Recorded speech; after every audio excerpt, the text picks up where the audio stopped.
Oh, and you know what? I did the thing. You get it once per season. So let's try it again. Welcome, everyone, to the show with a very unmuted host, Matt Smiros. And joining me this year, we've got Blue Panda Cast, Billy Brereton. Welcome to the show, mate.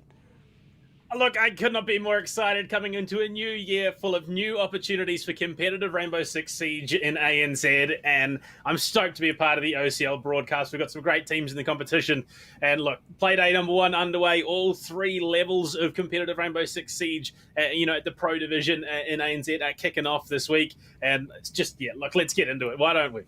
Yeah, but first, we've got to make sure that everyone is going to be on the same page. A whole lot has changed in the Oceanic scene here in Rainbow Six Siege. So, without further ado, let's make sure everyone knows what the path to pro looks like here at OCE.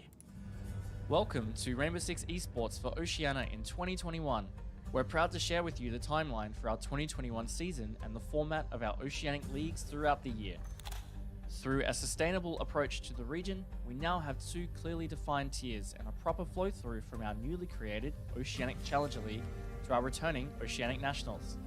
Both leagues will meet for 3 stages in the year-long season, with participating teams accumulating points based on results from each stage. So how exactly will each stage be played out?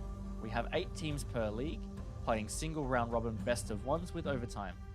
A regular win is rewarded with 3 points, while a loss gives 0.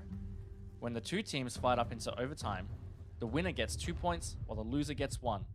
At the end of each stage, the top 5 teams will qualify into our new Gauntlet format playoffs, while the remainder of the teams will have their placements and points locked in.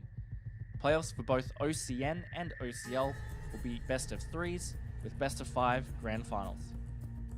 At the conclusion of each stage, teams will be allocated points based on their final standings. For OCN teams, the conclusion of Stage 3 will show us which teams have earned enough points to enter a promotion relegation tournament and fight for a chance to enter the Asia Pacific Regional League, whereas OCL teams that accumulated enough points will have their promotion opportunity into the Nationals, OCN. For both OCN and OCL, the top teams from each league will compete in seasonal finals to be held on LAN, where we will crown a champion in each league. This will be a great opportunity to celebrate Rainbow Six Esports in Oceania and come together as a community. We will have more information on these events later this year. Ubisoft's commitment to the growth and sustainability of esports in the Oceanic region is higher than ever, with 2 exciting leagues of 8 teams, broadcasting over 9 months of the year, and direct pathways through to the coveted APAC League and ultimately the 6th Invitational. Opportunities are abundant for players in Oceania. You won't want to miss this exhilarating year of R6 Esports, so follow us at R6 Esports OCE to stay up to date with our season, support your favorite teams, and catch exciting content from the best players in Oceania.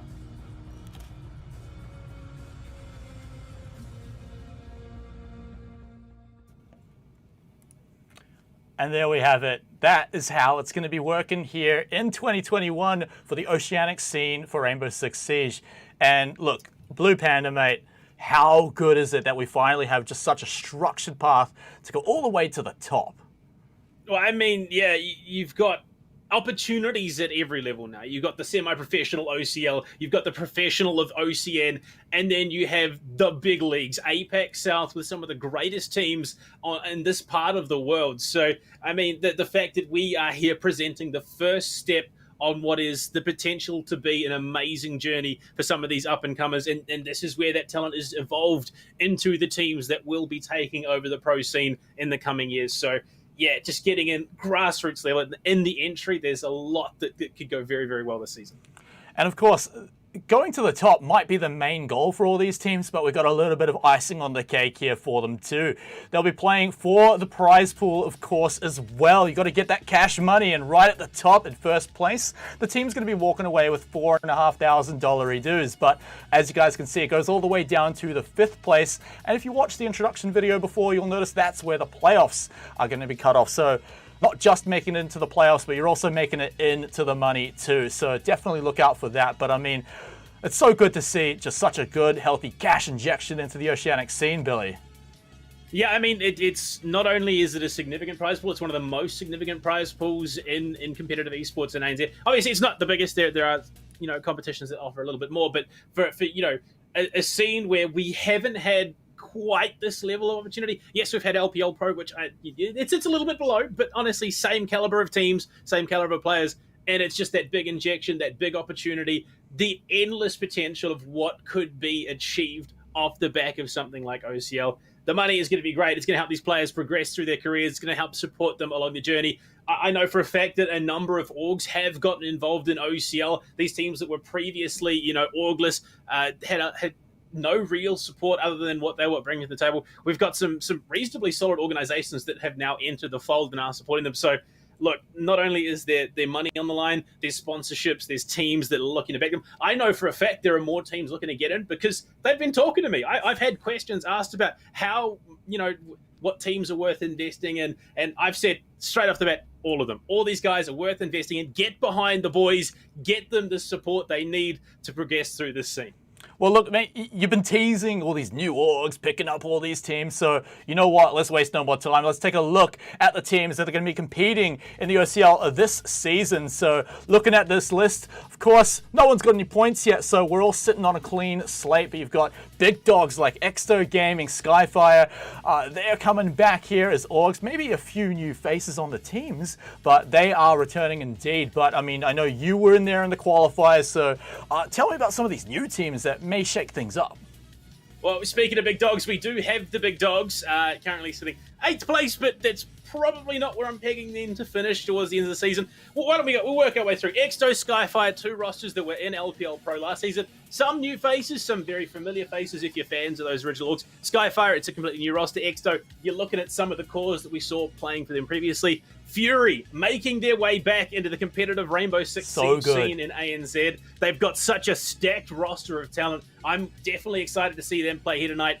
Coming in 4th, it's Hackuasians. They're a new team. They played through Evo. They previously were a team called Pryde esports. They then shifted from the org, and now they played phenomenally through the qualifiers, so they're looking good. In 5th, you're looking at Swingsmen. They're another team that has shifted away from the org that they were previously with. A lot of capable gunners. You might remember Kage, who previously played for another LPL Pro team.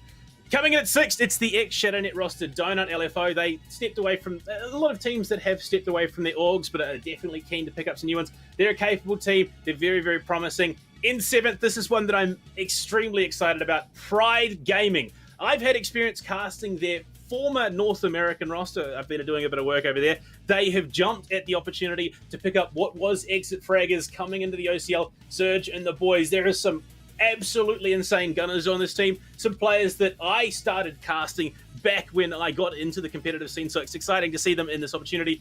And then rounding it out, the big dogs, headed up by Pac-Man down under himself, a content creator for Pittsburgh Knights, incredibly skilled in the game, looking to drive and push further into the comp scene. Not to mention some of the boys that he's got backing him up. There's a lot of insane talent in the Challenger League this year. Man, look, I know you're real keen on a lot of these teams, so you know what? Let's take a look at what it's going to be looking like in the schedule tonight. So let's take a look at the first 2 matches that we're going to be bringing in. So we're kicking things off with a bit of a banger. Exsto Gaming versus Skyfire. 2 orgs who have been around for a while here. New rosters for some of them, new players coming in for some of them. I'm keen to see that match. Then after that, we've got Pryde versus Donut LFO. Another really good one to test some of these new teams that are coming on in, and maybe some old familiar faces. Then following up to round things out, Hackuasians versus Fury, another test of some rosters looking to come back in. And then of course, to finish things off, the big dogs versus the Swingsmen. 2 fantastic team names, by the way. I don't know which one's going to come out on top there, but out of all of those matches there, Billy, I mean, which one stands out to you the most? Which one are you most excited for? Honestly, it's hard to make the call. There are so many great teams that I'm just excited to get into it. I'm hyped. I am hyped for every single match that we have on the docket tonight. But I mean, look, I've said it time and time again. I will scream it from the rooftops. There are some insane talents coming to the table here in the opening season of the 2021 OCL. I honestly could not for the life of me say who I think will take top position, because each one of these teams has the potential, has the capability to do it. And I mean, with the new changes coming to the season as well, my lord, there's so much up in the air. There's so much excitement coming into this. It's almost to the point of overload. All right. You're excited for all the matches, the cop-out answer, but that's all right. We can get into it. Let's take a deep dive into our first match here. So let's bring up the first team that we've got coming on in. It's Exsto Gaming. You're going to be led out by Cairo, Tesla, Mitchie, Sawyer, and Geordie. So let's talk about this roster here. What can they achieve here, Billy? Well, I mean, you're looking the core three, the old guard of Exto Gaming of yesteryear. Mitchie, Sawyer, Geordie, they played through, a number of seasons last year of LPL Pro. The last one was a little bit lacking because they just weren't quite as committed, but they came onto the scene absolutely stunning, showing some incredibly gifted young players. To round out the roster, though, you've got Tesla, formerly of PC419, one of the teams that very, very nearly qualified for the OCN. He was an insane part of the run they had through the relegations qualifiers. And then rounding it out, Cairo, who, if I remember correctly, formerly of Elemental. He's another player that I started casting out in the scene just over a year ago. Incredibly capable, incredibly, game-oriented, strategy-minded when it comes to this. So, honestly, this is an impressive roster, and I'm expecting big things from them. Well, speaking of impressive, we have to look at their opponents too. So coming up next, you've got Skyfire. Now, this is a completely new look for maybe people that have seen Skyfire before. Things might be a little bit different around here because these names, MT Jax, Dragos, Buken, Seppi, and Kaken, I mean, this roster completely new, but you've seen them before, haven't you, Blue Panda? Formerly infamously known as Balkan Ratnichi. They honestly came into what was the closed qualifiers for OCL because they'd qualified enough, they'd played their way through the relegations, they were up for promotion into LPL when everything was drastically changed. They were in a position they only had to play one matchup, which was against Donut LFO. They took that series 3-0. They absolutely monstered Donut LFO out of the closed qualifiers. They are a team that for the longest time were known as rank stars. I'll be honest, they were called that, but seeing their most recent performances, seeing the way they're approaching the game, there has been a dynamic shift. The understanding, the strategic play coming out of these guys, they're not one to be written off, and with an org backing them like Skyfire, who has been in the scene for a while, definitely a force to be reckoned with.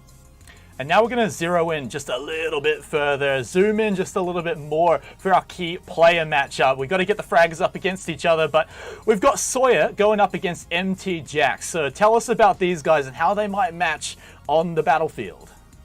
I mean, Sawyer was one of the most said names in LPL Pro last year for Exto Gaming, just consistently talking about his potential, his impact on the game for the Exto roster, the insanity that he was able to achieve playing his role. And then on the counterpart, you're looking at MT Jax. The guy's known for one thing, for the majority, and that is shotgun pulse, but the last couple of months, the last couple of times I've got to witness them play, it's not all about the shotgun pulse. The man has shown an incredible amount of diversity in what he can bring to the table. And it could be one of those things that it's a bait pit, it's MT Jax coming into the competition, ban out pulse, you don't want to be playing against it. But the fact that the guy has such a diverse operator pool at the moment, it could be a big mistake. All right, well, you've promised me some shotgun pulse tonight, so I'm expecting some big things. I want to see it at least once, all right? Maybe if it's not tonight, at least once throughout the season. Please don't ban it, teams. Everyone loves to see it. But one last thing we've got to do here before we can jump into the match itself is where are we going? And it's not, unfortunately, we're not going to get the Chalet rework first, unfortunately, but it's an old favorite. It's Clubhouse. So taking a look at the bans here, it's pretty standard things. You're looking at Chalet getting kicked out of there, of course. If teams aren't quite practiced on it, maybe we're not looking at it. But Clubhouse, teams should be super familiar with this map.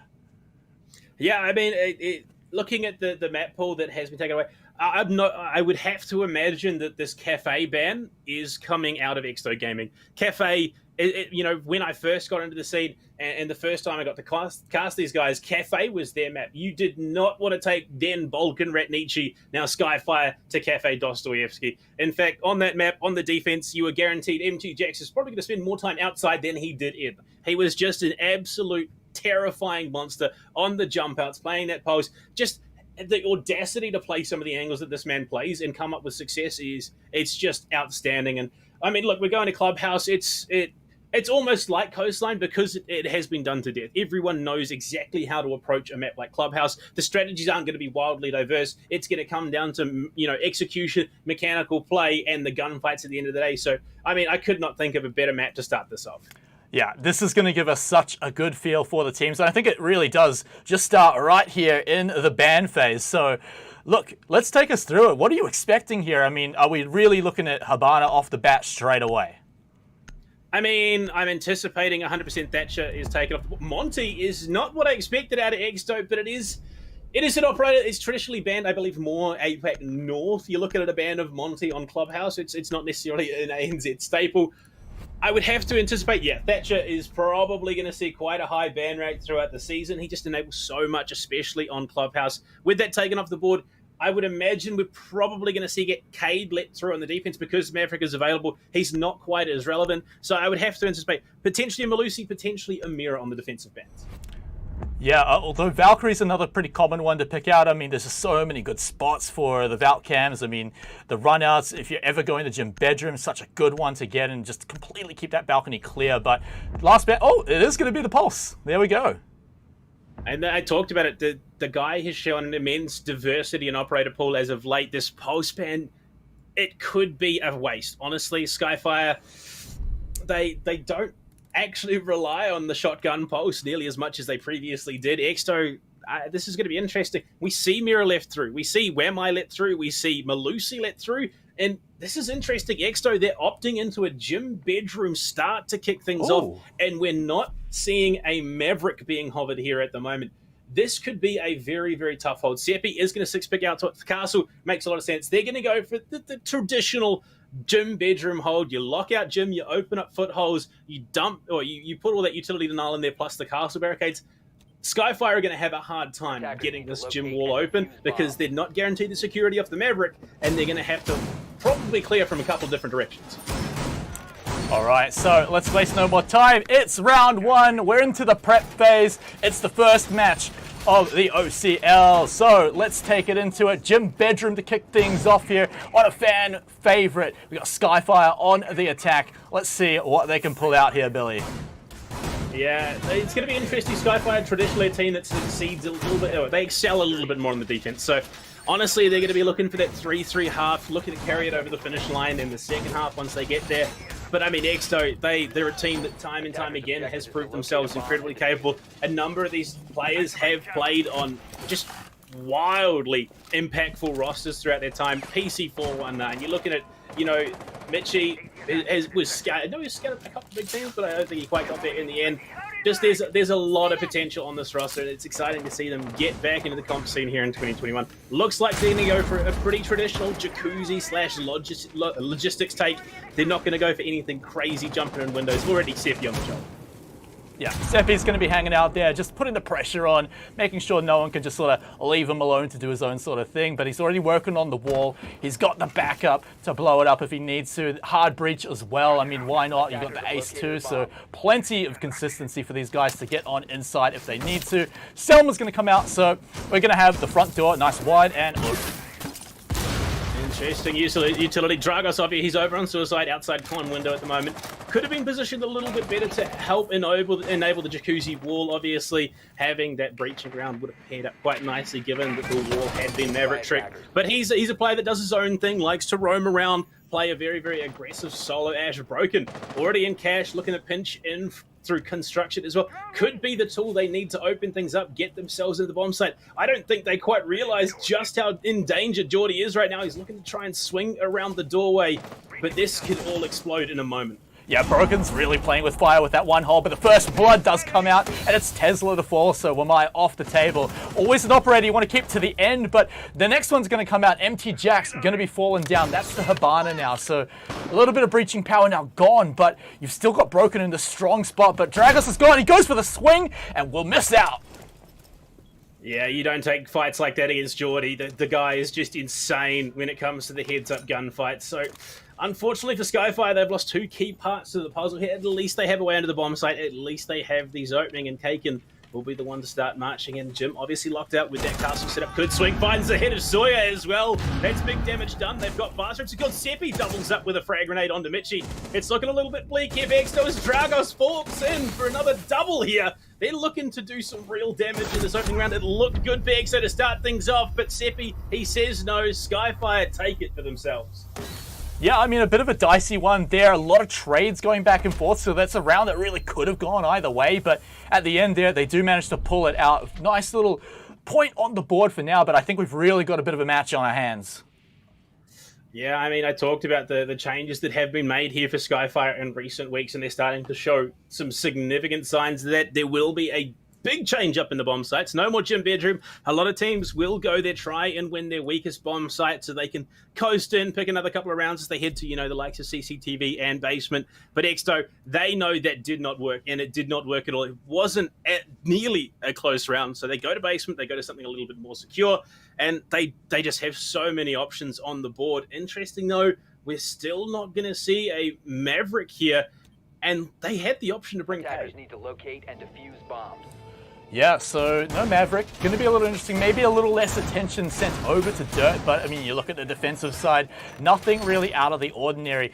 Sometimes you wonder if teams are going to go for that top floor hold as well. Looking at how they're hanging out for now, it doesn't look like anyone's going upstairs. We're just locking out the kitchen like standard. You've got all the impacts in the pockets to really lock down that hatch if you can, but I mean, we know what New Habana's like, right? Just so annoying to deal with when she's trying to open up those hatches. So could be a little bit of a tussle there, but Empty Jacks, I'd say he probably should have the advantage there.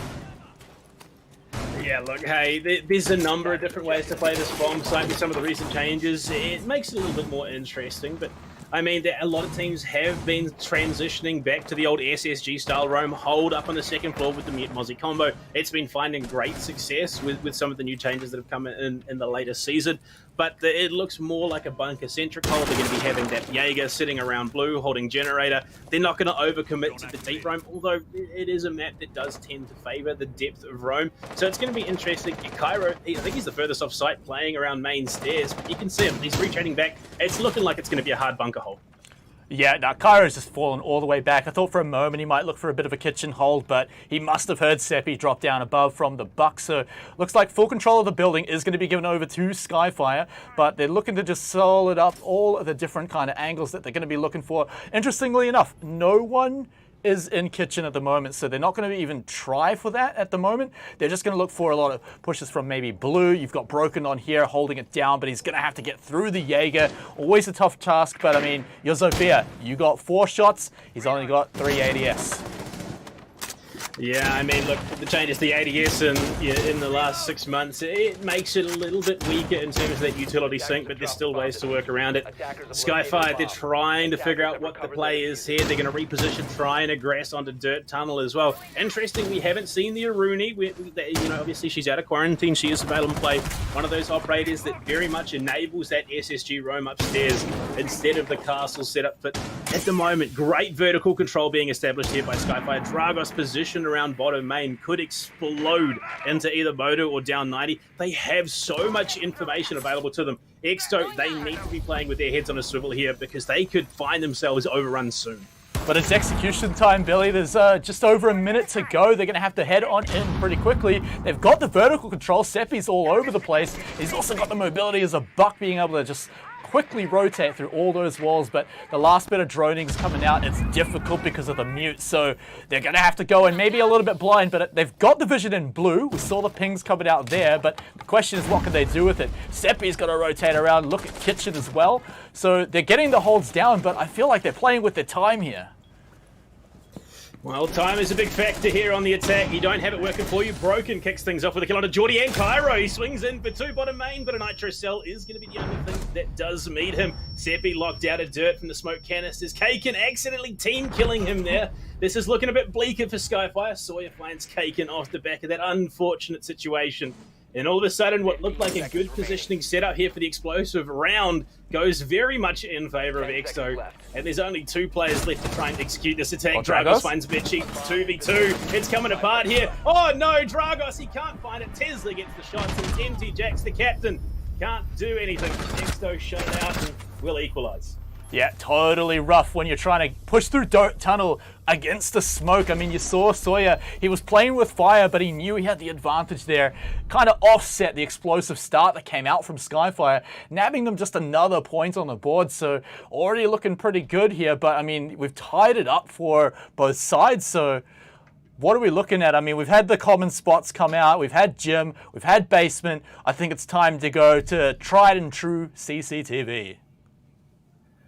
Yeah, this is an interesting bomb site. It's one. I mean, you can argue for the majority of bomb sites on Clubhouse, you need to go for multi-pronged attacks. You can't all just funnel in the same direction. Otherwise, you're going to be met with arguably overwhelming resistance, especially if you sit one of those heavy impact operators like the Jaeger, like the Wayme, like the Cade, even in the right position, can just absolutely mow down any aggression.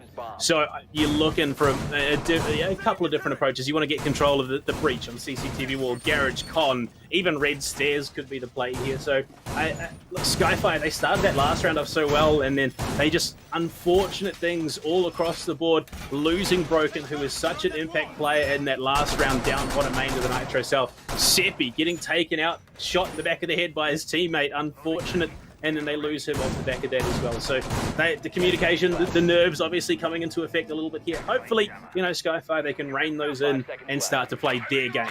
But yet again, it was another one of those rounds that came kind of close, so could go either way. So we could be looking at a pretty interesting one here, but the last bits of prep coming out. Jordan's going to be holding on to his Electro Claw just for a little bit, maybe to go for a bit of a trick here, listening out. They've got the holes in the main garage wall, the CCTV wall, and they're going to be able to hear them outside, so they're going to know where the attack is going to be coming from, so they can make the call outs. He can go for any kind of tricks. But for now, it's looking like just a real quick, solid breach onto the main wall, and they're just going to jump off, already open. Interesting, the late Electric Claw did go out, so it won't be the full Selma detonation. They do have control over the northern side of CCTV. They can lock down rotations between the bomb sites, even potentially go for a couple of shots under that Raptors position. Interesting that we see things committed to that way. They could have opted to lock down Garage, but the meat jammers are there this time. The Electro Claws could have been placed potentially a little bit better to just initially deny that entry, but Dragos, he's been found by Geordie, some damage being traded back and forth at the moment, but your Ash player, your entry role fragger here, who's 3-1, is potentially in position to be taken out by as simple as a tick of damage from a toxic canister. Yeah, I mean, he could just brush up against the wall that's Electroclawed, lose his life that way, but we've got Kaken moving up nice and solid. He's got a good lockdown on the rafters too, so good cover. I believe they've got it droned out from the pings too, so he's going to go for a little bit of pre-fire through the wall, but Mitchie knows exactly where to stand to keep his head on his shoulders, so he'll be all right. Plenty of ADS, plenty of magnets to go, so he is going to be such a pain in the behind to get out of that position. Well, Seppi is the one to find the opener. Cairo found the frag grenade. Mute lost. Not the biggest situation, but this is where the verticality comes into it. If you have those deep drones, if you have the information game, those frag grenades from below can be absolutely destructive, and that's exactly what's happened. They lose Cairo to that, and now Sawyer is holding tight top red. They now have a man disadvantage. They don't know that Dragos is as low as he is, but I mean, the fact that they've already burnt 2 minutes, they haven't conceded any significant ground. It's a good indicator here for Exsto to potentially pick this one up. Yeah, they can definitely hold it. They've still got quite a lot of smokes left. Sawyer going a little early on them, but still a good time for the smoke player to throw them on out. Mitchie's still up in the rafters, so he is still going to be demanding a lot of time committed to him unless they go a different route. Mitchie, he's popping his head out. He knows he can play with his time just a little bit. One frag could net them this round here. 30 seconds to go. The push, it's got to happen now, Blue Panda. They're inching up the stairs, looking for one pixel for Mitchie. They spot his leg. Can he go for the swing? Broken gets him, but do they have enough time? It could be too little too late. Sawyer finds one back. Empty Jacks finds the player swinging into him. Jordan to go down. All of a sudden it's Tesla and Sawyer. All of a sudden it's just Tesla. It's a 4 versus 1. Skyfire looking good to pick this one up. But Tesla, he's done crazier stuff before. He finds the first. It's Empty Jack's time. He's not on the side of Skyfire. But Seppi just swings around the rotate. And all of a sudden, Skyfire, they're back in control.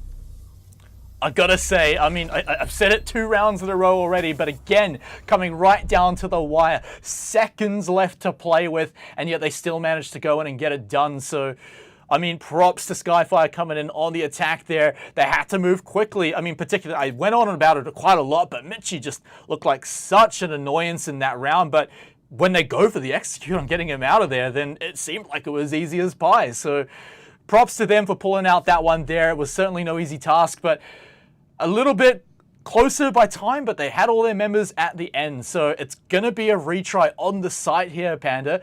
And I'm looking at the Cade being thrown out there. It's been a repick of the Mozzie, right? So maybe playing a little bit of mind games there with their opponents.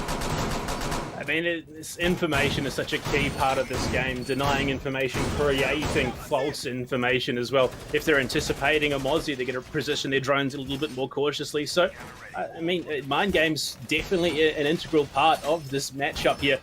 I'm interested to see how they choose to reposition this, because a lot of teams, especially at this level of play, if they lose a bomb site, they'll immediately rotate off to another one because either something went horribly wrong or they just don't feel confident going back to it. Exto obviously have an idea about what went wrong in that round. They have an inkling of what they need to do. I think, honestly, what they should be doing, Mitchie needed some extra support there. If there was someone sitting around waiting room, even oil pit potentially, they could have done more damage. They could have stalled it out even further, and that could have been a round they picked up. But unfortunately, it was just these little things that kept letting them down. Well, I mean, let's see what changes here, because I think a big part of that was the Selma charge initially on the main wall. It looks like that's going to be a little bit harder to come through this time, but the Maverick's going to be able to do such a similar thing that maybe they're going to get the same advantage, but it will take just a little bit longer. Also risky because, as we all know, Maverick's got to get up there nice and close, and there's a lot of danger involved with that. You can see the bullets coming out. His head could be ripped off at any moment. Oh, he's messed it up. He's messed up the Maverick trick. The bottom line is incomplete, unfortunately. So now he's going to have to take the wall. He's going to have to risk the threat of either a toxic canister or even potentially a nitro cell if positioned in the right place. Seppi's not having a good time. Look at the damage. He's already taken a quarter of his health bar from the lightning, and it's still going. He's nearing the halfway mark there. This is such an annoyance for them. Things could not be looking more different for them at the start, but eventually he will be able to get the hard wall down so they can go for the soft breach at any moment they need to. But already, this is a lot more time and a lot more health spent on this entry. I mean, a great Maverick trick can get it done in around 45 seconds. Unfortunately, a minute 10 there for Skyfire to get the wall open. At least they've got it open. That's working for them. Now they need to get some angles controlled. They need to be able to lock down another entry to this bomb site. And then Dogz and Empty Jacks positioned to execute. And from Con, they have the setup. It's about winning their gunfights here. Nitro Cell did come up the hatch from below, but unfortunately, it was shot out. Geordie not going to be able to find anything off the back of that with a minute 10 or just over to play. This could be explosive. There we go. Jordan has found Seppi rotating in from, I believe it was top secret, but no, sorry, he was outside garage. He's going to find two, in fact. Jordan putting in the hard yards. Yeah, Jordan, I mean, just such a big result here. Seppi, unfortunately, just having such a rough round here compared to the last one. And unfortunately, it might be biting them there. A C4 kill even comes out from Cairo. It does end up being just a trade for now, but Jordan's still pretty good. This push was great from them last time going up the stairs, but there's no one on the rafters. They've already taken out Mitchie. It's a fight from the garage over to Secret, but he's just going to have to book it out of there. He doesn't have the time to mess around with that fight. Jordan does go down, so he can run from it. Now Broken in a good position here. Can he get Sawyer? Oh, goes for the risky vault, but manages to pull it off here. Pushing into Cash very quickly, but looking in the wrong spot is going to bite him there. 20 seconds to go. Kaken, the magic, unfortunately, he can't find it, and Exto is going to even it up.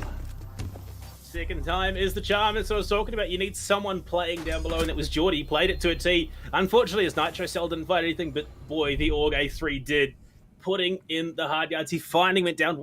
He didn't end up being killed in that round, so they've got that working for them. But, I mean, Exto, they read the situation. They altered their strategy, and it worked second time around. It is just phenomenal to see these changes on the fly.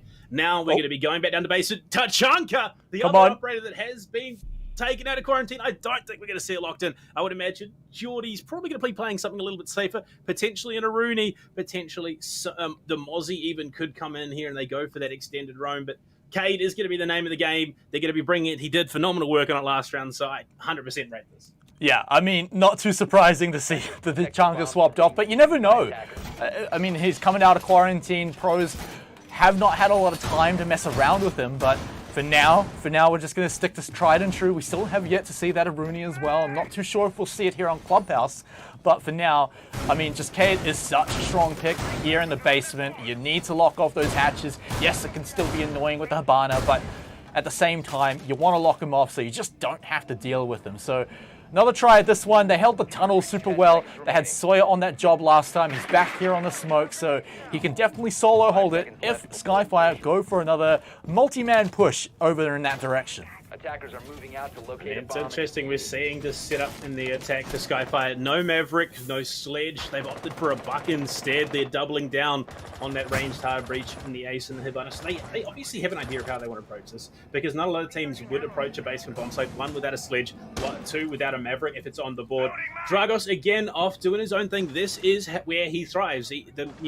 If teams are going to be expecting you to push with the rest of your team, you're going to be the one leading the charge. But Dragos off on his own has done so much damage already. Broken as well, getting in position, chucks the Claymore down an oil pit so they can't have a late round rotate. In fact, that Claymore there is nigh impossible to deal with from oil pits. So if we see someone stuck in blue, they aren't going to be able to affect much unless they run straight through the bomb site.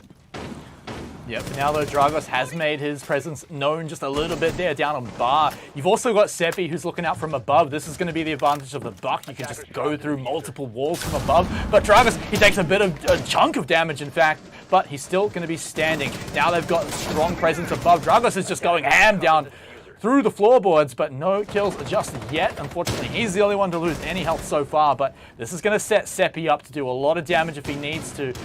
Should be able to hold his position pretty well. I mean, it's interesting that position that we see Seppi and Dragos position. It's an infamous position. If you watched OCN, it was the site of that notorious triple nitro. But Dragos is going to find something, pushing down oil, finds a play all the way in through Armory. Broken, unfortunately. Will there be unwitting sacrifice on the other end of it? So they find one, lose another. Back to a 4 versus 4. And Tesla, he's a player that can hold down the angles incredibly well, especially with support from Geordie. Dragos might find himself having a hard time getting in. Oh, Jordan, this is very, very dangerous here. You've got the Buck above completely throughout the whole round. He's just playing with fire here, but he knows his position. But eventually, Dragos does find Geordie. And so with that, the blue push is going to be working out. Sawyer has to retreat way back into the dirt tunnel. His gas canister is not going to be as useful there. Tesla about to be pushed here in blue from a multi-prong here. He knows his fate. Unfortunately, it's the first one to swing to get him. Kaken going for another, but he's the one getting flanked now. No, Sawyer! It lands on the barrier. He's just going to have to deal with it. He's going to pull out his gun and try to find something, but the plant is going down. He's in the 1v3, but he's going to have to go for the retake. 1v3, it's entirely possible here. Sawyer is a bit of a fiend with the SMG-11. He's going to be tagged through the wall, unfortunately. So he's down in half. He needs to hit those headshots. Unfortunately for him, Dragos pushing into the right place at the right time. Skyfire will take another round and push themselves back into the lead. Yeah, and look, I mean, the good thing is that they had the consistency there in blue, right? They had one member die, but Dragos was still there, able to pick up a frag. And they even had time to rotate another member in there. So there was no way that Tesla was going to be able to survive the push. He may get one frag, but obviously it's just going to be refrag from the flank. So solid push coming out from Skyfire there. Dragos, he's just coming in super strong here. Had a bit of a rough one in, I think, round 2. But other than that, he's just been so good.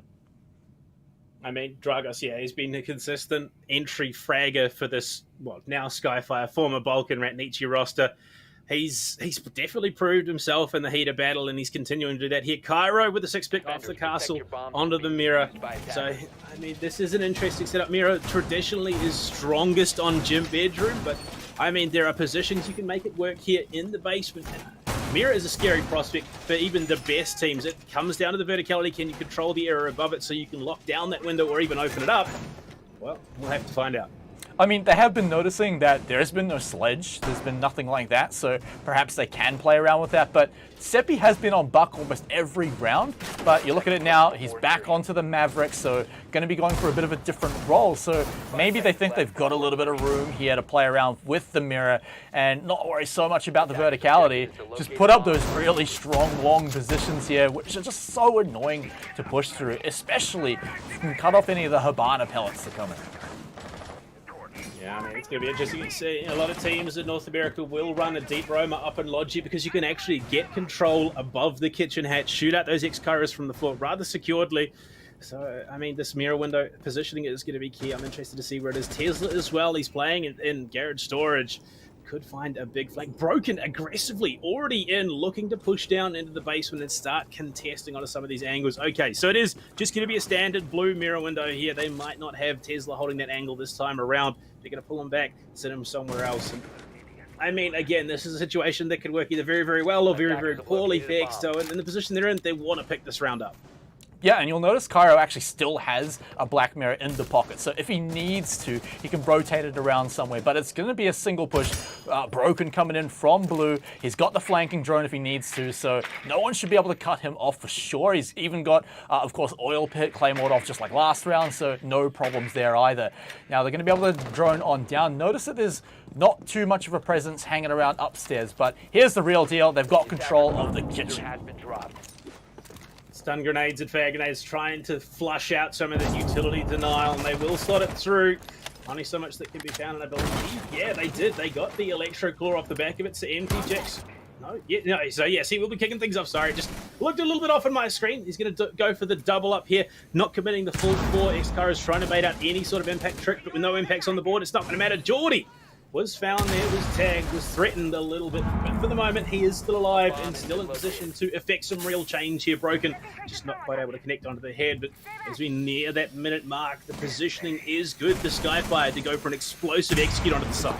Oh, Broken's so aggressive. He's right down the tunnel, has so many angles to look out for too, in front of the mirror as well. This man is playing with fire, but he's just trying to bait his opponents in, but they're not biting just yet. Dragos has come in for a little bit of backup too. This is going to be a tough little gun battle here, but Cairo's such a strong position with the black mirror. He sees everything right now. He can play with all that information. Not a lot of time now. Sawyer's going to be the one to go down. That's the smoke off the board. Tesla going to be quick to fall down, but it also is just a trade. If they can get him back up, that would be great, but they've lost Cairo now as well. Things are falling apart. The plant is going down with the drop from kitchen. This is looking all Skyfire.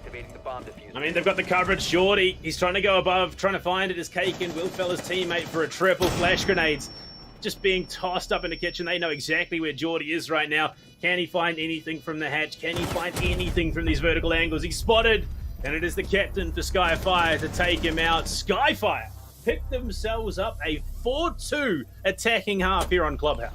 And that round just looks so good. They had such a tough battle there in blue with Cairo just sitting there with the black mirror. They had all the information. They could see everything. But even then, just the pure, for lack of a better term, balls coming out from Skyfire able to push in through that tunnel. I mean, just great that they could go in with confidence like that. It's showing why they're a team that's now taken the lead. Even if it's just a little lead, it's still a pretty solid one. That is exactly it. And I mean, it is a bit 50-50 at the moment as to which side is the superior one for a lot of teams. It does 9 times out of 10 come down to preference at the end of the day. So 4-2, not crazy in terms of an attacking half, but on a team like Skyfire, who are traditionally a little bit more defender-sided in how they find those successes, this presents an interesting prospect. Exsto, they're coming in. They do have some hits on the team, but I mean, Dragos stepping in with Kaken and Seppi as well. These guys are finding the frags. They're winning their gunfights. They're executing. It might not be perfectly, but successfully enough that they can pick these rounds up. Okay, so coming into this one, let's take a look at how they're going to be looking to hold it. It's CCTV first, so another one that we're familiar with. You see Tesla's bringing out the sledge straight away, so a pretty interesting one. Could be looking to just drop into Logi on his first push in here, because otherwise, I mean, there's not much vertical play you can do with the sledge when, well, they're up on the second floor, but you can already see they're being wary of any kind of runouts. You could hear the doors being ripped down as well, so you know that they were playing around with it. Mitchie was looking at the door as well, looking for any kind of runouts, but for now, nothing surprising is going to be happening here. Everyone's going to be looking to make their own little entry on into the building, and no runouts. In fact, we've seen no shenanigans so far, Billy. When's the first one going to come out? I wouldn't anticipate it. On Clubhouse, there's only a couple of run-out spawn peak angles that tend to work. Usually it's over by strip. You're going to be looking for that long angle towards garage. from that main entrance spawn. But at the moment, you look at it already starting off the sledge, already coming into effect. They've used that hammer to destroy the soft wall around the breach, making that so much easier for Sawyer when he does open it up. They can immediately start to contest those angles. He's playing it a little bit hesitantly, doesn't want to be fragged out immediately, especially with Seppi down low, might be able to find some vertical angles. There's a lot of hesitation here for Exto. They know the position they are in. 3 rounds is all it is going to take for Skyfire to take the map away. And so they're going to play clean. They're going to play smart, look for their information. They're going to go for that multi-pronged assault that I was talking about. And already, great positioning to kick things off. Yeah, nothing coming into the garage though, so they're just going to be coming from either construction or the main wall. Already, the Toxic Babes are coming on out. Kyra is just going to fall and rotate to the outside. Where is he going to go to? Just through into storage and looking to see if he can maybe draw a bit of attention there. Maybe a bit of vertical play from below as you see the first Asher, the breaching charge, come on out. So a little bit of fire being played with, but Kaken's going to be the first bit of damage to come on out. But there's nothing going to be opening up here for Jordan, except that little bit of soft wall at the very top there for a bit of a flashbang, maybe drain out any kind of ADS that's sitting on the inside. But we've got to see some action coming in because it's the final minute. They've got the rooms held. They've actually broken out the Electro Claw too, so this is going to be another point of entry. The battle's got to start now. Great positioning, like I was talking about. MTJax was tagged up by the frag grenade. That's why they rotated Tesla over to try and contest from Con. They've got that long angle established as well. Frag grenade picked up. MTJax has to shoot it out, but it explodes anyway, my friend. He's been down. It's a man disadvantage. They're looking to try and pick him up, and Cairo will find a teammate instead. Tesla walks in, spots the down body, will eat the concussion there, but Plant going down. Tesla going to be finished off by the toxic canister. MTJax falls. Broken falls. Sawyer on a one-man mission to blow this bomb site wide open. They lose Cairo, unfortunately, and Red Stairs. They lose Sawyer as well. Dragos, the impact fragger here for Skyfire, equalizes the score with 13 seconds left. Exto have to force something big. No Toxic Babes to deny the Plant, so they could put it down at any point, but they're going for the frags. Dragos is going to get Mitchie down all up to Jordan. 3 seconds. He's got to get upstairs. He may get a frag, but he's not going to get the Plant in time, and Skyfire hold on out. So tenuous, so close. The clock, the 6th defender on the board. If you're not in the right place at the right time as an attacker in the dying moments, it is just free real estate, and that's exactly what we saw there. Geordie was in the process of rotating. As his teammate fell, they were unable to capitalize. Yes, he found one, but unfortunately for him, no one else on the Skyfire roster was willing to contest. They just held their ground. The remaining player decided that, you know, it's not the clips that we're after here, it's the win. We want to be the ones to look to push for OCN, and phenomenal start so far here in the season. And now they're in that real dangerous spot where they're just 1 round away from locking in that match point. And Exto, I'd say they're pretty far away from catching up to force an overtime. Of course, with the changes in coming in, you can still change the result of the points if you can make it to overtime. However, Skyfire are looking like they're in a position where this game isn't even going to get close to overtime right now. They're looking like they've just been ramping up the whole time. A few rounds have slipped by, but they look impossible to stop right now. Yeah, I mean, it's a format that might be a little bit newer to the community in ANZ. Obviously, 3 points for a win, no points for a loss. If you get taken to overtime, it only becomes 2 points, and the losing team will pick up 1. So a bit of a change, a bit of a dynamic shift, but it's a global format that is quite popular in all honesty. So it's interesting to see how these guys approach it and just how that will impact the remainder of the season.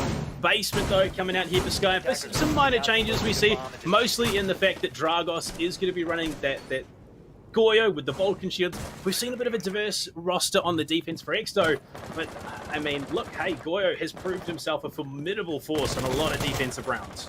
And honestly, he's just got such a good gun. The Vector is just so powerful, popping off so well. But first point of entry, looking to be the garage here. But Geordie, he sees trouble. He smells trouble. He's just going to walk on by it and go through a completely different entry point. Doesn't want to mess around with any of that, but maybe trying to bait out one of the defenders, see if he can pull them back in. But we can see Dragos, he's fallen all the way back down the stairs. He doesn't want any of that. Start opening up these hatches. Seppi in position to be a real thorn in the side here of Exto. The drone will be shot at. I don't know quite if they saw him off the back of it, but it means he will have to pull back, give up that oil pit position, can't contest it any longer. But I mean, with a minute spent, the drones are in great position to give this information. Now they need to start pressuring, finding those hatches, finding those openings at the bomb site. And with Tesla opening up vertical angles, this could be a situation where Skyfire start to feel that pressure. Yeah, and now they've got full control of the kitchen too, and they can lock off the hallway as well. The next hatches are going to be falling down. So everything's being opened up right now for Exsto. So can they flush out the defenders? They're sending the first member right down the main stairs to look down the hallway. It's a long, long angle. The Vector's a great gun, but some of these long-range fights can be a bit rough for it. That recoil is insane. So we'll see if Dogz can hold it down the tunnel, but for now, no battles just coming out. We're going to open up some of the walls, see if we can frag over and catch anyone by surprise, but nope, we're not going to get anyone just for now. But Broken, he knows someone's there, and here comes the breach as well. It's just raining fire, Billy. Explosives all around. Earlier on, MTJax is tagged by a wallbang. Long angle from Blue, but Tesla in great spot to impact and apply some of the pressure. Cairo as well, pushed all the way into Moto. Dogz again, just this chip damage that is being tossed out here by Exsto. They have the positioning to go for this explosive executing with support from Blue. MTJax is going to find the opener, regardless of that swing that Cairo was looking to try and find from Moto. They lose one of the linchpins of this prospective attack, and Sawyer as well. Going to be threatened by Broken through those footholes in from Church, and all of a sudden this attack is looking a little bit weaker. 30 seconds left. Someone has to force something. Yeah, Cairo's swing really had to work out because they're in such an awkward position right now. They've only got the Maverick. Now Tesla's dropped down, so a big now push coming in. They had to back him up. The first frags are going to come in. Broken somehow dodges that, and he's going to be locking down. The swing comes in, and he still holds strong. And the rest of the team will fall in a second. And Skyfire pick up another round to go to match point. One round is all that separates them from being top of the leaderboard currently in the season. But just Exsto, this is a far cry from what we saw from them in the middle of last year. They were one of the top teams in LPL Pro, an absolute powerhouse of the game. And coming into this year, they've been a number of roster swaps. They've been in a number of different places, playing for different teams. So hopefully, going towards the end of the season, pushing deeper and deeper into our play days, we will see, a bit of revitalization, a bit of shining a light for them. But at the moment, it is the Skyfire show, one round away from securing a 7-2. And the sixth pick will be a Whamai off the Bandit. And we will get to see Aruni here on our opening match of OCL Season 1. Yeah, and if we were going to see it on any site, I imagined it was going to be gym bedroom. There's so many interesting areas that you can lock off if you really need to. You can, of course, even go for some of the main walls, the jacuzzi wall if you really wanted to, but we'll see what does come out. So for this one, though, I think the main thing is that for Exsto, it's do or die. They want to at least scratch up to that overtime, score themselves 1 point, importantly deny Skyfire an extra point, but I mean, 4 rounds in a row to even get close to that. 10 seconds to insertion. Not only that, 4 rounds without a mistake, because it is those mistakes that has been costing them. Skyfire have round after round been able to capitalize on any weakness shown by Exsto, and specifically the likes of MTJax and those key frags we've seen him pick up in the last couple of rounds. On top of that, Dogz and Kaken, 9 and 8 kills respectively, only 3 deaths each. They have had a phenomenal showing so far. And I know, coming into this, a lot of teams. Oh, my lord. Good night, Kaken. Mitchie with the rappel angle on the carriage. We'll find it all the way into Con. It's a dangerous angle, and not a lot of teams realize that you can be threatened there. But it's a great frag to open. Mute off the board. One of the M590s, one of the Nitro cells. That is huge. It's just such a cheeky little angle, and it just can catch you off guard like that. They're also just covering all their bases. You could see, they were looking down a dirt tunnel for any kind of cheeky runouts coming from there. You said there had to be no mistakes for the next few rounds. I think Exsto heard you, and they are realizing that that has to be true. So they are covering absolutely everything, but also picking up a nice little frag on the way. Sawyer should have this door open pretty quickly just about now, and now they've already got a pretty quick entry, and only a minute has passed. It's exactly what you're looking for. You want to set yourselves up to go for that explosive execute onto the site with as much room to work with as possible, then go for the defuse, and then play the clock in your own advantage. But Exsto, they've started this round off exactly how you want to be. Take one of the key players off the board, one of those hard anchors who will do a lot of damage. Start to deal with the information game. Deny that from giving away the positioning. Now they can look to either get control of Jim or just absolutely monster, and Tesla is going to find the angle on the rappel. Unfortunately, Seppi just stepped out a wee bit too far. He'll be taking out MTJax at the moment contesting, but it's Dogz to fall elsewhere. Unfortunately, we did miss that one, but two of the top fraggers for Skyfire now on cams, and it's Broken and MTJax who have to clutch up big here.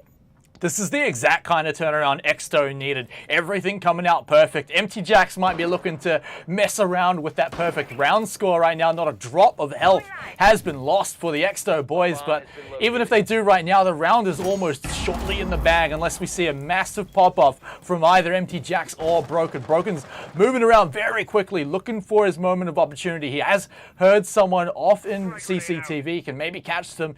MTJax knows someone's above the hatch and will be waiting for them, but you've got to remember there's 3 other people on Exto's squad here. They could just move in and take the site, but they're doing it carefully. Hopefully not to bite them later, but for now, it looks like they've just kept the attention of the only 2 defenders that are around. And in comes the push. The drop is stopped immediately as MTJax was camping that one. The plant's going down. They've reconvened. He sees him through the wall, but it's going to be the lone defender now. MTJax gets one, knocks him down, but of course the numbers against him means that Exto claw back another round. MTJax is going to be kicking himself when he goes to watch the replay. He saw the foot, he had the information, and with time in the position that it was, if he'd picked up the frag there's no guarantee that Exto still would have been able to commit to the plant. He could have rotated back down main stairs and got away. It really is just unfortunate. There was so much working for them there. At least they denied the perfect round there. No flawless round coming in for Exto off the back of that, but it is 6-3. We have seen Jim, unfortunately, been taken away. Jim has not been an overwhelmingly successful bomb site so far here on Club, and well, now we go into round number 10. We are going to be seeing CCTV come out again. And last time, Skyfire won it on the clock. They played it to perfection. Attackers need to locate and defuse. Yeah, so almost a flip of what we just saw from Exto, who played their round to perfection. So we'll see if they can replicate that success on a different site. Now, last time we saw them go for a push here, they kind of ignored the garage quite a lot, so they didn't really go for a push there. Dogz, of course, is going to be on the Wamai up in the rafters, so he can be such a nuisance, and it's kind of not much of a surprise when teams don't want to deal with that. I mean, it's probably the most annoying position to push, but the rewards are massive if you can get it. If you can get control of the rafters, you just have so much control over the window into CCTV, over and towards storage and lounge and the lobby, so you've got so much presence if you can take it, but it's just such a pain to do it. Yeah, the unfortunate reality of having both a Wemai and a Jaeger on board means that you're not guaranteed an even contest on the rafters. You're going to have to win your gunfight, and pretty spectacularly on top of that, because the advantage is just naturally going to be there for whoever is holding down that position. They don't have a secured way to get control of the garage walls either. At the moment, again, Tesla, unfortunately, it looks like the soft wall has bugged a little bit there. Sometimes it happens, sometimes it doesn't break cleanly, but he's going to carry on regardless. There, finally, he's starting to do the damage that he wants to, and Sawyer will then pick up the mantle of starting to open that up. Seppi again, downstairs on the flank. Skyfire's setup is a bit terrifying in all honesty. I will never get tired of hearing the bonk. Honestly, it just is great every time someone misses it, hits a hard surface.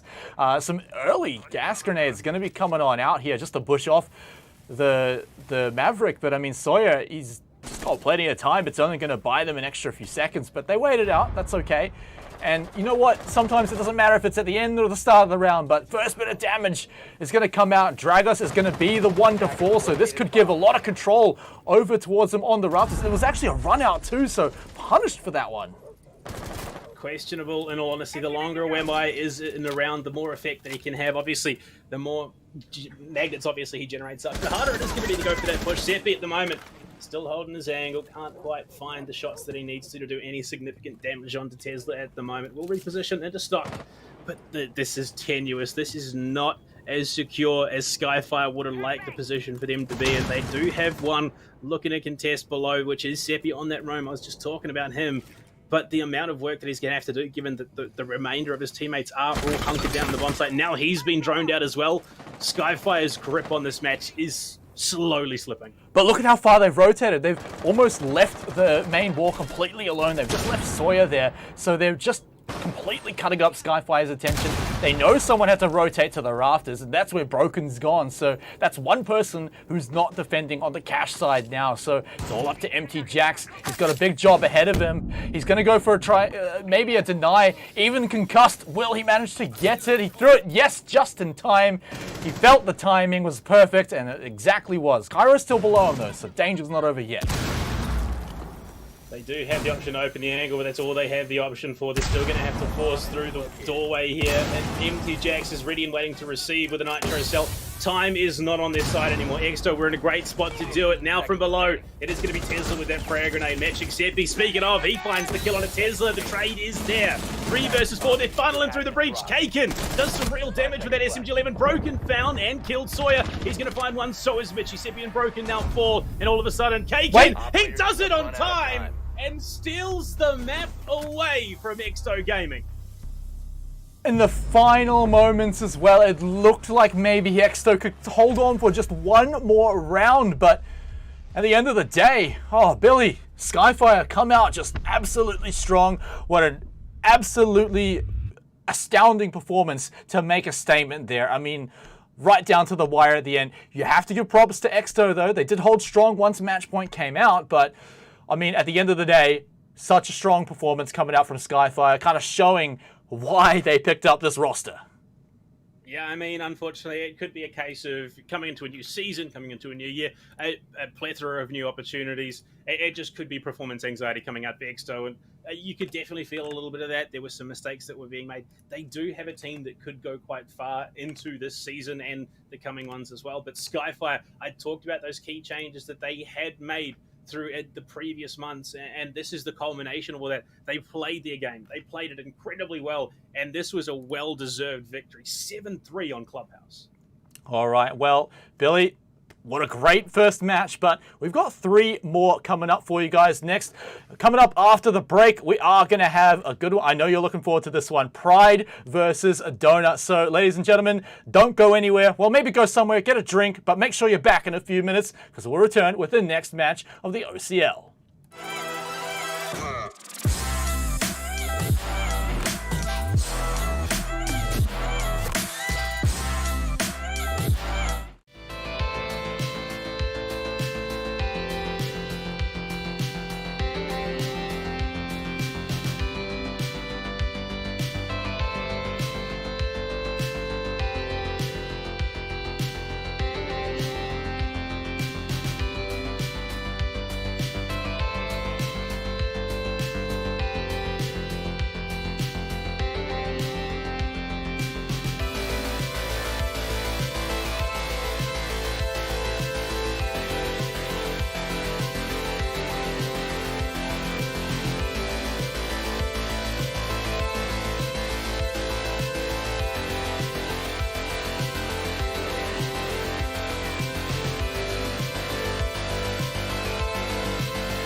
And welcome back, everyone. We've just had our first killer match, Exsto Gaming versus Skyfire. And well, man, what a way to open up for Skyfire. Coming in, a very strong result. I mean, look, what a way to get to the top of the table with those 3 points. Yeah, I mean, they really did. They kicked things off with an absolute explosive performance there. Congratulations to them. Unfortunate loss at the end of the day for Exsto Gaming, but hey, look, there's still weeks to play. There's still a chance for them to claw their way back into playoff contention.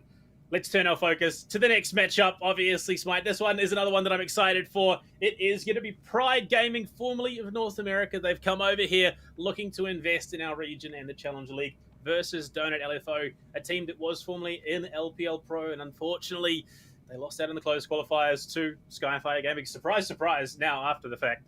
And they've had to play their way through. They had some very, very hard matches playing through the open qualifiers, but they got themselves back into contention. User was a player who was formerly on the roster back in its earlier iterations of ShadowNet. He has decided to step away. We have a new face coming in to replace. I can't quite remember who it is off the top of my head. Maybe I can have a quick check. I believe it's Mixers who's come into the fold to replace him. No, sorry, Mixers is already on the team. We'll figure that out later on. Don't worry, because you know what? I've got a little helpful hint for you here.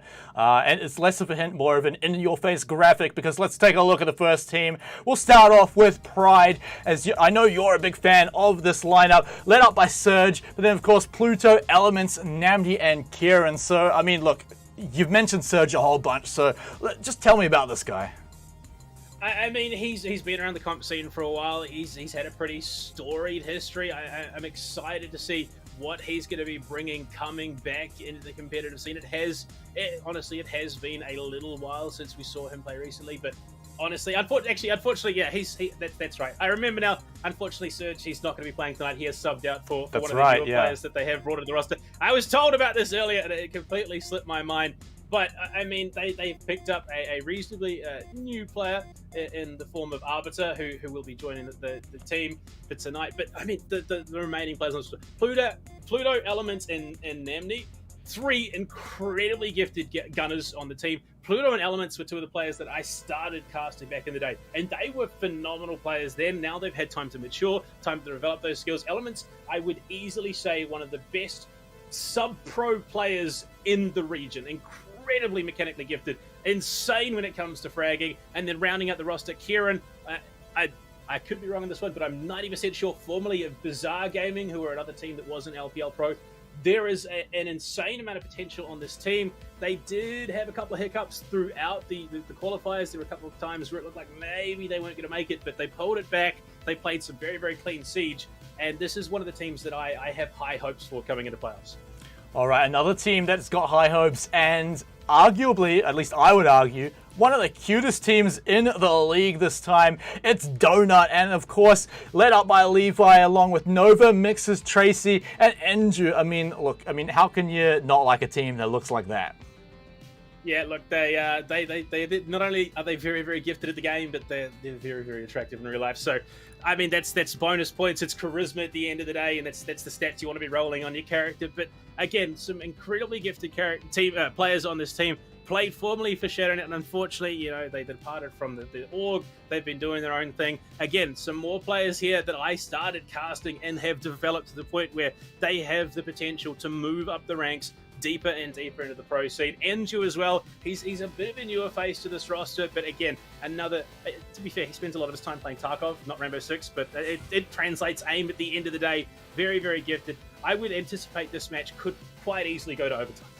Oh, I'd love to get an overtime nice and early, but look, let's zoom in a little bit more. We've talked about both of these players a little bit. Elements already quite a lot, but in the featured matchup, he's going to be going up against Levi. So let's say these guys meet on the field. It's a 1v1 at the end of the round. How does that look here, Billy? Look, as much as, I know Levi, I know that he plays a very, very gifted game. I think that the only person walking away from this matchup is going to be Elements. I got to back my boy. The guy is just another level of cracked when it comes to Rainbow Six Siege.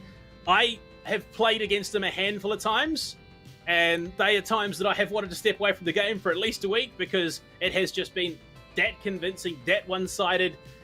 I mean, I talked, how this kid has so much potential. I'm surprised that we are seeing him come into OCL and not straight into OCN.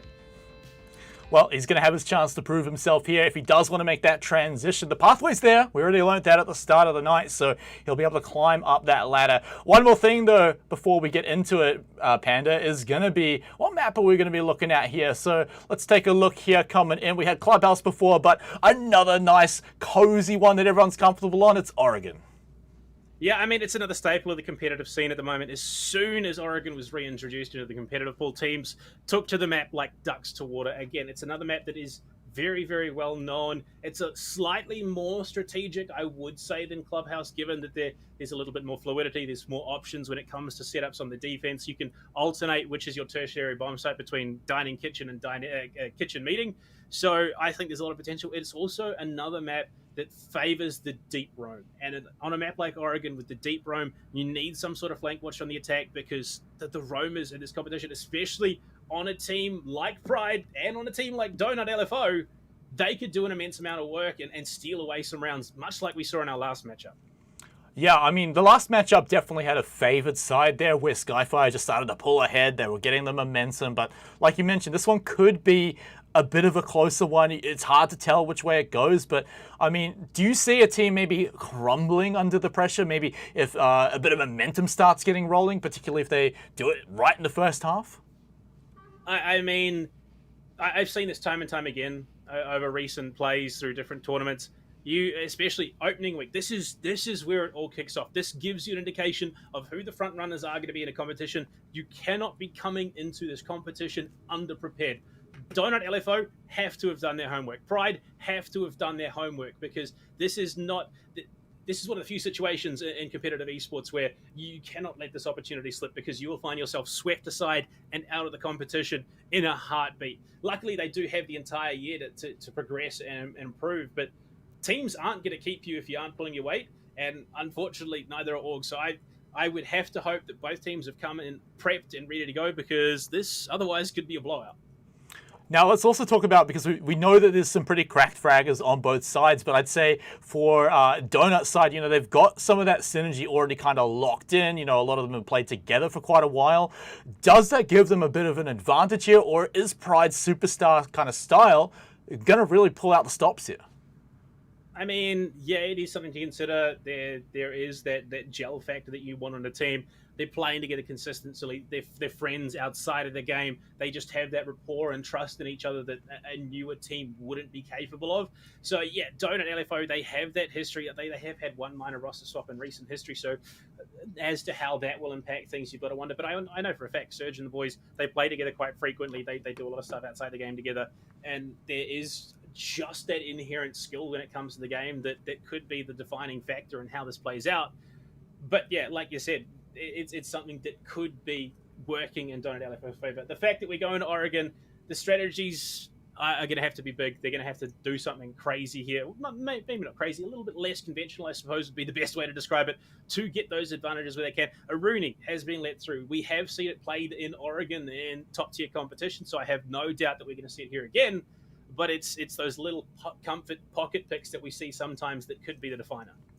Look, I mean, we got teased at the Junker before, so he's also out of the quarantine. I'd love to see him. I know it hasn't really shown up too much at all, but I just want to see the big man come on out, our Lord and Savior. And, there could be maybe some tight little spaces where you could throw out the Shumika grenades and maybe get a little bit of value out of them. But for now, maybe we'll have to wait a little bit. So, Panda, I mean, look, Oregon, it's just like Clubhouse, like I said. It's a cozy map that teams have worked out a lot here. So, I've just noticed that all the players are looking into the roster. So, we're waiting for the R's to come out. And once they're ready, we'll be able to jump into the match. So, quick thoughts, predictions before we jump right in. Look, I'm 100% anticipating we get a 4-2 half. I would have to say it would go to the defenders off the bat, but we've already seen a very attacker-sided Clubhouse, so there is any number of possibilities.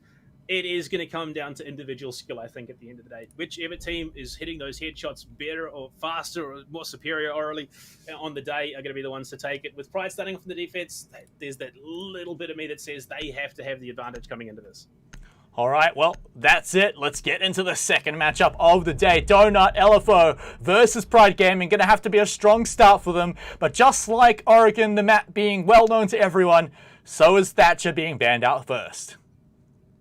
Look, it's no surprise to me that this is where things start to get interesting. The second ban, what do we see taken off the board here? That's the big question. And Nomad, I talked about how roaming is so key to how Oregon plays out. Nomad off the board. You now have to rely on a Jackal, a Gridlock, or Claymores to deny that flank potential. And I think LFO, they're playing for the second half here. They want to get onto the defense. They want to start ripping things away. Mira, again, makes a lot of sense, especially on a map like Oregon. There are some very, very defensible positions that she can thrive. So, again, no surprise she's off the board. Yeah, just a nice cozy ban again as well. The Nomad, like you said, making sense, locking down the roams. Valkyrie, another one that teams just sometimes do not want to deal with. But Oregon's another map where there's just so many good spots for cameras on the outside, but also a lot of cheeky hiding spots in the map itself. It just can be so annoying to look for them.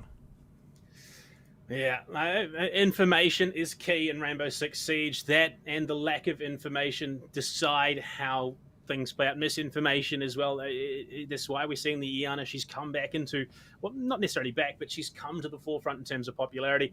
Not only does she have the new Gone 6 to secondary, which fills a similar role to the breaching charge that Ash brings, long-ranged, bulletproof utility destruction. She also has those 2 frag grenades. She also has the G36 or the ARX. An incredibly well-rounded operator in the attack, not to mention her gadget provides that information. And there we go, the sub for Pryde here. Arbs switching off the Rook. Again, no surprises. Onto the Aruni, something a little bit more conventional as we are going to be heading into our opening round here. Speaking of subs, I also want to point out you've got on Donut LFO Fluxus actually coming in to the party too. So he's going to be rocking the Iana that you were just talking about. So really a lot of fun coming in. But I'm interested to see what is Aruni going to come out with. So I mean, tell us what are the pros really doing with this new operator? How are we being surprised by it?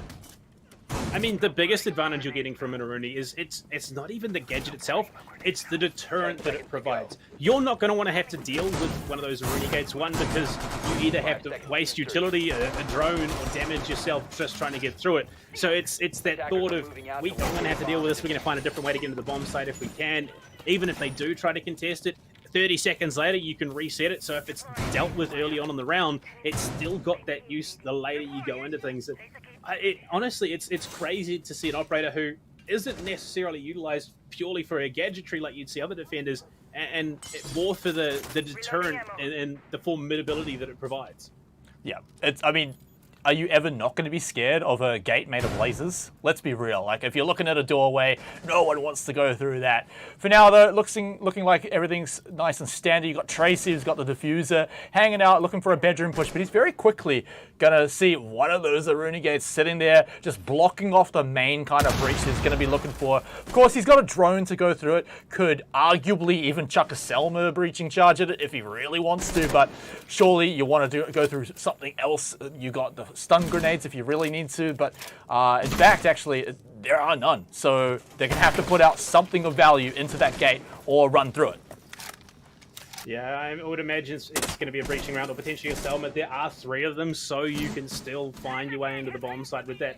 They've also got, on the other side of the map, you're running Nova on that Maverick to look and contest at it. But this is what I was talking about. The depth of roam capable on an Oregon matchup here. Elements coming up laundry stairs. If he pushes up Armory from behind, he could do some real damage once that execute comes into effect. Pinching onto Trophy, shutting down an attempted attack is a terrifying prospect for most teams. And with Arbs rotating out of Armory to reposition, join up with his teammate, I don't think they have an idea that he's pulled off that angle. Just such a strong little secondary ability as well, the ability to wall punch, but First Blood's going to come out. Doesn't matter how cool that secondary ability is, you've been taken down. Arbs out of the picture, but of course his gates will remain. The push coming in from Attic as well is looking to draw a bit of attention, but Navni's got to go over to the window. He's already taken a bit of damage. This could be a bit of a time for the flank to come out. Elements, he's been drawn on out from his roam, but walks right into the trap of Fluxus. It's all Donut this round. Donut LFO, they've done a lot of work to improve after the qualifiers, and it's looking a bit bleak here for Pryde. 2 players left, Namni and Pluto. Ella and Malusi, not the greatest of operators in these 2v5 clutch situations, but they can still do some damage, they can still find those angles, but the positions which they are being contested from, it's not great, in all honesty. You got 4 players stacked over this eastern side, looking to execute into either of the bomb sites, plus a player outside the double window. Pluto, he's probably too long for this world. Can he find the first? No, he un-ADSs at the worst time. Finds one, though, as they swing in through Walken. Might even be able to find another. I'm in the position it's in. Unfortunately, though, it doesn't matter. Fluxus and Levi swing in, clean them up, and Donut LFO looking leaps and bounds better than we saw them in the qualifiers. Yeah, I mean, it looked like maybe a little bit of magic could have happened there, but a 2v5 is a 2v5 at the end of the day, and you're right. Donut LFO with the strong opening, just shutting them down, drawing them away, and just honestly reading Pryde like a book into that round, down to the roam from Elements, keeping him trapped, making sure they were not surprised by anything at all. They definitely have done their homework. Yeah, I mean, at the end of the day, information can trump out positioning and gunplay, even if you have that extra knowledge that your opponent might be in this position. In a moment, you can set yourself up, wait for them to come, and that second of suspense that they have no idea you're in that position can be enough. That's all it sometimes takes. And well, a very, very solid attacking round from Donut LFO. They lost a couple in the tail end, but they swung in concisely. The synchronization was enough for them to pick up that round. Now, though, Pryde, they're going to be heading back. They know what they need to do second time round. We see the Whamai coming out over the Ella. 100% I rate that a little bit more than the Ella, even though Pluto did pick up a kill, the only kill they got in the round. Just being able to deny that utility, deny the threat of a white screen, 100% at the end of the day is worth more. Yeah, I mean, you could even see at the end when it was a 5v2, they were still having to drown out the ADS. So imagine if there's magnets thrown into the mix as well. So just so much extra time that you can buy. I mean, Namni being on the Malusi as well is just so powerful in the attic as well. So plenty of work for them to do here. Plenty of utility being made up for Donut LFO. They're forced to clear a lot of that out. Blowing up the hatch means that they have to deal with that Banshee there in the attic too. But as we know, Nova's going to be the only one going up there, and he's just going to have that one long sightline. But Namni already losing more than half his health bar. At least he didn't die, but that is some quick damage. Yeah, being threatened early by Flux and Mixes, the 2 entry fraggers here for Donut LFO, and not only have they gotten positioning, they've got drones as well set up looking for that information. Elements, that's what I was talking about, the real threat, the Frag King himself just takes the head off of Flux Zeus. They lose the sledge, they lose the threat of frag grenades from below, and luckily they still have Nova who can provide that would require them giving up their contest onto Attic to try and position him for it. That's a striking blow to kick things off in this round. Yeah, I know it was on the razor wire edge, right? Elements were so close to being droned out, and that could have been a frag straight back his way. In the meantime, though, Fluxus going down, Levi as well, dropping a whole lot of health. So this is looking a little bit more dicey for Donut Alpha, a little bit less by the book, but Mix is still trying to put out some pressure from below. But Kieran's going to be looking down there as well as Pluto, so he's going to be playing with a bit of fire here.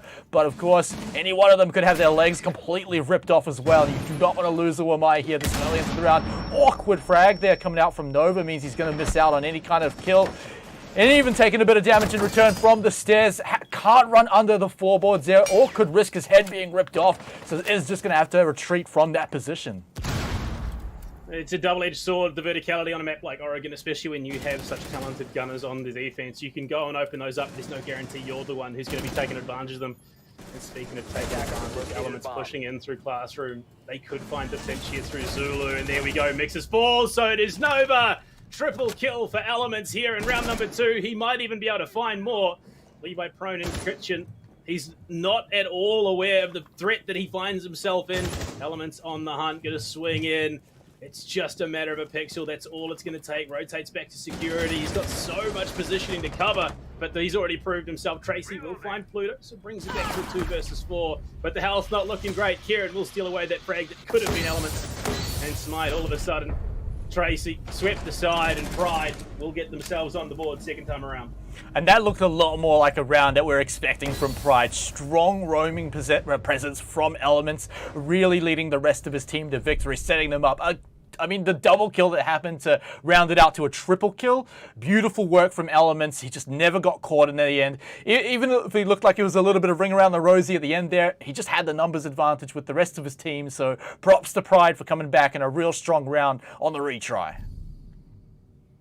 Well, Dorms is more often than not the go-to bomb site to kick things off for a lot of teams, and no surprises at all that we see Basement coming out as a secondary launcher in supply.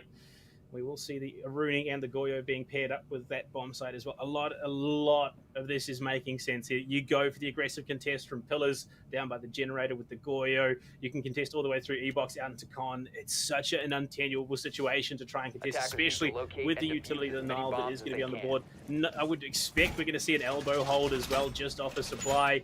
And this is an aggressive defensive setup coming out from Pryde. Yeah, aggressive, but then you look at it as well. They've got the option to really hunker down if they need to in the basement. I mean, it's just such an appropriate site to really hold down there if they need to. But you can imagine Elements is going to be sneaking around if they can let him be a little bit unleashed, maybe send him upstairs somewhere. He's heading to the stairs, so maybe that might be the deal. But it's looking like he's going to be hanging out around, maybe just going to hang out in the freezer for a little while. Kieran's also, playing that smoke, so you can imagine him hanging out in the elbow, pocketing a reinforcement just to go and try and retreat safely for such a strong position. Goyo in the freezer hall is going to be able to just deny that for so long with the Vulcan shields if he needs to, but a three-man squad coming in from the north side, and they're just going to go in right from the tower. And this is just a clinical hold for the defensive Pryde here. You got a player on main, you got a lot of presence downstairs with those aggressive long angles. Freezer construction contested here at the moment, and then it's going to be Elements off doing his thing on the roam. They like to play a loose roam. You got your tight roam, which is two players in position to frag off each other should they need to, or the loose roam. You got one playing main stairs, one roaming over towards laundry stairs, and already we've seen the work, the damage that Elements can do when he is let alone and not droned out. He's looking to do the same thing again here, and don't LFO, they can't have second time. So my question is, what is Tracy doing during all of this? Because he's hanging around and looking like he's going to push for the bunker, but he's so far out, looking like he's leaving his options open for a retreat, keeping the information hidden as well. So Pryde aren't going to know where he is. A long angle, actually, just to see if Kieran wants to poke his head out, maybe rotate around. They've got the Maverick to open up the hatches as well into E-Box, so all the doors should be open. I wonder if they're going to go for any kind of push through the bunker there. They've got the diffuser there, so something's got to succeed in this angle. Levi has actually come on down. They've got three here now, so looks like bunker is going to be the go. Yeah, it's a staggered assault. They're going to look to try and get pressure through the E-Box hatch, try and convince Kieran to rotate back in, reinforce that elbow wall, have someone push down main stairs as well and contest the generator. They want to flush all the defenders back into the bomb site so they can get control here, set up for the breach, explode onto the bomb site and get those round mixes as well. He's looking to contest Namni playing in Harry Potter Nitro Cell. Could have been rough there if, unfortunately, Mixes hung around too long. But with a minute left to play, Nova finds the opener, just walking into the wrong angle. It's a big frag to find through E-Box. Kieran, his position is a little bit less secure at the moment. Toxic canisters have to be used in precision here to deter them as those... Big one! Lost his head to the swing. Toxic canisters big. They lose Nova, but they trade in the end, the two of them. All of a sudden, Elements, he's back on the bomb site. Pryde, they have so much control. This defense could be absolutely crippling. Yeah, Kieran is in such a strong position. Still two Toxic Babes to lock out the player from the bunker. They just can't come inside. 3 ADS still there. He's going for the move, goes for the swing, and still gets him easy as pie, but is traded out. 2v2 with 20 seconds to go, but more are falling for Pryde right now, and it's all up to Arbs from above. He can drop down into the E-Box, but the plant, it's going to go down, and here he comes with the drop. It's into laundry. Arbs will drop into E and to push down the freezer corridor. They don't quite have an inkling of where he is, and the diffuser, it is in a position that he could take it. One player, laundry stairs away. He's looking the wrong way. Sprays the body. He's given away the game. Will he find Tracy? He pushes and finds it! No! Unfortunately, caught on the reload. And off the back of that, Donut LFO will pick up the win post the plant. Unfortunate. He is going to be absolutely kicking himself off that one. Yeah, but at the end of the day, right, it was just such a rough position for him to be in. The amount of different angles he would have to cover there. I mean, 2, I suppose, but just very far apart. You swing your mouse 180 degrees, but even then, close to it, but just caught on the reload, like you said, couldn't pull out the secondary in time. But the end of the day, it was still down to the wire there. I think Kieran put on such a good performance there. That one Toxic Babe to start things off with. I mean, it was right at the end of the round, so saved and banked already, but it cut off. It's just such a big assault there. Cut a lot of HP off from the attackers too, but at the end of the day, it just wasn't enough. The unfortunate nature of the P10 Roni, and unfortunately it's small magazine size. It can be very, very hard to pull off those clutches without the security of being able to reload. We will go for the re-attempt here. Pryde to double it down like they did on Dogz. Very, very similar. In fact, all picture perfect. Actually, no, not picture perfect. Namni's bringing the Wemai instead of the Lucy. So, same, but not quite. Hold down those same aggressive angles that we saw previously. Arbs almost pulled off the perfect flank. Couldn't find that final frag. Right. The question now becomes, what do they do differently to secure it the second time around like they did with Dorms? Yeah, so, I mean, slight differences, but a lot of it should look quite similar. I mean, particularly the Goyo, right? Just so much extra buying of time that he can do by setting up those Vulcan shields. Of course, Kieran in that super strong position, but this time going to be playing on the mute instead, so a little bit different. Still has the shotgun to make that rotate hole, but no Toxic Babes, but a C4 in hand to maybe make a bit of a difference there. I'm keen to see if he's going to pull off something magical here, but quick entries coming in from Fluxus. This is the unfortunate nature of a map like Oregon. With this basement defense, you can't really afford to commit too much vertical pressure like you can when it's a kitchen dining competing bomb site. So you're probably going to lose out in those positions quite early on. You have to play for your frags and play off of the flank potential of your Roma. At the moment, it looks like it's gearing up to be a freezer push. Levi in position, being droned out by Mix's Elements, though, has pushed up to the sink. Might even be able to find the angle up the freezer stairs, but he's so convinced there's a drone. Levi might have that advantage. Somehow they both whiff. Unfortunately, neither player securing the frag off what should have been a pretty solid trade for Levi. I mean, look, Flux was in just such a funny little position there, but I mean, at the end of the day, just so awkward, but good aggression coming from Elements. Could have had a big reward. He doesn't have to fall back too far either. Still has the Vulcan shield and an ADS to back it up. So he might get droned out here in this position, but all the advantages are there for him. But we just heard his Vulcan get blown up, so that is one of them down. But this is half the round already bought out for Pryde. Pryde, they're doing their job. They're wasting their time. Obviously, like I said, they have that advantage. Or Elements, again, going toe-to-toe with Levi. But two-time Scope just going to give that little bit of extra advantage to the Zofia. The donut out of Kieran. He's going for the odd play, but Fluxus elsewhere is going to find a kill on the Arbs. That is the Aruni we saw go big towards the tail end of last round, taking down 4 players on the board to do the big damage they need to get themselves the equalizer. Snipe Kieran, prone on the floor in laundry. No one expects the man in the middle of the room, and he's going to equalize there.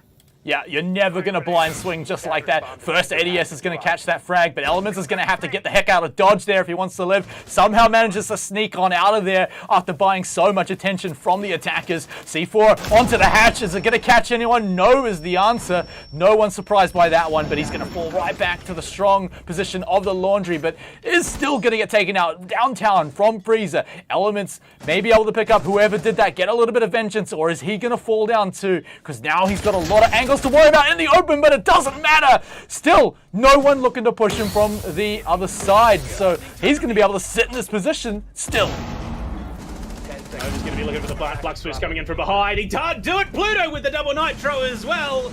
All of a sudden, it flips on a dime, and Pryde will find the equalizer. Just the angle from Freezer looked like it was going to be enough for Donut LFO to shut it down. But these two stunning gunners, these stunning utility players find the kills they need. And we're back even. We could see that 3-3 half coming through soon. And Pryde are just playing like a team that no one expects, right? They're pushing up in positions that you're not ready for. Who's lying down on the floor in the middle of the room? Who's pushing up to Freezer so early just to go for the stairs? They predicted that one, but even still couldn't get the refrag onto him. So all of that just results in so much time being wasted. You have to deal with it, and suddenly you're looking down the face of a clock where you got to run into a double kill on a C4. But I'm going to forget all that because I just saw my main man Oryx get locked in. I'm a big fan of the Jordanian himself, the Remadash in hand. One of the most phenomenal roamers on a map like Oregon. The hatch play becomes so key. There's so many options available to Arbs here to look to try and impact this round. He was sitting on the Maestro, another operator that does play phenomenally well on this bomb site, but this makes your flank watch all the more important because you can't control the stairs because that's not where he's going. He's going to be coming through the hatches, he's going to be coming every which way, and Hold up. there's Hold an up. aggressive attic setup here. They have completely voided small dorms. They're going to be playing a much more aggressive style of defense, which is what we have been seeing up till now. Switch from the Wehrmacht to the Jaeger. Namni and Elements have handed off to each other here. But Namni, again, still a very capable fragger. Hasn't found anything yet so far in the map. Unfortunately for him, though, he's been Z-pinged out.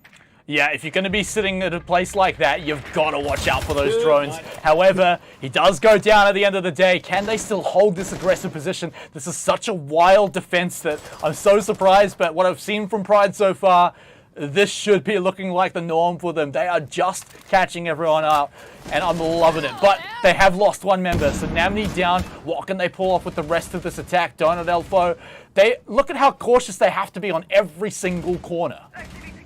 This is such an aggressive hold here. Elements has to go absolutely off with Arbs in support. They're going for the T3 and T2 hold in Attic. It's not something you see every day just because it is so easy to lose control of. Unfortunately, they also lose Namni, who the 416 carbine, one of the most influential guns on the defense, no longer going to be available to them. But they are doing their job here. They're wasting time. They're stalling out. In fact, they've got an aggressive hold all the way through from Trophy into top Attic, which is it's not a setup that you see very often. Elements, oh my lord, good night Nova, just takes the head on the upside down rappel player.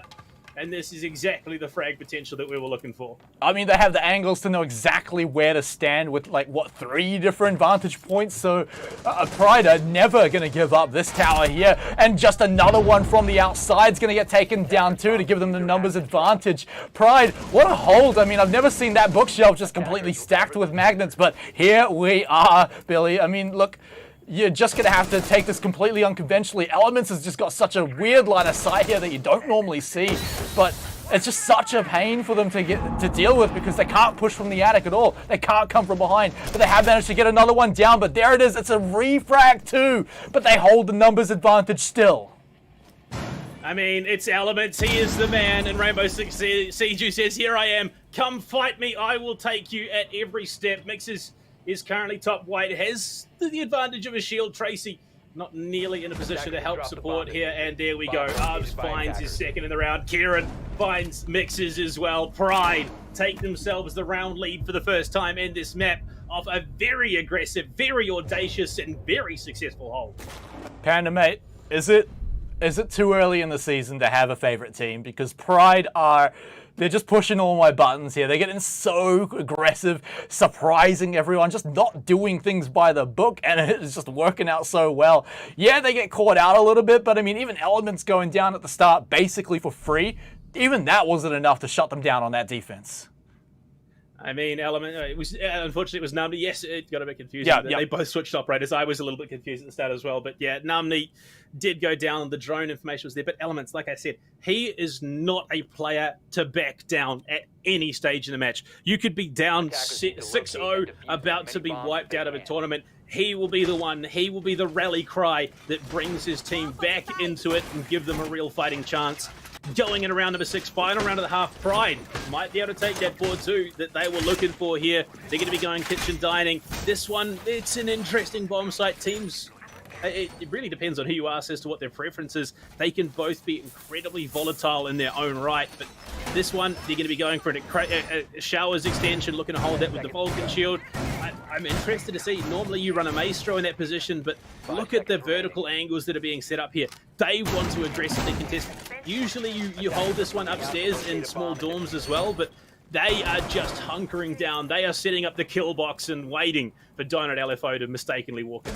Yeah, it's such an interesting one because, like you said, everyone holds up there because there's so many angles you can have on common plant spots. But yeah, we have Namni.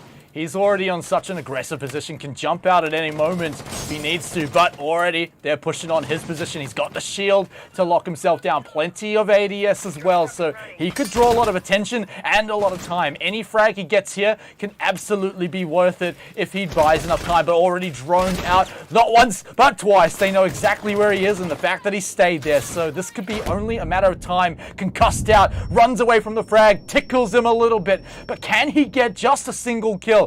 Can he deny anything here in this tower? But time. He's doing a good job of that so far, but I think he needs just a bit more to be a success. He's still jiggling around. He's looking for that information. It's such a aggressive, such a risky position to be holding, and the fact that he's still alive is wild. Not only that, he's done significant damage on the mixers here. He's still locking down this position. They can't get in. They can't get the vertical control. They need to contest this bomb site through the bottom of Small Tower. Jumping in. Levi going for the push. Elements in support, but they both drop. Unfortunately, two of the key fraggers now gone for Pryde. Two big frags picked up on the other side of it. Pluto tagged as well. They've just hit the halfway mark of this round, and what looked like it was going to be a very heavily contested defense is looking infinitely weaker now. It could have been alright if it was just Namni, but losing elements too is critical. Arb's in an awkward position too, but has the presence on the window. Kieran locked down on site, so they don't have any presence upstairs either. This is a stronghold now for Donut to move in and take every powerful position. Pluto aggressively pushing up the shower hall. He sees his prey and strikes, goes for more. Can't quite hit the headshot, but he's got his money's worth and will back right out of there. Bit of spit damage dealt as we hit the final minute. Pluto is pulled back to Big L, looking to hold that angle by the shower. Nova has had some help at opening the walls at the very least, so they do have the avenue into the bomb site. It's really how do they get themselves in so they can go for those frags or go for the plant off the back of it. Time it's ticking away. The longer they take to decide, the harder it's going to get. Frag grenade deep is going to just tickle Kieran there a little bit, but not enough to put him in real threat. And Arbs, this angle could be definitive in how this plays out. Toxic canisters being thrown. We are getting so deep into the round. Smoke in return to try and give themselves the security for a plant. Tracy's on it. Toxic canister throw into that position by the couch. Unfortunately, it seems like it's not going to land as they will get that plant off. Tracy does just stick it out, and, you know, as they say, pros don't fake. Yeah, and sticking that smoke grenade just denied any information on that one, but another walk into the sideline. They've got to push here. Kieran's got to succeed, but he walks right on into it, and no way they were going to take that retake. Done at LFO, they picked the round up. That's exactly what they were looking for as we do go 3-3 into the half. Even ground, even playing field, but it is Donut LFO to head over to the defense. Pryde, they need to be bringing convincing and overwhelming attack if they want to take this map away for themselves. Looks like Donut LFO thinking about heading down to the basement. They have any number of options here available to them. All four bomb sites on Oregon are contestable. They are playable on the defense, not like in Clubhouse where you have bar stock and you just don't want to touch it. So look, you see the same setups, the same level of defensive prowess coming, and we see the Cade being stacked along with it. Interesting note, Pryde looking to bring the Jackal, looking to deal with that roam threat. Yeah, and the Cade's kind of interesting, right? Because you can see that Pryde are bringing out the Maverick, so it's going to be pretty hard to deny the hatches against that man. So we'll see how it does come out. Otherwise, still pretty strong anyway. Has some pretty solid weaponry as well. Is going to be choosing to bring along the nitro cell, so he can go for a bit of explosive plays if he wants to. But I'm keen to see what Pryde are like on the attack. We've seen some cool operators. Obviously, we get an idea of what they might do. But if they're going to be that aggressive on the defense, what do they look like on the attack here, Billy? I mean, Elements and Namni are known for one thing, and that is playing excellent, just outstanding entry fraggers. Give them an Ash, give them a Zofia. They're going to put in the hard yards. They are going to do the real work here coming into this matchup. So I'm excited. Elements on Zofia. I could not be more anticipative of what's going to be happening. The defense for Don and LFO has to be on point. Mirror band out means they have to rely on visual lines of sight. They're going for that aggressive setup with the Vulcan shields as well. Doubling down with the MI Jaeger in terms of utility denial. But honestly, I would have rated the Mute a little bit more, I think, than the Cade for the information denial. Yeah, but however, they're a little bit late to the party. However, Tracy does eventually make it into the bunker there in the elbow. But look where Elements and Pluto have already made it to. They're in these strong positions where they can move in, start burning out those ADS, eventually work on that shield as well to deny that position, the powerful position in the elbow for the smoke. You gotta just at least force them to retreat so you can move in and take it too. 3-man push here on the bunker, on the elbow, forcing them out. But a Toxic Babe comes out, does a little bit of damage, but no one in danger just yet. Just gonna have to force out and wait it. Timing is such a key part of this game, and they just weren't able to get and deal with those ADSs early enough that they could swing and synchronously take down the shield. Frag grenades are coming in. They're trying to deal with this Vulcan shield by the pillar, and unfortunately, Numnik just missing a little bit. Those Wemo magnets hindering his progress. Mixes as well, ready and waiting to contest from this pillar position. Another magnet in pocket will be thrown out. A lot of heavy bunker presence. Arbs with the long range shots takes the head up and Mixes. No more Wemo, no more MP5, no more magnets going to be available in the pocket as we head to the second half of the round. Yeah, and now all the shields gonna start burning down. They can start making their way in here from the stairs. A strong position, lots of long sight lines for the attackers to take advantage of. And now over on the pillar, such a strong position here. You can lock out the freezer almost entirely. And now through the E-box, it's theirs. So final gunfights with a minute to go, but they've lost an attacker. Namni, the Ash is gone. So now it's an even fight here. Defenders hunkering down though. Few shields here and there. Maverick's still looking to go for a breach. A few extra sight lines, but the defenders ready for it. Donut looking, but into the beeper. He's going to be telling everyone that he's there, but it's Fluxus to be the next to fall. In the freezer too, Levi will go down on Pryde. They're coming in strong here. Maybe not as quick on the defense. Tracy gets melted by the Vulcan. And I said it was going to be a scary prospect as soon as we saw Elements back on the entry, and Tracy just cooked to a crisp. The cohesion, the coordination, you saw the Maverick set up with someone watching the burn holes so they could go for the shots, cut the bomb site in half and give themselves some more security with the plant. And unfortunately, just you could sense the hesitation, the uncertainty of what Donut LFO were going to try and do to counteract the push. Levi got caught watching the wrong way. He was trying to rotate deeper into freezer so he could watch the angle into laundry, but you know, surprise, surprise, there was someone there watching the freezer door, gunned him down absolutely mercilessly, and, well, Pryde will take the lead going into the half. We head upstairs now to dorms, and we have to see what can Donut LFO do now that they're on the defense, because most teams will feel more comfortable here. Yeah, I mean, this is one that, you know, everyone's kind of worked out exactly what you want to do with, say, the attic hold. I mean, there's just so many powerful positions there. Interestingly, that's a Banshee on the floor in the middle there. Maybe opting not to blow out the hatch, or maybe just doubling up on the Banshees instead. Could be interesting too, but not actually going to be going for that one. It's still got the rotate, but yeah, look, Pryde. I mean, some strong attack, but that's the first we've seen out of them so far.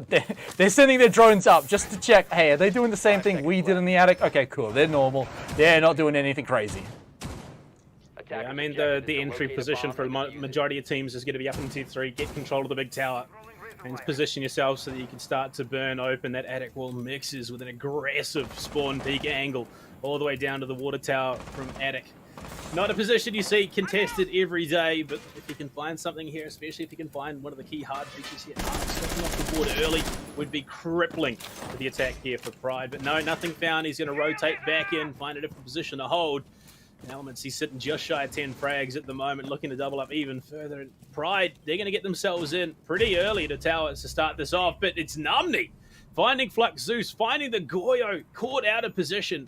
Very, very unfortunate frag to lose. Yeah, interesting place as well. You're wondering maybe it was caught out on a rotate or something, but that is just a defender down for free, not a drop of health left, lost for them. Actually, Arbs loses some as I was saying that, but well, you know what? That's just the life of a Maverick player. It's going to happen sometimes. Maybe going for a cheeky little bait there. He's making it look like he's going for the wall, but of course he's made the rotate, and now going to be able to drone it out, check that everyone's around there too, get the sight lines down. But what's happened here? Pluto, mate. Yeah, he fell off the roof. Mate, I think I saw your facepalm. Maybe you saw that before me. Yeah, he fell off the roof, but Levi's going to find 2, Kieran and Pluto to go down. Jackal and Hibana, that's going to be rough. They can't, they have no guaranteed way to contest through Master. That's going to be unfortunate. Means they have to find some less conventional means. And as we head to the second half of the round, 2 big guns off the board. Pryde, it looked good to start. Losing Flux would have been crippling to Donut, but losing Kieran and Pluto, it's even more crippling to Pryde.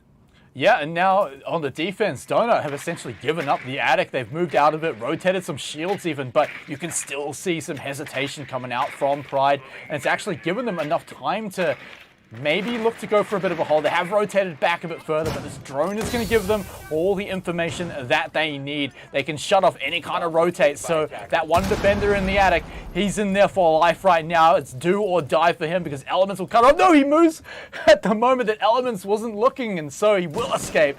All of that narrative gone. Yeah, it's a risky window to be holding on the rappel. You need to be hitting your shots and hitting them quite cleanly. The health that Elements did have, it's not something that he wanted to risk. Tracy just going to swing out and remove Arbs, relegate him to the cams. Elements looking to push over towards Mars, set up an alternate angle to contest here with the Namni.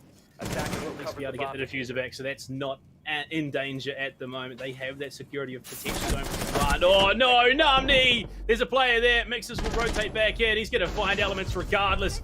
Big mistakes there, costing Pryde at the tail end of the round.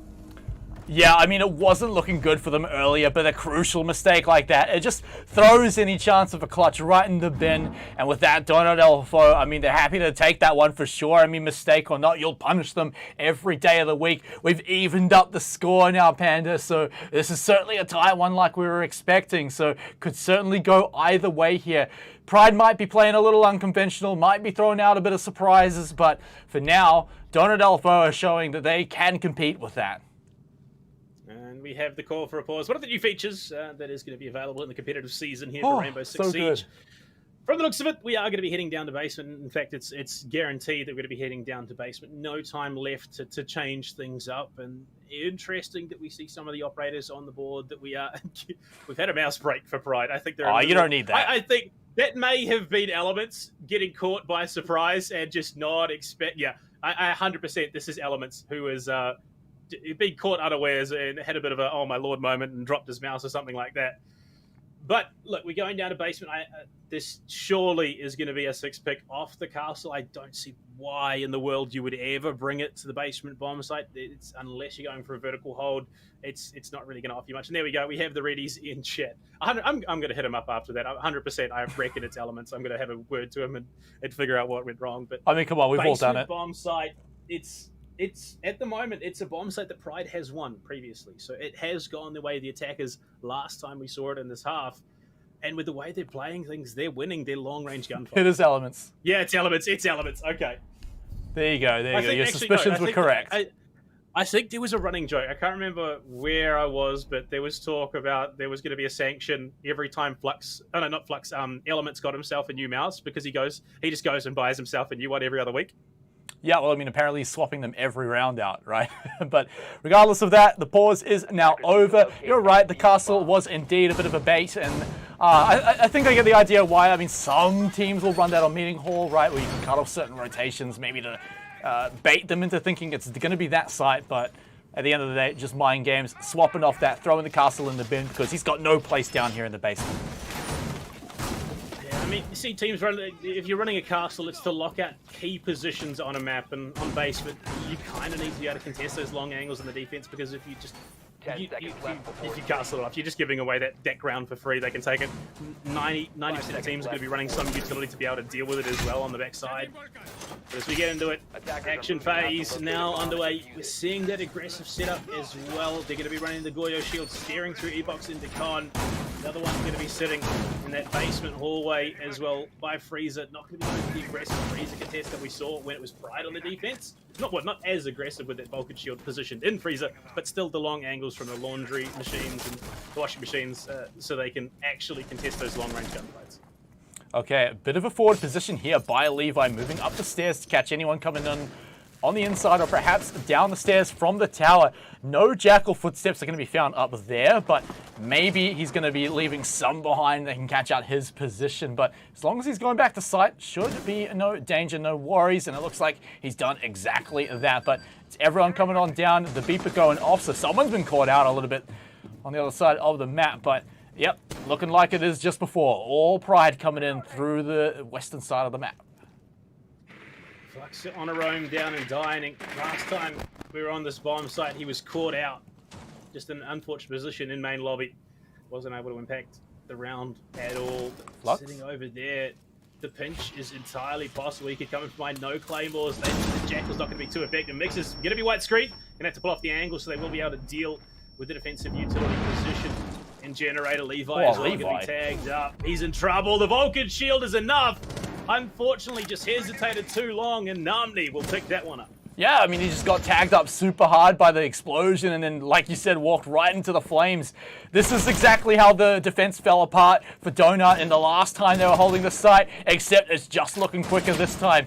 There's still not a huge amount of time left for the attackers to make the push, but for a team like Pryde, you can imagine they can get the job done here. Already into the position to push onto Pillar, push onto the halls. Can they crack through the bunker, though? This is a position Tracy can hold for a long time. The ADS is starting to go out, but he's ready with the Toxic Babes. A frag lands on his head right by the ADS, so he's going to hold the position with the shield. Not going to try and go for the bait, not going to pretend to go for the reinforce, so they should know that he's hanging around down here, but is he going to be that close is the question. Waiting there with a shotgun, they're pushing, but it doesn't matter if you've got a shotgun if you're shot in the head first, and Pluto will take him down. 2 defenders down, 30 seconds to go. Some interesting stuff happening here across the board, with the man advantage there for Pryde, and they're looking good to pick this one up. They say that Flux will find Kieran looking to do damage with that Vector that you were talking about earlier. They have 24 seconds left to play. Elements leading the charge into supply. Can they get the rotate locked down? Mixes swings in, finds Namni, tries to line up 2. Arbs will find the first. Will look to get more, but he can't. Elements spray to the wall. Flux Zeus does get it as the plant does go down. 2 versus 2, 40 seconds. The timer now switched in favor of the attacking team. Flux is not the healthiest, and Nova running to TCSG could find himself in a lot of trouble. Smite, this is looking bleak. Yeah, but the defenders that are left do have some of the better guns available for that side, so maybe they can make something done here. But Arbs, he's just pushing back to Pillar, holding his position long. He even looks at the wrong spot, but is quick on the trigger finger to swing it over. And Arbs on the other side can get the job done too.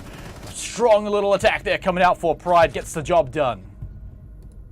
It was on a knife's edge there, unfortunately, for the boys on Donut LFO. They just lost some key positions, some key frags early on. Levi just standing too close to the shield and got burnt out before he could actually fight anyone. But off the back of that, they are saying, no, basement is not for us. It is a meeting time, and that is exactly where they're going to be going. Like I said, it depends on who you ask as to which is the favoured bomb site, whether it's meeting or dining. But a lot of teams, they have developed these strategies around the meeting hold. You go for the vertical, you lock down attic, you deny any threat of someone coming in from above. It's just a hard bunker hold vertically. You lock down small dorms as well, and with an Aruni in the mix, this is looking like it is going to be an unmovable object. Yeah, but I mean, Pryde kind of reading into this. They throw in the Maverick. They know if they can take that vertical position, then yeah, they can get a lot of presence onto the meeting hall. Also looking after a lot of the default planting spots too. But of course, like you said, it does come down to preference. So you've got to imagine that Donut LFO are comfortable on this site here as opposed to going for the other option. But here we go, coming in. They've got plenty of shields to lock down rotates as well. Of course, you know, Smoke going to be able to open up pretty much anywhere they need to go. Do they go for much of an upstairs hold? It does look like, of course, they're going to go for that. Plenty of reinforcements. It's going to be a pretty standard hold. Another great feature of Aruni as well is that, you know, while Smoke's downstairs making the rotates, Aruni's going to be able to eventually get one done. It's one of the slower ones, kind of like if you've got the Maestro. That thing takes forever to make a rotate. You could free up one of the shotgun players, so you don't need to bring a mute or something like that. It's Elements looking. Just hit the barricade. There we go. He's in. He's in. Elements is in the building, ladies and gentlemen. He's pushing himself through small tower, looking to get into dining. This is a play that could pay out dividends if he can get himself in a position to find some frags while the defenders are unaware of his positioning. He could really start to tear apart this defensive setup, but there is players rotating in and around, but a lot of them are on cams. Nova, insecurity, needs to hit this gunfight on the head and take Elements off the board, because if Elements can get control of Kitchen and lock this down, he could enable the plant. Yeah, I mean, it's just such a long sideline to hold. He's almost about to get the rotate on lockdown as well, but they're sniffing something on the kitchen here, and they're going to have to force him away. So Elements, he's in a little bit of an open position, but plenty of cover to hide behind and can even rotate back if he needs to. So draws the attention, but is just going to rotate away. So now the question is there, where is Elements gone? Nova just lucky to escape with the haircut that he did receive there. Well, it was just a fraction over the top of the head there as Elements swung in. But they are going to be looking to get control of Attic, deal with anyone in pit. Levi is waiting there, will be spotted immediately. The drone gets out as well. So they are now aware of this vertical presence. The majority of teams would be having played enough of Oregon. Levi will rotate out. He's going to pull back to Small Dawn. Does he reinforce it off is the question. Probably not. You want to be able to contest that angle. But they are starting to deal with the hatches and stage wall as well. In fact, that's the aim at the moment. No one playing in Attic means that there's no real vertical safety to try and contest this stage. But Tracy, on his own, has to land those toxic canisters. Yeah, and he's expecting that they're going to go through the hatch as well, so he's thrown out that toxic babe, but unfortunately we'll have to rotate back, like you said, on his lonesome. But here's the vertical play that we're looking for. They're not quite sure where they want to go from at the moment, but we're just waiting. Can they get past Levi? They've droned him out plenty of times, know that his presence is still there, haven't heard the reinforcement. Elements is sneaking around downstairs in the basement here, maybe looking to catch someone out, and it's going to be Nova to be found, reading him like a book. And with that, maybe they've slowed it down just a little bit. Pryde, 20 seconds left. They're going to have to make the push, and Levi, they got to kick him out of the attic. They got rid of the Nitro Cell threat from below, and they're looking to push it. Bluedo's just going to take the top scans to go for the farm as it is starting to end. Cover is there, two players on the angle. Levi, unfortunately for Pryde, has found the two that he needs to stall this one out from above. Tracy as well takes it under with Levi, 11 frags. He's going to find a triple in the round, and with no time left, he takes the fourth just for the icing on the cake. And that's just such a strong presence. Droned out a few times as well. Keeps his presence known in the attic, and they just had nothing to do. The toxic canisters blocking off anything from below by the smoke, and so Levi could just sit there for the longest time, and then at the end of the day, they had to go in. You saw the Habana player just taking a deep breath and going straight into the toxic canister. Such a vulnerable position if Levi's there, but regardless, had to go for it, and they get punished for it. So with that, Donut holding out another round, evening the score. We may, like you said, get that first overtime of the season. Rounds back and forth since round number 5. No one has been able to secure more than one in a row. And as we head back up to dorms, we are seeing the same strategy come out for the defense here for Donut LFO. 5-5, 10 rounds. The same number of rounds that we had in our first matchup. And we're not done just yet. Minimum of 2 more, potentially even going the full distance, another 5. But we won't know until we get there. At the moment, Pryde and Donut LFO have been playing some phenomenal siege. Levi just stepping up and carrying his team on the shoulders when he needs to. The rest of the team not too far behind on Pryde. Elements just swinging in, finding his ones with the help of Arbs and Pluto. And the other interesting thing as well now with the changes for the overtime and how points work, if the losing team at least makes it to the overtime, they can score a point, deny the other team a point as well, only netting them 2 rather than the 3 they'd get for a flat-out win. So even if we get to that match point, the pressure still absolutely on just to even crack the overtime. But the teams are going to want to just skip it entirely. So first team to make it there is going to just get that huge morale boost from denying the other team that 3 points. That's exactly it. And I mean, even if we did go to overtime, the losing team would secure themselves 3rd place off the back of it. Not guaranteed for the rest of the evening, but still 3rd place for a while. And, well, as long as you can get it at some point. Exactly, okay. Yeah, like top 3. We were one times top 3 in OCL. You can put that on your Twitter bio at the end. But I mean, we're coming to the end of the first minute here in round number 11. And again, just Pryde showing respect here, doing the work they need to with the drones, setting themselves up for that execute so they can minimize the losses. Look at the double shield set up in pit. They want to be able to contest the position. They want to hold it down for as long as possible. Also giving themselves that potential to rotate back at the moment. They are looking for it. Mixers trying to go for the Nitro Cell play. Can't quite thread it through, but now that they've got that angle through walking all the way into games, it's going to be a hard position to hold down.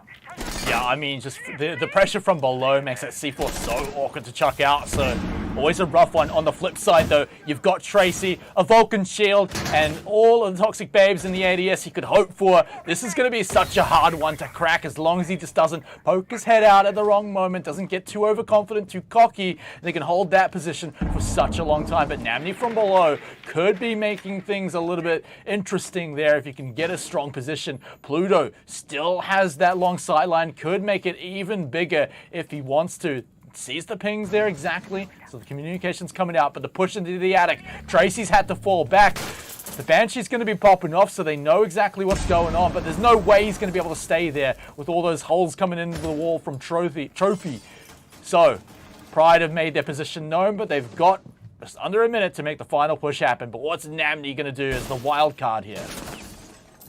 I mean, the cracks are starting to show here from Pryde. Now, I think it's 2 rounds in a row we've seen Element make these critical mistakes on using the impacts and the lifeline there. 2 rounds so far in this half that we've seen him impact himself with one of them. They weren't able to clear that shield from Pit. They are now in a position where Pluto's... Oh, okay. Element says, no, don't shoot my teammate. Takes Mixers completely off the board there. They're looking for more. Plant is going down. Toxic canister going to be used through the wall. Pluto does go down and finished off. Levi finds Arbs. Namni will get one back on the Flux, bringing it to an even 3-3 with 10 seconds left. Nova is being threatened. Levi could rotate into Master. Namni pushing up white stairs. Elements finds Levi. Tracy from behind will find the shotgun on Elements. It's 2 versus 2. Someone has to go for the plant. Namni's going to tank it. He finds it, but time is not there. Tracy swings in, slugs to the chest, and there's no chance to beat the clock there for Pryde. What a perfect example of how this whole match has gone in one round. Just chaos right at the end there. People pushing through things that you don't expect them to. Right through the flames of a Vulcan shield. Getting caught from behind as Namni rotates across the entire map. No one knows where he is. But even at all of that nonsense going on, Donut still managed to hold out the time there to pull out the win. So if you're buying time, it doesn't matter if you get the most magical frags, they still manage to pull it off. Importantly, locking in at least overtime. So at least they're going to get some points on the board here, Panda. But can they make it all 3 going to them? And are they going to do it with a clash? Maximum 3, and the clash just sneaking through there at the end for Nova. I love it. I love it. Defensive operators that... I mean, not only is it wildly impactful when you have support from teammates, but the mental aspect of it can just throw off an attacking team. And Kieran on the other side of it, we see the Ying making her first appearance here in the OCL. An operator that has seen some decent showing in the top tiers of play. Interesting to see how Pryde up to use this. The Candelas plus those smoke grenades can be used to cover a plant, especially in basement. Could be the one tool that you do need. Obviously, you can't contest a plant if you can't see a thing. I think that's what they're leveraging. And the best part is, you know exactly where all the ADS are going to be sitting. Right in that elbow with the smoke player. So just don't throw the Ying over there and you'll be all good. Even if a magnet catches it, who cares? It's probably still going to blind you. And so, Ying, I love the play coming out. 2 surprise picks coming in from both sides here in such a crucial round. Levi trying to surprise the attackers as well. Pushing very aggressively up the stairs. Dangerous move to make. But they still have the camera up there, so they can make the plays like that until it's taken out. Yeah, I mean, Levi is the anchor for this team here, LFO. If things are going wrong, he is the one who's going to make them start going right. And 14 frags to his name, a 2.0 KD currently, and potentially 1 round away from ending it all. They might be able to sneak this one away from Pryde, who were tagged as the favourites to potentially win this one out. Solid performance on the whole from Donut LFO. 1 round is all they need to end the chances at overtime. And first minute gone, they're looking to get themselves that execute. Just draining the utility elements this time. He hasn't hit himself with a concussion. Candela's primed frag grenade going to be the tool of choice to try and destroy the Vulcan shield, and it is successful. We're getting closer and closer to the second half of the round. The point of no return here for Pryde. The point where they need to pick themselves up to win. Otherwise, they risk losing it all. How are you going to get rid of the smoke player if there's a big electro shield in the way? The clash player can even rotate back through if that position isn't interesting anymore, if they go for a rotate. So I love it. And it's putting all the pressure on Pryde to make these decisions right now. They've got to deal with it and somehow get past. But in come the Candelas, getting some blinds all over the place. Fluxus, the first to fall, but they refrag it back onto Kieran right now. Another one falls. It's Namni going down. Now can Pryde finish this one off with not enough members? Another one falls. It's all up to Elements, all up to Arbs now. He's opened up some interesting angles, moving around through around Pillar, seeing if he can catch anyone off on the rotate here. Now just looking for perhaps a refrag, but just down the freezer hall. They've got two members just waiting, just camping. Levi around the corner. They both know that someone's likely there. The swing comes out. Levi gets chopped half, but still managing to survive. Down to a droplet of health. Still, how is this man alive? The pistol comes out, pushes him for a play, but has to rotate away to recoup his energy. No one has much left to go on here but the Clash and Mixers. So can they pull it out? Such a difficult task. How can you deal with Clash with this amount of health? Two players left, clinging onto life. One falls, the next will go to, and Donut LFO clinch all 3 points. They take it solidly for themselves. The clash was such a deciding factor in how that played out. If there were two players on the Pryde roster that could have clutched it out, it would have been Arbs and Elements. Unfortunately, there we go. The XNet curse is over. They said it themselves. SNet, as the roster that they were, really did struggle in LPL Pro. Finally, they've picked themselves up a big win at this level of play. 16, 1-7 for Levi, leading that charge. Tracy, only 4 frags behind. On the whole, just an outstanding showing for Donut LFO and giving us a lot of hope going deeper into the season. Yeah, but I mean, I gotta say, Pryde are just such an entertaining team to watch, so I can imagine they're gonna be pulling in quite a lot of fans. They've got a lot of fan support. I've seen it on Twitter, so I see you guys. So I'm looking forward to see what they can pull out, but at the end of the day, Donut LFO, they had a rough time even getting to OCL, but at the end of the day, here they are, showing off why they deserve to be here. Yeah, I mean, it wasn't even like it was an uncontested match. I mean, Pryde were winning the majority of the opening gunfights, and they were winning them quite well. It was just the fact that Donut LFO played their game better on the day. They played their defense perfectly, wasted time, acknowledged where those mistakes were, switched off the bomb site, and went for gold.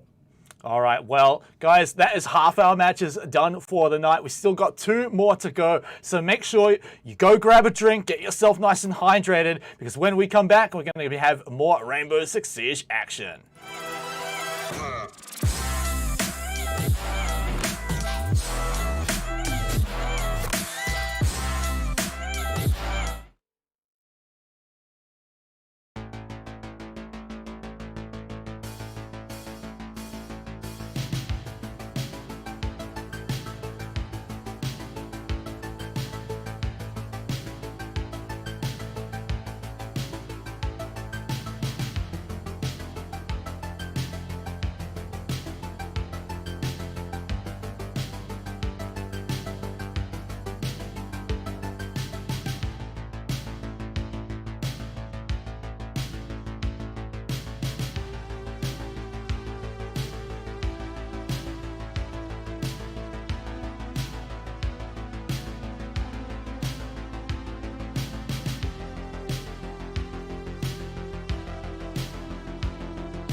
Welcome back, everyone, to the OCL. We've just had 2 of our matches go right by. We had a pretty quick one to start things off, Blue Panda, but that second one, I mean, it was close, but we did just miss that overtime with Donut Elfo pulling out the 7-5.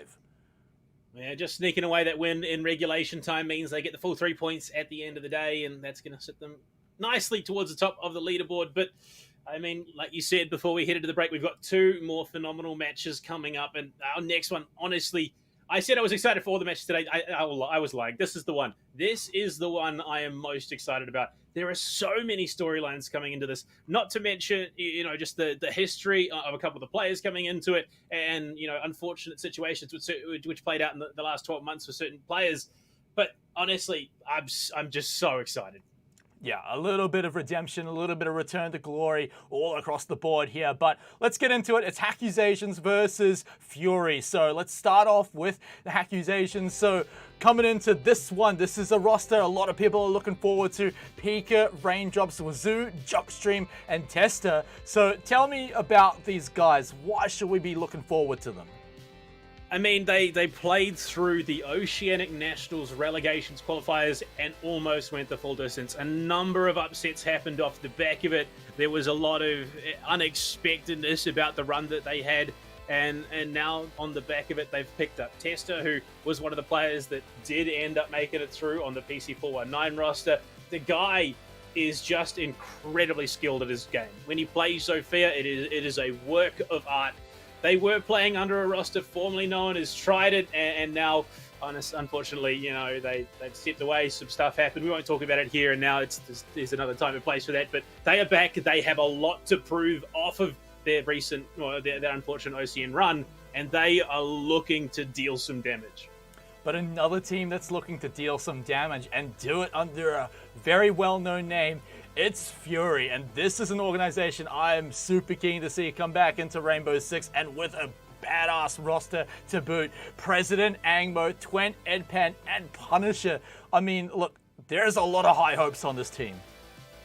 Look, this is a roster that I could talk about all day. You've got President and Angmo, who have had recent Tier 1 experience. Angmo with LFO. President, I believe he was playing with Melancats. I could be wrong on that one. It was one of the several teams in OCN now.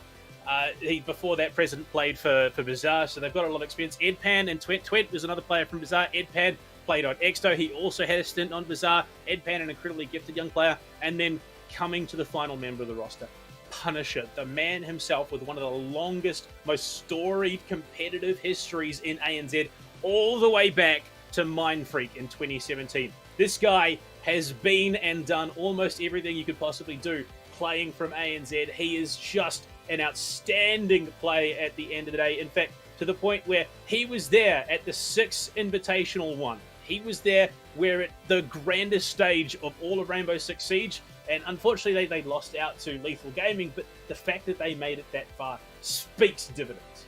And it's just a great thing to see a player like that man coming in. In the featured player matchup, though, we're featuring a different player from that roster. It's going to be Angmo. If you've watched any kind of LPL Pro, you know this name. He's been around for a while. He's up against Pika coming in from Hackuasians. So what happens when these guys meet on the field? I mean, unfortunately, I haven't had the chance to cast Angmo, but he is one of the people that I know. He is one of the people I've known for the longest in the Rainbow Six scene. When I got in, he was one of the admins in the tournament that I got started in. So he's incredibly gifted, played through the Six Masters qualifiers back at the beginning of last year, qualified for OCN, played the first season, played the second season, decided that he wanted to step away from comp, and he's now making his return with the team, formerly team Not Quite Sure, now Fury having been picked up. And on the other side of the docket, for Hackuasians, it's Pika. This player, there's been a lot of talk about his legitimacy, but having casted him, I can say one thing and one thing for certain. The guy knows his stuff. Incredibly gifted when it comes to map knowledge, positioning, all the rest of it. The guy is just a real talent in the scene. Whether however you feel about it, the guy is incredibly capable. And coming into this, he could be the upset factor for Hackuasians. The rest of the team, it's not like they're bad, but the volatility that Pika has on his own, especially when he heads onto the attacking side of things, the amount of work that he can do alone is worth 2 or 3 players. And look, volatility and map knowledge were 2 things I saw in the success from the rounds that were really strong from Pryde in the last series. So if that can come out from Pika, I think that can bring out a lot of power too. So I'll definitely keep an eye on him if you're going to be giving me that knowledge bomb. But one last thing, if we're going to talk about map knowledge, we've got to know where we're going here, Panda. So let's take a look. It's another different map this time. It's Cafe Dostoyevsky, another fun one, a lot of vertical play. Not quite as cozy as something like Clubhouse and Oregon, but it's still one that teams should be very familiar with.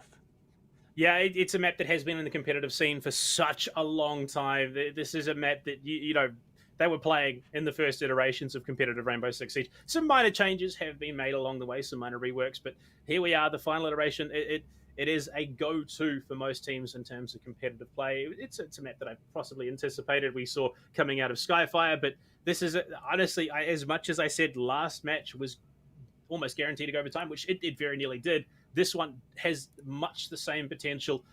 The big thing, though, is that competitive experience. There is a plethora of Tier 1 experience on the side of Fury. Unfortunately, Hackuasians, they just haven't had that experience. They have played through a lot of Tier 3. They've just managed, well, actually, they managed to do it quite well, get into Tier 2, but they just don't have the stamina for competitive like this Fury's roster will. So there is a chance that they can take a lot of the brunt, but not all of it. But that is the good thing about the best of one format for teams that are on the lower end, right? They can go for those upset, surprising strategies, especially in the opening match for their season against a real top dog contender in Fury. So look, if they're ever going to pull off a surprise, you'd rather it be happening now rather than, say, midway in the season or all the way in when people have had plenty of time to see exactly how you play. So doing it on Cafe is also a real interesting one too. I wonder who ended up getting the decision in picking that map, because I'd love to see how the vetoes went on that. But Cafe, yeah, it's one where if you're going to pull out some surprising strategies, there is a little bit of room to be a bit flexible, right? Particularly with a few new operators coming out of the quarantine, a Rooney, as well as Tachanka. Who knows if we'll see them show up? Tachanka, a bit of a, probably not, but you never know, right? I mean, last season in LPL Pro, I saw plenty of Tachanka randomly pulled out. I think the most of the time it was on Cafe, but completely different operator back then. So teams, if you want to surprise me, bring up the Tachanka. I love it. Want to see it. But you know what? At the end of the day, Hackuasians, like you said, they've got a lot to prove. If they can come in here and even just have a good showing against Fury, maybe bring them to overtime, that could just be enough to give them the boost to go into the rest of the season. Yeah, look, not to mention the fact that, Hackuasians, they're a team that are coming in. They're one of the few teams in the competition that does have a coach behind them. I know Pryde does, but old Prone Wen behind the scenes giving them all their strats and telling them what they need to be doing coming in. That's just an extra level of strategic advantage coming into it. But obviously, yeah, we go into Cafe. Operator bans can be pretty decisive in how that plays out, so it's going to be interesting to see where they opt to go once we get in. There is potential for this Tachanka to come in. I've seen it a couple of times. Some pro teams are bringing it. And honestly, he's not that different. The main difference is he no longer deploys the turret. He just is one. I mean, that kind of takes the fun out of being a turret. I mean, you're not, mounted and loaded anymore. But let's get into the bans here, Panda, because what better way to start the bans than, a good old-fashioned Thatcher ban. Yeah, like I said, I don't see too many maps being played out where he is going to be let through. He just offers so much ease of access when it comes to breaching, and unless you've got a very, very solid bandit tricker or K tricker on the team, you are going to find yourself in a little bit of trouble on the defense. And Ace, the other side of the coin, there is just sort of a rotation of what you want to take away on Cafe. Ace is the preferred one. Ranged, hard breach just gives you that added security. You're not a Maverick. You don't have to sit up against the wall. Hibana, there is that bit of a delay. And Valkyrie, we've seen it banned out all 3 matches tonight. Information is such a key part of this game, and they're going to look to deny it again. Yeah, honestly, no one wants to deal with Valkyrie. During the first week as well, I kind of see why, right? It's just something that can surprise you. So just get it out of there. Don't want to deal with it. But on the flip side, right, every other ban looks super normal, right? It's just something that you can blanket ban, and you're not really going to be wrong, right? Thatcher, Mirror. I mean, just operators like that, get them out of here. Yeah, it's interesting. So like I said, I do a bit of casting in NA. A lot of NA teams will leave the mirror through because vertically it's actually kind of easy to deal with. There are ways to catch this mirror out, but ANZ, they're still pretty fearful of it. And, well, this is not something you see every day. There has been a shift in terms of priority, and it looks like Fury, they're going to go to their weakest bomb site first, reading Fireplace, try and defend that, get some big rounds on the 3rd floor and 1st floor, but this is the big thing that I was talking about. Pika is in play, is on the Zofia, and it's one of the scariest operators that he plays.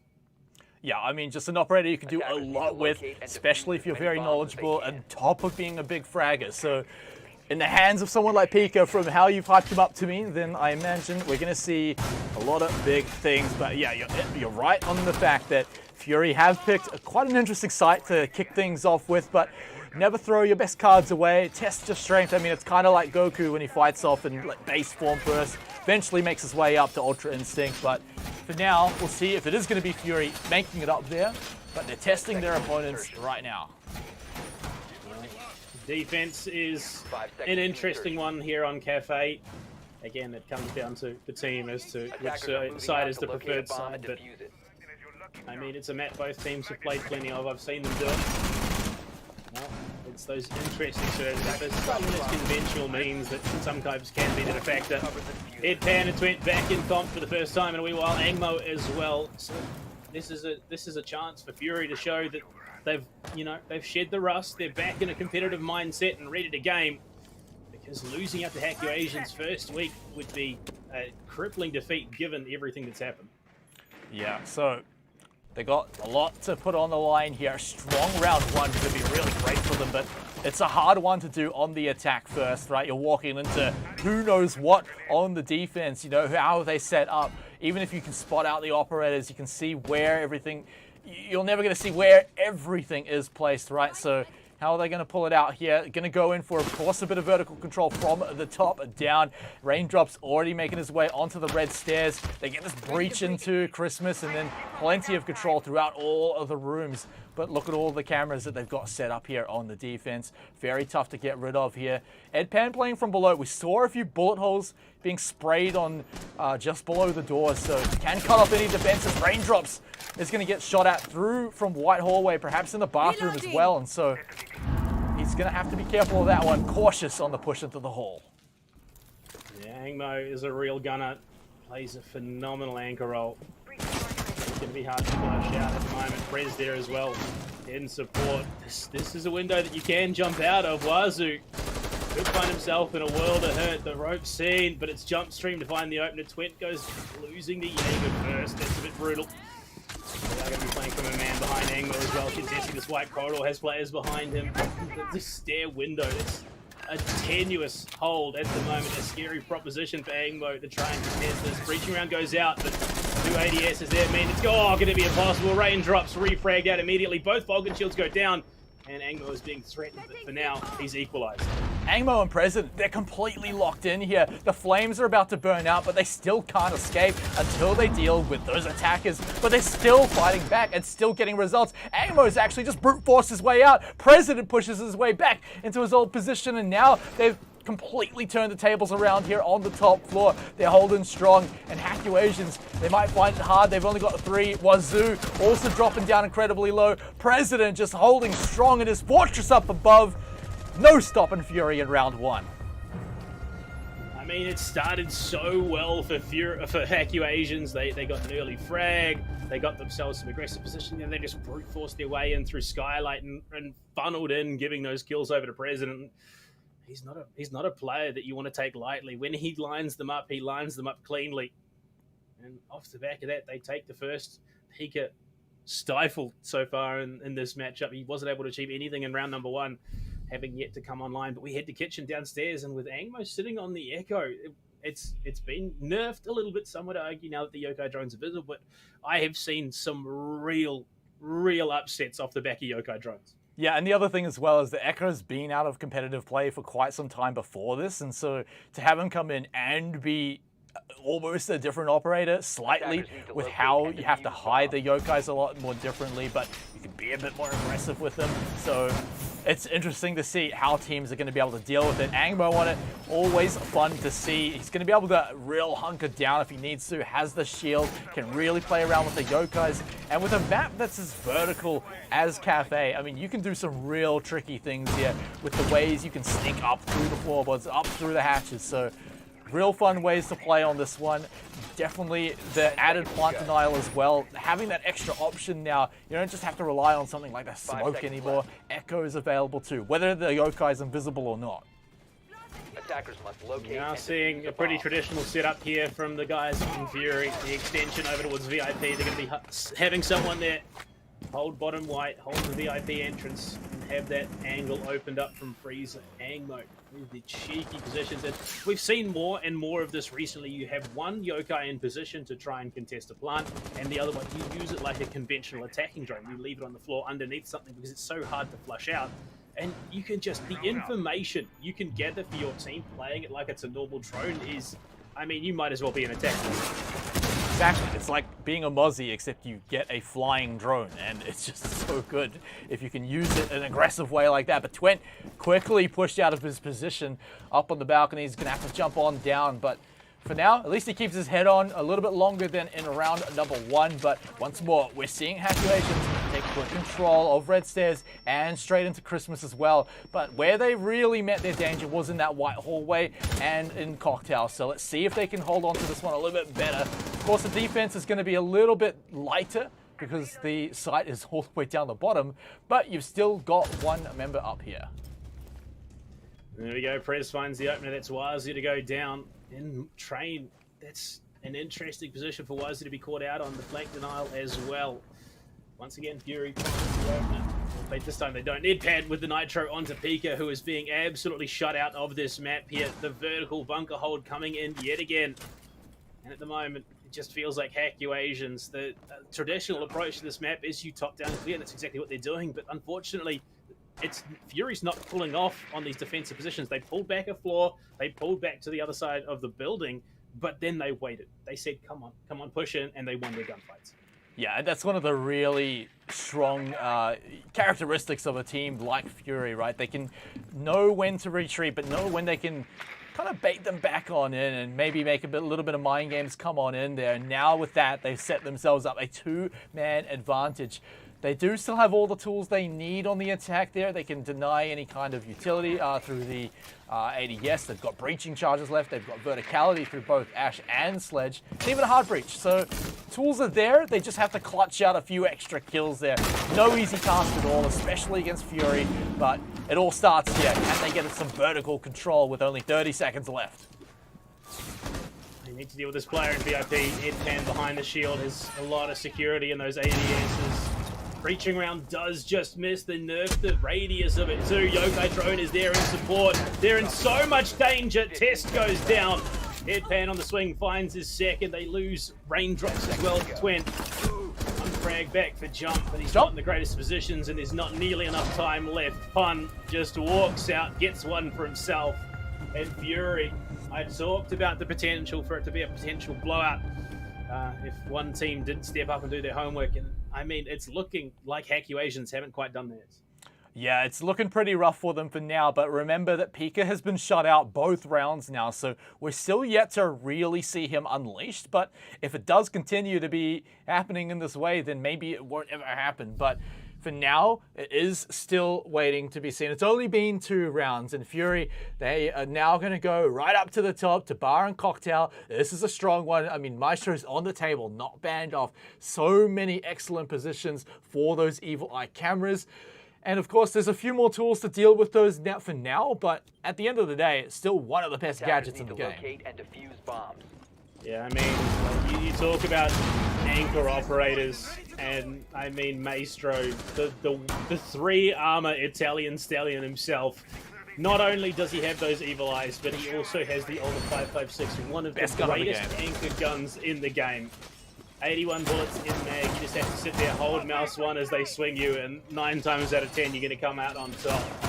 If someone is capable of distracting with Angmo playing it, I have no doubt that Hackuasians are in for a world of hurt. Yeah, so the question's going to be, where is he going to move off? Yeah, he's just going to hang out, anchor up. Why would you do anything else as the Maestro? No worries at all. 3rd floor, pretty solid idea. Just deny them any kind of entry from the hatches or from the stairs. Then you just got to keep an eye on the windows and you should be all good in the hood. So Fury, I mean, they've been comfortable so far holding the top floor in both the previous rounds when the site wasn't even up here. Now they got all 5 members here.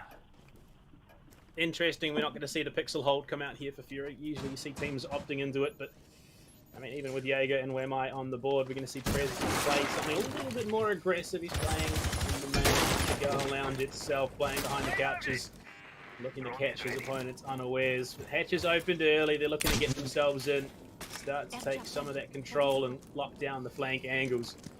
The biggest question is, do they get themselves into cigar lounge? Because the mute jam was in position. There's a lot of utility in place to deny them. This is just, it's going to have to be a brute force round for Hackuasians to get into the bomb site. Yeah, but they do have the Nomad at least to sort of secure any kind of flanking positions. No one's coming up the stairs, on the red stairs at least, without them knowing about it. So they can all focus their direction, their vision in one direction, right? So now they're trying to push out that pixel angle that you were just talking about. They have forced them back just a little bit here. So some pushback on the defense is happening here for Hackuasians, but it's going to have to be quite a lot more if they want to even enter into the building right now, as currently they're all just hanging out on the rappels. As only really Raindrops has dropped down here. Pika as well has made his way into the building, but you got to deny that Evil Eye Cam. Just one of the best positions for it in the game. Utility used, utility wasted. Wazoo hit that air jab onto the window that he was repelled on. So 2 of 3 are going to be in effective positions. One above that white hallway door. The other one red stairs. The third one on the cigar lounge window. Prez just going to be absolutely beamed through that skylight. Jump in the right place with the right information. Capitalizes. They're just burning those ADSs, burning the utility. They're stacking up. Look at that. Look at Pun. He's playing the bullet holes. Might be able to capitalize and catch someone unawares. Smite. This is about to explode, and it's going to be messy.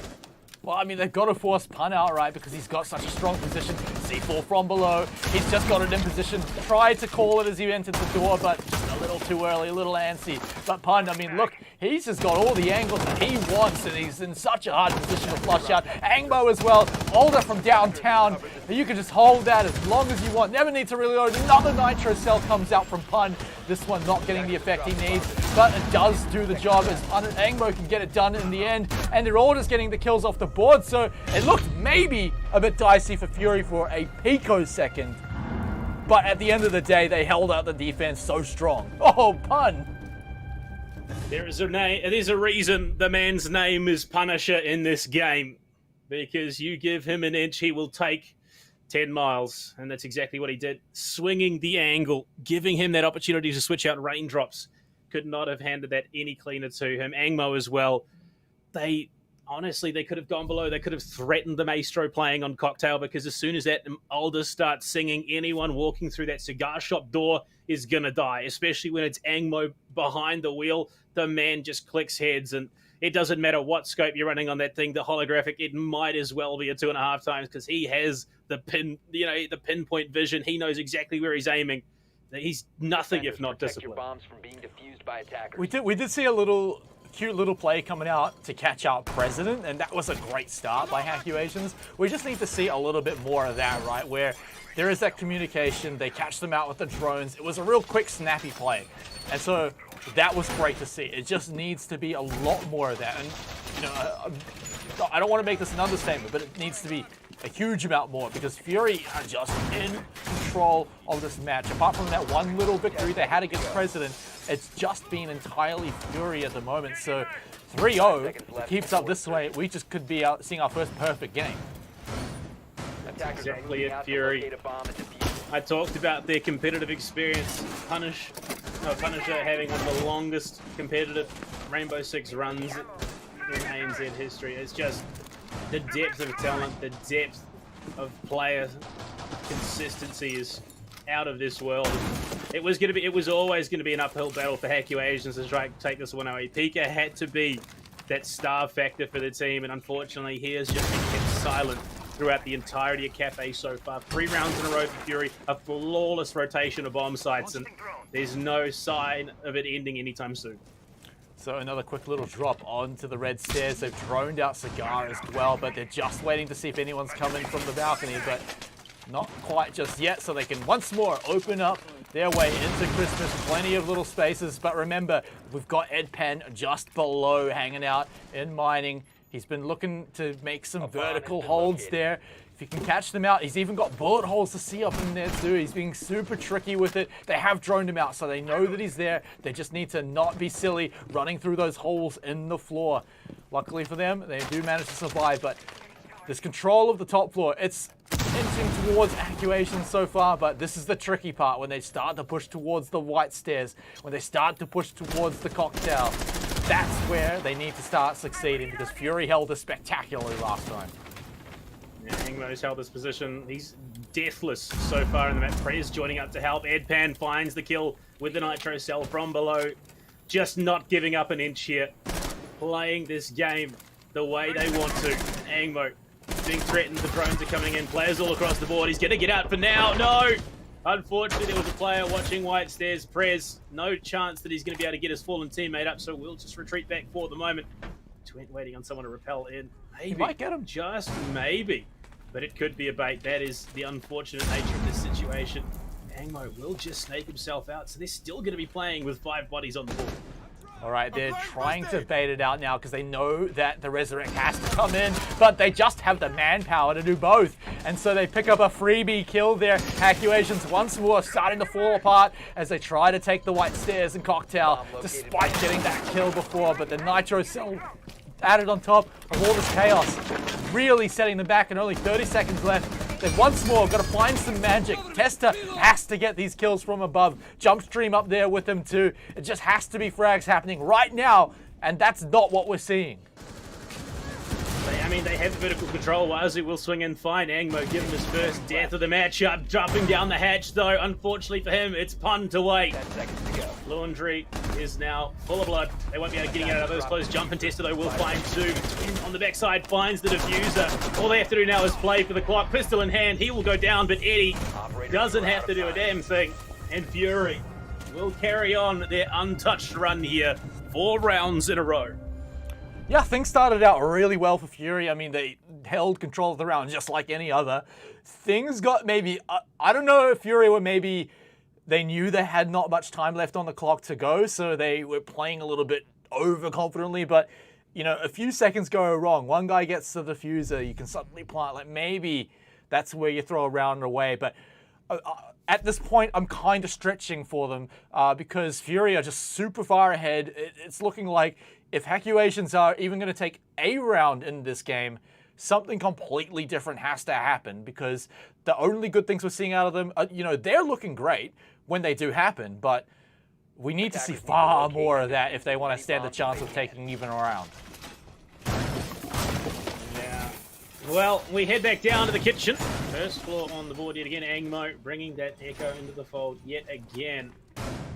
Fury, they're looking like an unstoppable train. Unfortunately, Hackuasians at the moment very much reminiscent of the kidnapped victim tied to the rails. I mean, this is not the Hackuasians or former Trident roster that we have seen in the past, and 10 seconds. you can imagine, and again, I said it in the first matchup, nerves coming into it, competitive anxiety coming into a competition of this caliber. Could be what is weighing on them, but even then, you're looking at a team like Fury, a team that 100%, if you didn't have them in your top 3, you're probably trolling, because these guys are just so capable, so deadly, and so versatile. And that's another thing as well. We talk about Hackuasians, you know, if they can make a statement here, not just a win, just a statement would be enough. But for Fury, their statement is coming in, getting a 7-0 to show why they're the top of the leaderboard. So you can imagine that they don't want to drop another round, right? They just want to come in here and just demolish their opponents, and they're getting that goal. So you have to cheer them on, respect them for that, because now every other team is going to be looking at this match and thinking, holy crap, we have to face them at some point. Yeah, unfortunate, honestly, for Hackuasians to have to match up against Fury in the opening week of OCL, but it was bound to happen at some point. If they can get out of the way now, it means, obviously, there's easier matchups ahead of them. So at least they can potentially look to pick up some points that way. But at the moment, Hackuasians looking for that top-down clear once again. Nitro Cell ripped here for Eddie. He found it once. He might find it again. He's throwing it. No! Too late! He's got it on the wrong side of the banister, so Pika will just escape with his life. But I don't think even he knows how close it was. Yeah, he's like, what on earth just happened? Did my whole life flash before my eyes, but I'm still alive? What's going on? But regardless, that's now half the round done. So they have Force Fury back a little bit, but they've got a lot more of the building to clear out. Top floor, cool, you got it done, but there's 2 more to go. So now they can take control of the white stairs. They've got a few mute jammers to just get rid of so they can drone a little further, but you better believe there's more of them down the other side. So once more, Hackuasians might have to go in just a little bit blind here. Pryde, come on. He's playing in dark. This is a notorious position. If he swings here into pillar, he might be able to find one. He's looking. He's going for the swing. Oh, no. They've just hit it outside. He's biding his time. This is such a terrifying position to hold. He knows there's people nearby. If he takes Pika off the board, again, just silencing the man out of this competition. Oh, does he go for it? He's on drone at the moment. This would be a massive blow to the Hackuasians on their attack. He's going to go for it. Lined up, put down, and Pika is yet again relegated to cams. Oh man, and he moves just out of the way in time to deny any kind of refrag too. Looks towards the door as well. Does lose a teammate in the background, but President's still alive here and gets away with murder too. 20 seconds left. They've lost another attacker. Another falls. Wazoo trying to even things up here for his team. There's not a lot of time left to go, but they are getting the kills in the final moments. Wazoo looking for it, just denying those bullet trails right past his face, but Punisher, he's hanging out, waiting for them, knows that they are coming in. The yokai there. There's no chance in the final seconds. He can just pull it off, but Pun wants the kills instead. You have run out of time. 5 rounds back to back here for Fury, and, well, the frag train don't stop, it seems. Another commanding victory. That dark position is notorious in competitive circles. If you can hold it, be misdroned. Like, I mean, we saw that time and time again for Prez. He just was not spotted. We have the pause coming in. Unfortunately, we have lost Raindrops out of the service, so we'll hopefully get him back in. But Smite, what a phenomenal way to kick off their OCL season. And unfortunately for Hackuasians, it's not looking good for them to come back into this. Yeah, and, you know, with the disconnect too, pretty rough. I mean, you can imagine with a player like that coming from President, it's just something that tilts their opponents even further. If you know they're possibly having issues with nerves coming into the match, why not pull out a play like that? That just tilts players off the face of the earth where you think, oh my gosh, why did I not think of that? Of course he'd be there. They couldn't even get the refrag too, so it hurts even more. And one thing I want to say though, as we are sitting here in this pause, is that oh my god, I have not cast since we've gotten rid of having to rehost when someone disconnects, and oh, it's such a relief not having to remake the game and just pause it, wait for them to reconnect. Such a good thing. It's been one of the highlights of the year. It just makes things so much easier. You're not having to go through the whole process. I mean, you're not dealing it's like with if you're not bugs. a caster, you can't describe how good that feels to people that haven't done it before. So, you know, just trust us, guys. Such a good change, but for the competitive scene. But it does mean that you guys don't have to wait around for a filling. We just have to wait for him to basically reload his game. He just crashed. So he says. Well, we're heading into the final round of the half. We're going back up to the 3rd floor, which, I mean, it started well for Hackuasians last time around. They found that big kill onto Prez and backstock through the skylight. Unfortunately, just the last 5 rounds, I was going to say 2, but it's the entire run of this half has just been, unfortunately, Hackuasians not quite being able to make it to the finish line. They've just been shut out one way or another, whether it's the clock or whether it's just losing their gunfights. This is not the same team that I got to see earlier in the year. They honestly, it has been a rather rough road for them. I know they've copped a lot in terms of you know, there's been a lot of hate towards them in the scene, and they are bouncing back and looking to prove themselves here. Unfortunately, this is not at all how the OCL season would have wanted to start, but we could see them bounce back. There's a lot of weeks to go yet in the competition. There's 2 more seasons after this one as well. But there we go. Raindrops is back in. We are going through the 6-pick phase, and the question is, do we have one at all? Last time round, Agmo was on that Maestro, and I mean, talk about rip and tear. There was no one getting through that cigar shop door. Yeah, I mean, why would you change it if it's not pro? Just he knows exactly where he needs to place those evil eyes, and then just hunker down. No reason to do anything different in this one when it worked so well before. But yeah, I mean, you've got to imagine Fury got to be happy with this performance so far. You can tell they're having a little bit of fun too. For Hackuasians, it's definitely looking like one of those ones where you just have to ride it off, right? Maybe try and pull out something in these final few rounds here. Maybe try and make the comeback, but at this point, you've got to look forward to the next weeks, right? It's one of the toughest opponents here. You can't let it get you down too much. You can always come back, refresh next week, and definitely don't let it get to you. But we do still have a few more rounds to go. I want to see if we can see some magic come out from Hackuasians here, because they're a team that does deserve to be here. And so, even against Fury, they can still pull something out here. We've seen the moments. We've just got to see them all connect in one round. Well, there we go. They're up. They're on the roof. They're looking to start that vertical pressure. Well, unfortunately, they're still fragless so far in this map. Not for a lack of trying, mind you. It's just the defense has been so stalwart for Fury. You look at that pun.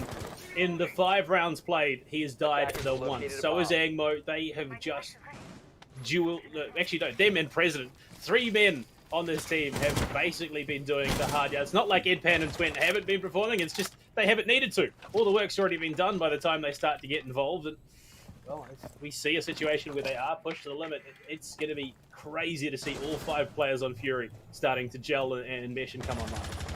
Yeah, but of course, once that 6th round gets won by Fury, that's where things just really start looking grim, right? Because they've already locked in the overtime, so they've guaranteed themselves at least the points. So, and then you're on match point, you're facing down the 7-0, so a tough one. But if Hackuasians want to come back, it's really got to be in this round, I imagine. Otherwise, it's all downhill for sure. So once more, they're going to be looking to get into Christmas. They've already got a pretty good position here into Cigar, so this is actually looking pretty good, but it's really going to be the players in the bathroom they need to flush out here. This is where the trouble came from before. They pushed them back from any kind of pixel hold. No chance of that one happening. Teams have started to give it up a little easier, especially since the ADS change, so no real surprise here. But this is where the challenge starts again, and this is where Fury have always proven to be an unbreakable wall. The charge is going to come out to blow a whole big old hole in the wall there, so there goes the bathroom player. So that one was kind of handed over to Hackuasians by Fury, so they've definitely got to have something to play around with this, because this is a strong position to just give to the attackers. Yeah, unfortunately there was no one covering the pixel door. They couldn't frag out Pun as he retreated. But we are starting to see that utility dump coming down from the sky. We might see that hatch drop come in once again. Raindrops not quite able to thread the needle there onto that hole in the wall as a result. So we see someone head downstairs. I would imagine it is probably going to be Pun with that nitro cell. If not Edpan, the man himself. They're starting to open up these angles. Yeah, it looks like it is going to be Pun down below. Raindrops opens up. Angmo to go down. Losing the Maestro early as the plant is going to be secured. Jump Stream is on the job. Nitro cell toss. You can't find anything. It's 4-4. Swinging in. Prez finds one. That's tested to go down, but the plant is secured. Pun in from behind. Edpan to go down as well to the 5-5-6 of Jump. But he goes. Twent just takes his head off cleanly. 2 versus 3 in a post-blind situation. Pika finds his first Twent. He finds his second onto Pun. Finds his third onto President. Just lines them up. Knocks them down. Hackuasians finally on the board. And if it was ever a time to come back, it was now. And who better to do it in the final moments of the round than Pika? Finally redeems himself. But the battle is not over yet. That's 1 round. They can feel good about that, but I imagine they're going to be hungry for more now. If they can pull off the comeback, that's going to be even more magical. And the fact that we're going to swap sides now so they get to be on the defense, things could change here. Things could completely flip around. I've seen it happen before. So my hope for Hackuasians, it's still there, but my trust in Fury is just as strong as ever. So 1 round down, maybe Fury collect themselves to just shove this one away, but the perfect game, it's gone. Yeah, no chance. I mean, Cafe, it tends to favour the defenders just a little bit more, but 4 rounds to equalise seems like insurmountable odds here for the Hackuasians, despite their best efforts, despite Pika finally starting to find his momentum. Fury is going to be hitting on the attack. Edpan brings out the Ana. We've seen it a couple of times tonight already, definitely meshing its way back into the competitive scene. The tools are available. Angmo picking up the flank control. At the moment, Hackuasians, they've brought the Goyo. They're gearing up for an aggressive backstock hold. Unfortunately, Raindrops in the wrong place at the wrong time is going to take a shot from the M590. But still, it's not the biggest damage. Yeah, but we've all been there. Attackers must Important locate round and your teammate shoots you. I mean, it always feels a bit funny, but here we go. First round on the defense here for Hackuasians. Pika already taking a chunk of damage too, so already, I mean, not looking that great for Hackuasians, but we'll all water under the bridge for now as they're going to look to hold up nice and strong here above. They're going to go for that pixel hold. They've got a Vulcan shield for it too, so things should be looking fine for them. But quick little entry up here onto the roof here. How quick are we going to see Fury get into the top floor? Go for those drops. Standard nomad charges, make sure no one can flank you from the red stairs without you knowing about it. And throwing down the drone. I want to know where these Aruni gates have gone out because that could deny certain things. I mean, if you're not able to shoot any of the Zofia charges in without it being known or at least draining out some utility, maybe that can get some value. But just from below, they're on the hunt for anyone. But of course, quick retreat back up is going to keep them safe. Now we've seen a level of aggression from Fury that very, very few teams will display. They've got in, they've completely skipped the first floor. They're not even going to worry about anyone playing the deep, deep roam. They've gone straight to the second. They're going to start to clear up pressure onto white, pressure onto red. Threat from below with the buck, and it's went with a bit of a free fire on the white stairs. Could have taken the head up of someone, anyone fortunate enough, and there we go. Skeleton Key starting to go to work, but you look at the positioning. Pika here could take out their main vertical threat, and Test it as well, trying to skirt around the vertical holes that are being threatened. This is, again, it's not a favourable situation for a defending team. The floor starts to become unsafe. You can't hold those positions without it being at risk of being fragged or shot or any number of things from below. It tends to start to signal the aggressive nature of the hold that we see coming out from Hackuasians. But we are closing in on the final minute here, Smite. Things are going to pop off any minute. Hinging from above and below as well with the buck, so they've got all the positions hold, trying to flush the defenders to exactly where they want them to be. President, he's going to have to be careful for any kind of roams down here, but he has made his way up to red stairs to back them up. So now the defenders are going to have to be in awkward spots. Desta! Oh, he gets nomaded off to the balcony and it saves him. So you can actually retreat out of there. What am I watching here? But Hackuasians, I mean, a stroke of luck perhaps, but still an awkward position as Fury now starting to swarm the top floor. Not a lot of time left though, so maybe they can hold them off for a bit of time here. Twent dropping all the utility he has, pushing off into bar, into freezer. Is anyone in bathroom? The answer is no, but they have to check anyway. The cocktail going to be the only one, but the hole through the rotate was all they needed to take one down of Fury. Can they keep them out for more? It's only a few seconds left. Fury pushing in, going for the defuse in the smoke, but their attacking team is falling apart. The plant, it's not going to complete, and Hackuasians get a second one now on the defense. Not only that, it's a second more commanding victory off the back of it. The hold was there. Pika found his two, found his angles before he went down, and they just wasted so much time for Fury. They really just had to force. You could feel the desperation of that execute onto the site, and it's great. Pika, he's finally found his stride. He's found his momentum. This is where he could start to shine for the team. He's won some very, very solid gunfights. That angle he was holding through backstock into bar, it's not a great one if you're an attacker. It's not going to favor you all too often. And as we head down the kitchen, we see the pulse coming through yet again. It's an operator that a lot of teams do like to bring, the Mutant Mozzie as well, to deny the information. On top of that, a Vigil on the roam. You are going to have a hard time finding information on defending operators, while they're going to have an immense amount of information on you. Fury, they need to play well. Quite a surprise though, because it's the Jaeger they swap off it. So no anti-projectiles coming into this one. There's not a Wamai to make up for it either. Not even an Aruni. So they're going to be dealing with pretty much all the utility on board from the attackers, and there's a lot, right? There's 9 stun grenades, 2 frags as well, everything from Zofia. So they're going to have to make some pretty massive value, but the good thing is the pulse should be a bit of a surprise, right? Because who swaps off Jaeger? That's one where you think, okay, really, you guys? But if Hackuasians can pull something off with it, then perhaps it's going to be good. Pulse can pull out a lot of value. Surely by now he's been spotted by a drone, but of course the C4 plays a lot of tricks above, where the attackers are almost certain to go on a site like Kitchen. I mean, you look at it, it's paired with 4 nitro cells for the defenders here. Pika, the only one not running that explosive threat. And it's a bomb site that if you want to get a decent hold onto the bomb site, you need to take vertical control and apply that vertical pressure with a seat to the board. They've got a Buck, so same, but not quite. No frag grenades for poor old Buck. He lost those last year. But they need, oh my lord, Twent, early aggression, early positioning, has control of VIP, can start to threaten in through Whiskey. I think they may have just looked to circumvent the threat of this pulse by going in first floor. President is already steering into the bomb site.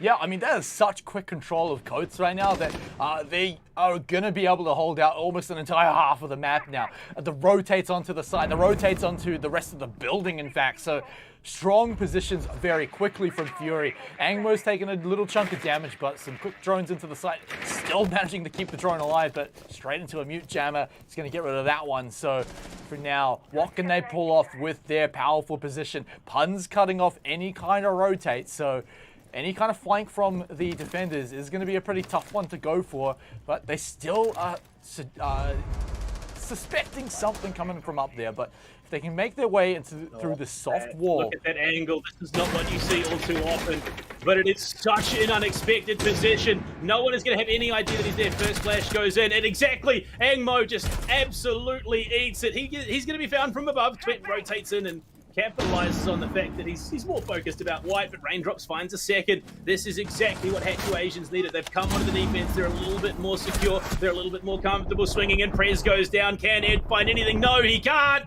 All of a sudden, Pun is alone. He's got no health, and only a secondary to go. And Raindrops will find it with the help of Tester. This is bleak. No way would you have anticipated that Hackuasians would have been able to bring it out back this solidly on their defensive half. Yeah, it's one thing if you sit back and think, oh, this is Fury maybe making some weird mistakes or getting overconfident or something, but it is solid round now 3 times in a row for Hackuasians, and one of them actually coming out on the attacking half too. So if they can pull out more rounds like that here on the defense, this is great. I mean, I've got to say, like, pulling out rounds like this against Fury in a time where you could have easily just given up. You could have easily given up hope. I was even throwing that narrative out there. So for them to come back so strong like this, proved me wrong as well. It's great. It's making a statement. Should make them feel comfortable going into the rest of the season and even the rest of the game, where they could still have a chance here at pulling it out. It's no more looking towards next week where maybe they can get a different result. They're in it here to beat Fury. I mean, Hackuasians maybe alongside their scrimming, they've been playing some Uno, because the reverse card definitely feels like it's coming out here. Down 5-1, they've won 2 going into the half. They're going back to reading room, well, going to reading room for the first time on their defense. I mean, the fact that they've played the last 2 rounds the way they have, very, very commanding victories. Wazoo going all the way up, dealing with those hatches exactly as you'd be wanting. Honestly, this is where Fury, they need to be getting a little bit concerned, because if, you know, you were up 5-0, you lost the round and a half, sure, that's fine. You go into the attack, you lose that round, you lose the next round after that. This is momentum that Fury cannot afford to be giving Hackuasians. Yeah, and you talk about tilters before with the play from Dark by President. This is a similar kind of thing where if you start losing rounds where, like, Fury themselves could put it down to, all right, cool, we're just making silly mistakes. But if it keeps happening, right, it's just going to keep affecting them mentally, where they've got to steel themselves and just not let even one round slip away. If they can pick up one more round, then they've at least locked in the overtime, which is important now with the points changes. So we'll see what they can pull off here. But for now, on this round, it's going to be a bit of a quick take of the top floor. They've already got Christmas, so this is where the trouble starts, where they have to move into the Whitehall, and maybe even a bit of cocktail here. Just get an eye on the defenders. President actually gets caught out from below. How does it feel, Buck? Yeah, look, it's not a situation that I can imagine the Canadian is used to being in, but Prez tagged early, tagged even further now from below. It's a jump, looking to punish, and Raindrops running the FMG 90 here, the SMG for smoke, trying to threaten from Cocktailers. I mean, this is the standard hold for this bomb site. You hold vertically, you threaten above, because that is the position you want to be taking if you're the attacking team. Prez forced back into Cigar Lounge. Twent in position with him. The toxic canisters are making their job a living nightmare here. Got a question, how are they going to look to get themselves in Angmo position on White Stairs window? Might be able to jump in and go for a pinch that helps Fury blow this one wide open. But, I mean, you talk about a thorn in the side, this is one that is going to be hard to remove. Yeah, even shields with a mute jammer just won't bait out any kind of drones, any kind of attackers. And the question's still there, is anyone around there? But Twent now taking control of above the hatch here. Angmo, uh-oh, look what he's found, a juicy little Echo who's sitting on his drones. And maybe they can find a surprise here, but no one's really in a position to take advantage of it. They're sprinting to see if they can find it, but surely by that point, he's gonna be off the yokai and maybe not even a target anymore. But we've got 40 seconds left here. The Tings are out here to see if they can find anything vertically. So plenty of vertical control. The Gone 6 to deny that shield as well. So now they can pick up the first kill onto Jumpstream. That's the mute player off the board. SMG doesn't matter, it's gone. But Raindrops is going to be the real problem here. I believe he's still got at least 1 or 2 Toxic Babes left, so can still deny a lot of time. A bomb has been They're located. looking to force their way in, going for the default plant, but Ed hits the floor from Cocktail Balcony. Pika finds Prez as well. This is dangerous. Pun, he's going to stick it out, go for the plant. Pika from above, he's going to find the angle, tags Twent in the ankles, but Engmo found from a Nitro Cell. Wazoo swings in, finds Twent. Pun is the last remainder, just like in the last round. He goes down, and it will be another round on the board for Hackuasians. Pika again doubling up on the frags. Tester given the honor of taking the defuse after, well, I mean, it's Tester versus Pun, former teammates. The grudge match alone is going to be insane. Sorry, I'm just a little distracted by Wazoo there, performing for the replay camera. I mean, you got to do it, right? I mean, someone else is defusing. You got like 5 seconds to show off. Why not go for it? But the story, yeah, you're right. Hackuasians coming back and coming back so strong. It's putting a big smile on my face. I was ready for a 7-0. I was ready to be in the next match by now. But Hackuasians, they're coming back, like we said, from the beginning of the night. They're coming into the whole season with something to prove. And I think they're doing that for now. Let's see if they can just close out the game against Fury. If they can shut down one of the favorites for the league here in the first match of the whole season, Locate and defuse bomb. I mean, what a statement to make. Exactly, that is it. I know people wrote off Hackuasians coming into this competition. I've heard a number of different opinions about who deserves to be here. Look, not all of them are right, but I know players saying, oh, Hackuasians, they're just a novelty coming into this competition. They're probably not going to gel too well. They're not going to find any significant plays or impact on the map. My lord, they are 1 round away from equalizing here after being 5-0 down in the first half. They've brought it back from the brink. 4 rounds in a row to contest and potentially take Fury the full distance here. They could push, they could win. There is entirely that possibility that could play out here. But the big thing to take into this is Pika is online. He's finding his frags, he's winning his gunfights, and Fury need to be genuinely concerned about that fact. 4 rounds ago, the man literally had 0 kills. He had a big fat donut, and so to see him now as one of the top fraggers on his team, in fact, in the game, is just such a massive comeback story. So props to the man for standing strong in what could have been a pretty rough match for sure. But the last time we saw them defending on the site, it was chaos from below as they had the Buck president coming in and just forcing them into awkward positions. They did still hold out the defense for sure, but that was the biggest strength for Fury last time, and it looks like they're going to get the position to do so again. A little bit of presence here on the second floor, though, means that perhaps Hackuasians are going to try and deny this. Raindrops, he was waiting, and he was rewarded. He does not care. The live drone in, and he still wins the heads-up gunfight against Twent on the Zofia. Massive damage to the utility available to Fury. Not to mention the fact that Twent has been finding those key frags. Raindrops as well, dealing significant damage to the drone utility. Pika finds one. Unfortunately, Raindrops does go down off the back of it, but they've lost the buck. They've lost the verticality of it all. They can't threaten from below the way they could have previously. It's a 4 versus 3 Pika. He's a player that if he finds one, he's almost guaranteed to find another. The man is just a furnace. As soon as he starts burning, it's full bore. Yeah, I mean, unlike last time, which they won, by the way, they've now shut down the main threat. So yeah, there's going to be maybe a few frags thrown up trying to find something, but they just don't have that presence, right? They've got a little bit of floor damage in the freezer, but that is a small amount, right? You can go around that. So defenders can easily sit in here comfortably and not worry about dying from anyone below. So they've got it down to a minute. They've got the numbers advantage now. They've even got the positional advantage. The pixel is still theirs. Hackuasians, everything is going their way. The frag will come out, but he blinds him. I don't think the frag even went out, so maybe that shield is even still there. So still, yeah, it's still there. Hackuasians, it's a brick wall now.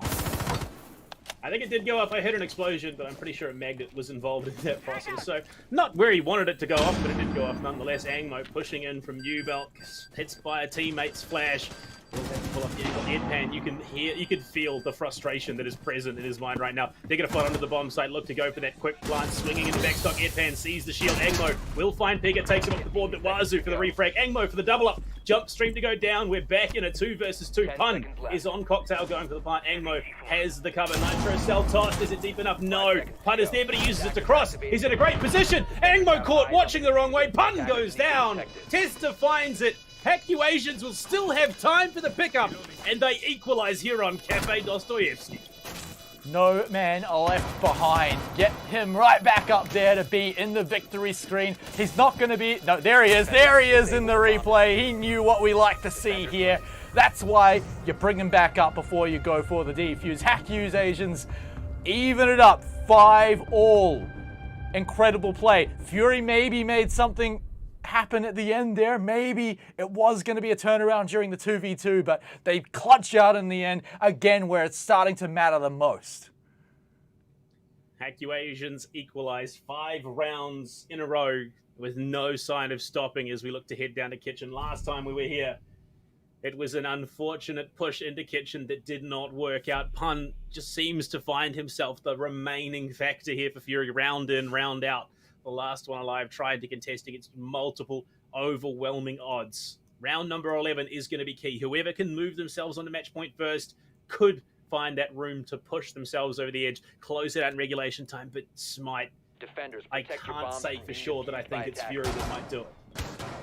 But the great thing, of course, is that first team to hit 6 points, they guarantee points for the season, regardless of how the rest of the match goes. It's going to at least go to overtime for them. So the first one to hit that 6-point lead, I mean, they could easily skip the overtime because they've got that morale boost. So Hackuasians, they're on a roll. This is 6 rounds in a row right now. And so if they can, 5 rounds in a row, of course. But if they can make that next one happen, that is going to tilt Fury for sure. Sure, they're a team that can steal themselves, but for now, they haven't managed to crack the wall of Hackuasians. And so here we are, back onto the Kitchen. It's the most different in terms of operator composition that Hackuasians pull out as well. So Fury have only gone up against this once, didn't go so well last time, so let's see how it goes this time.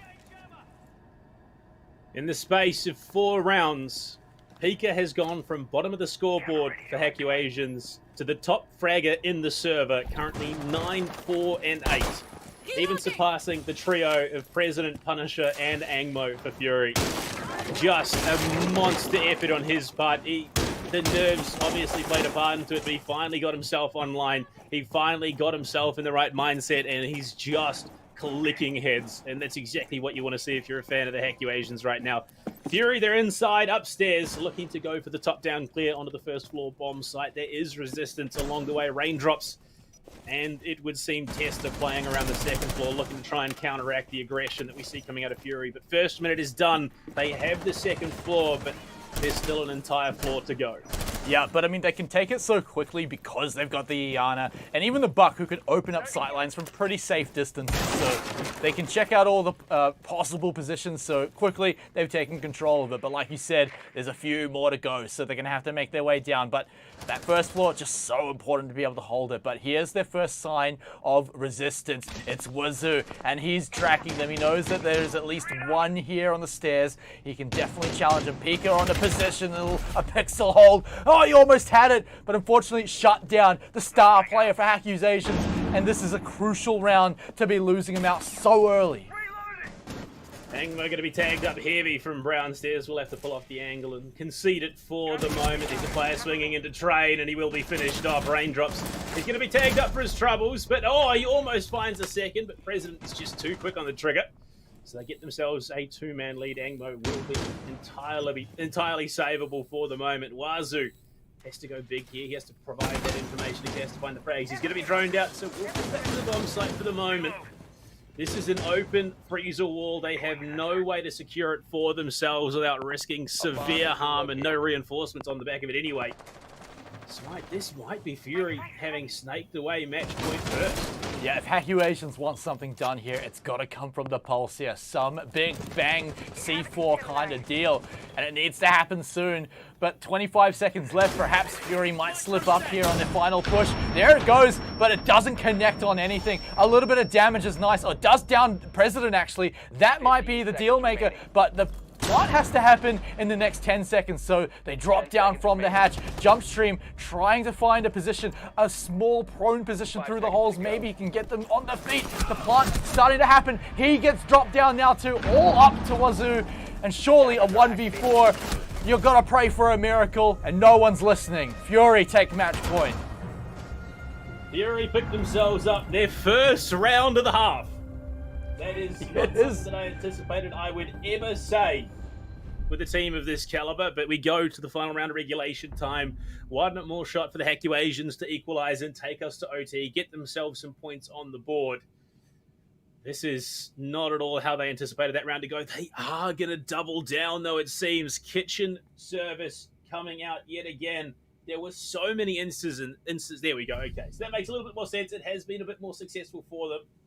But there were so many instances in that last round where it almost lined up in their favor, but was just cut short. And it was enough for Fury to push it over the edge. Yeah, and changing it up quite a bit here in the operator lineup. No more Pulse, no more Vigil. So back to basics a little bit here. Even going, of course, to Reading Room, right? So changing it up here. Attackers need to Let's see what Hackuasians can do. They have lost 3 points opportunity, but they could be the first team to bring us to overtime if they can pick up a win here. So it's going to be all about this top floor. A lot more control focused on it as opposed to the kitchen side, of course, too far away. But this is the round, I believe, that last time it went just so chaotic for Hackuasians, you know, getting the air jab to send, I think it was Testa just completely off to a different dimension, right? But he still manages to survive.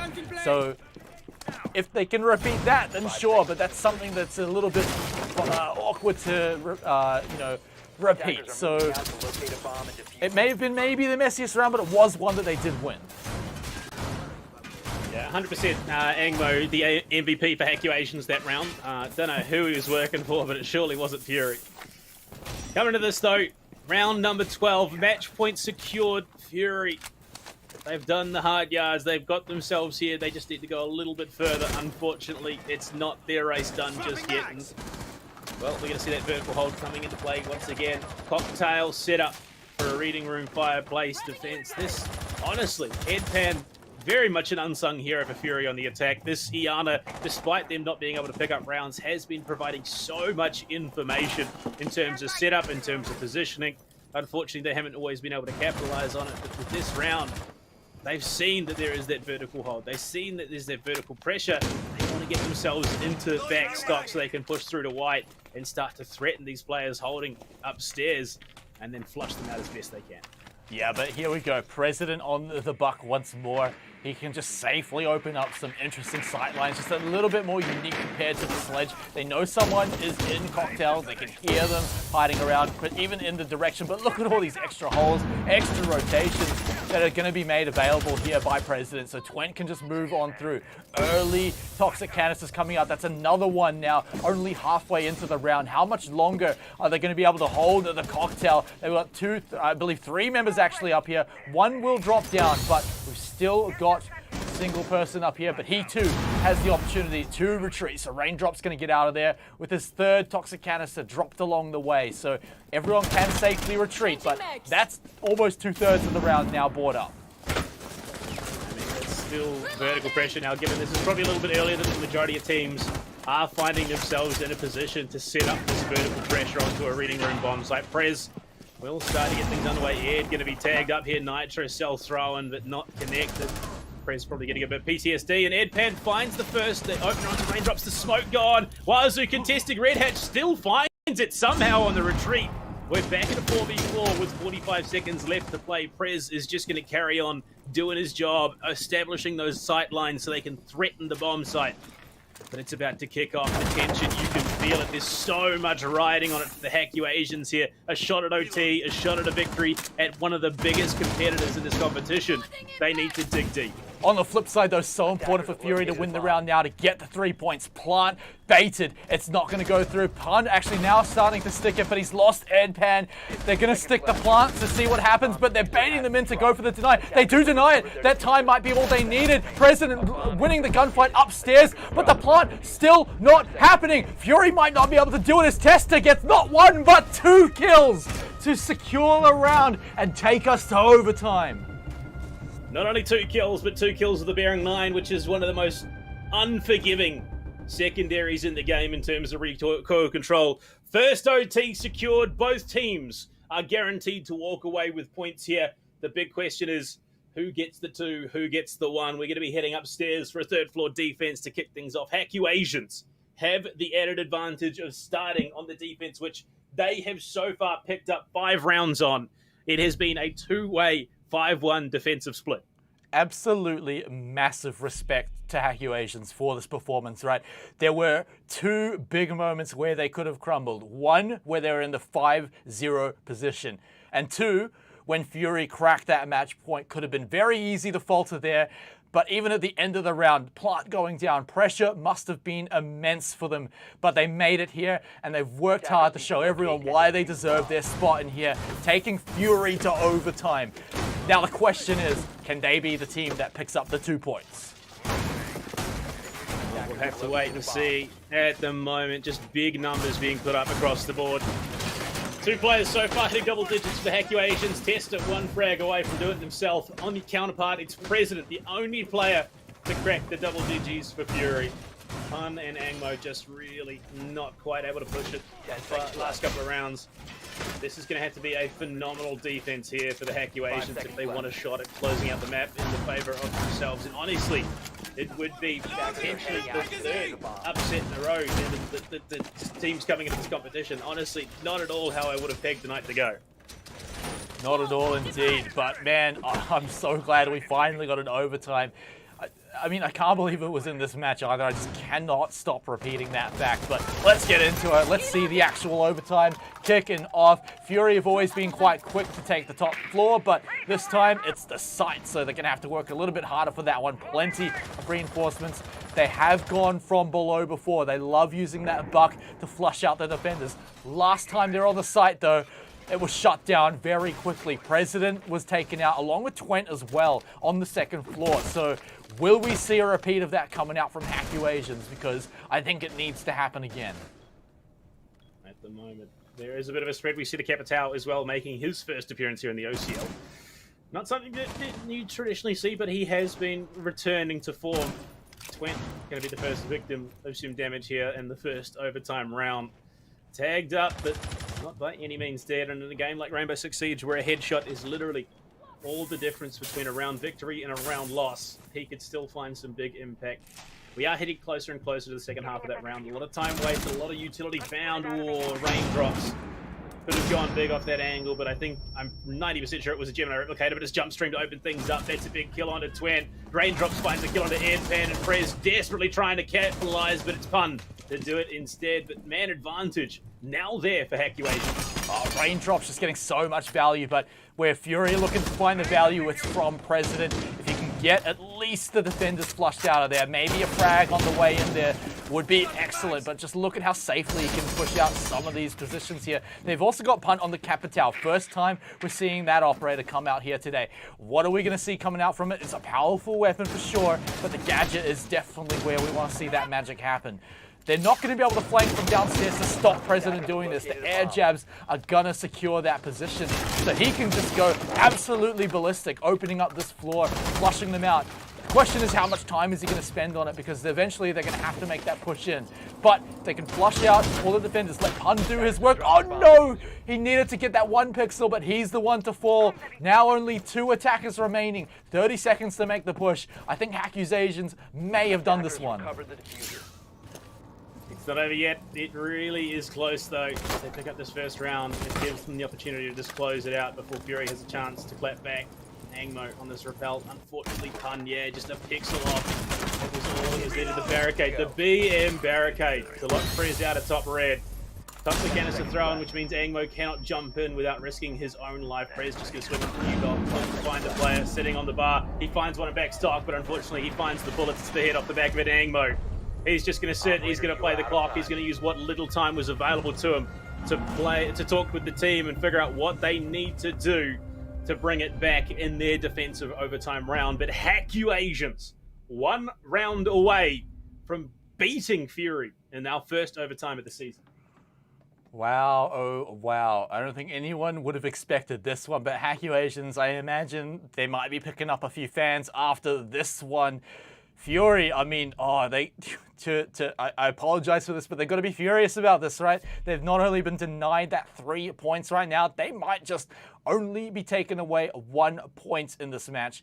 Definitely not a result they'd be looking for here. Gridlock being teased, Gridlock being locked in here. This is an operator I love to see come out. There's so much magic you can make happen if you can get the plant down.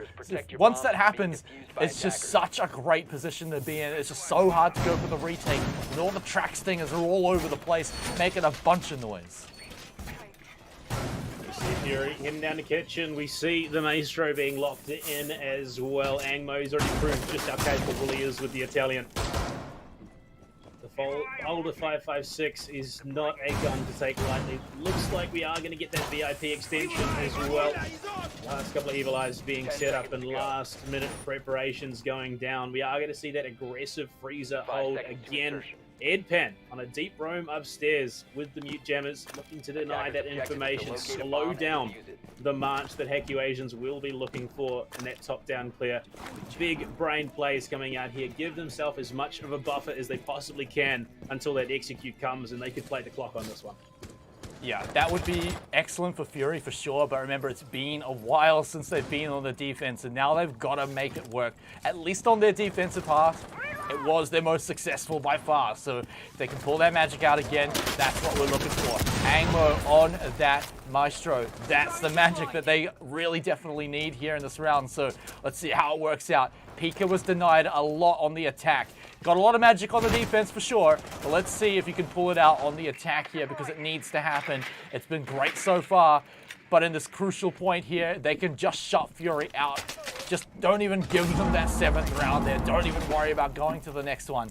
So quick pushes here. Whitehall being teased. Raindrops has got a lot of presence here. Now the stairs are going to be flushing the defenders out too. Look at how quickly Fury are moving back, rotating away from the site. It's almost like they're just being chased away. They've sounded the retreat. I guess the game plan here for Fury is to go for a hard bunker hold, get everyone on site, set up their angles, wait for Hackuasians to push into them, and just try and win their ones if possible. And they have proved themselves quite capable. Net Gemma found by Pika, so the drones will delve ever deeper into Cafe Dostoevsky. They have the vertical pressure. Now we might see some of that pressure start to be established by Tester. Get control of service, get control of the main bomb sites, and then look to execute from there. He's going to be tagged by something. I think it's just a shot through the floor, but at the moment, they are in a real position to find that win that they are so desperately hunting for. Pun at the moment might be able to punish, spray through the floor, but unfortunately that little bit there is bulletproof, and he won't be able to slot through. Quent as well, holding in Whiskey. There is so much tension. There is so much riding on this one round for Fury. If they lose, that is them done for the night. If they win, they can push on for one more and get the main advantage in terms of points for themselves. Yeah, now Twent going to be the main focus. He just goes for a risky retreat, but he will be rewarded. Will get out of there safely. and you've got to see how much time that Fury have managed to waste. They can get this kill. Edpan win. Wait. Just going to sneak off that kill, waiting for an attempt at the refrag. The ADS is going to prevent him from being blinded too. President's going to be locking down the brown stairs too, so very difficult for Hackuasians to make their way down. Twent back to the bar as well. So now, here it comes. They're looking for a refrag onto Twent, but President was waiting for them, and he's going to slay them as they descend the stairs, and all that remains is Pika. If he ever had a time to bob off, it would be now if he can pull off the 1v5, but not a lot of time. All but impossible to win the round. Maybe looking for a feel-good frag, and Fury know it as they swarm him, take the round, and bring us all the way to round 15. Well, it's the old adage of Siege, they can't kill us all, right? And they just swarm in. Unfortunately, Prez was the bait. But yeah, unfortunately, Pika, he didn't have the time to go for a comfortable contest. The angle from Twent, as said, they got the call to retreat back to bomb site, hold their angles, wait for Hackuasians to come to them, and that's exactly what they did. And boy, did it come off cleanly. Now we go to the final round. No more do-overs, no second chances from this point. Whoever wins this gets the 2. Whoever loses only gets the 1. Reading Room Fireplace is the bomb site of choice here for the Hackuasians. Fury, they've had some solid attacking rounds that have just fallen shy. If there was any time to go over and above what they've brought previously, now is that time. And teasing out the 6 pick here instead of the Zoph, it's going to be the IQ. First time we're seeing it here in this round, in this game, in fact, over the whole night. So what is the surprise factor coming into this one? What are you trying to find out? Because you know that Echo's been picked up here, so IQ great at finding that one, but it's not the same drone as before. It's not the invisible one that they'll just hide any old place. Your tester's going to be hiding these really sneaky, all but impossible positions for you to take out. So even if you can find it, the chances of you being able to shoot it out are questionable. So maybe it's what they're going for with the IQ, but who knows? It's the main difference, but other than that, we're still tried and true. President on the buck, I think, is the main driver of this strategy here. Well, I mean, no one's really going to expect you to go all the way down to the first floor with an IQ. You can play for the new jammers. Sorry, you can play for the ADSs, you can play for the Yokais, you can play for people going onto cams and look to shoot the floor there. So, honestly, I like this pick from 10 to 20. They know just how impactful this defensive utility has been. If they can get rid of it early, it makes it less of a threat. Yeah, so let's take a look. One last time. No more rounds after this one. It's do or die for sure here. Hackuasians proving everyone wrong. Or will it be Fury to clinch out a victory that almost should have been theirs about 6 rounds ago? So, into the battle here. All the doors have been opened. It's time to drop down onto the red stairs. Let's get that air jab down there. Quick move from Twent on the IQ to get into Cigar, but Wazoo just below them. This has been a dangerous spot before for the Nitro cells to get those frags. You've got the Yokai spotting them out. IQ could find this one, but if a C4 comes out, they know exactly where he is. We'll have to wait and see. I think regardless of the results tonight, even if Hackuasians lose, they've proved that they are a team that can contend the best in the competition. And far better than anyone anticipated they possibly could have to come back from a 5-1 deficit to take Fury.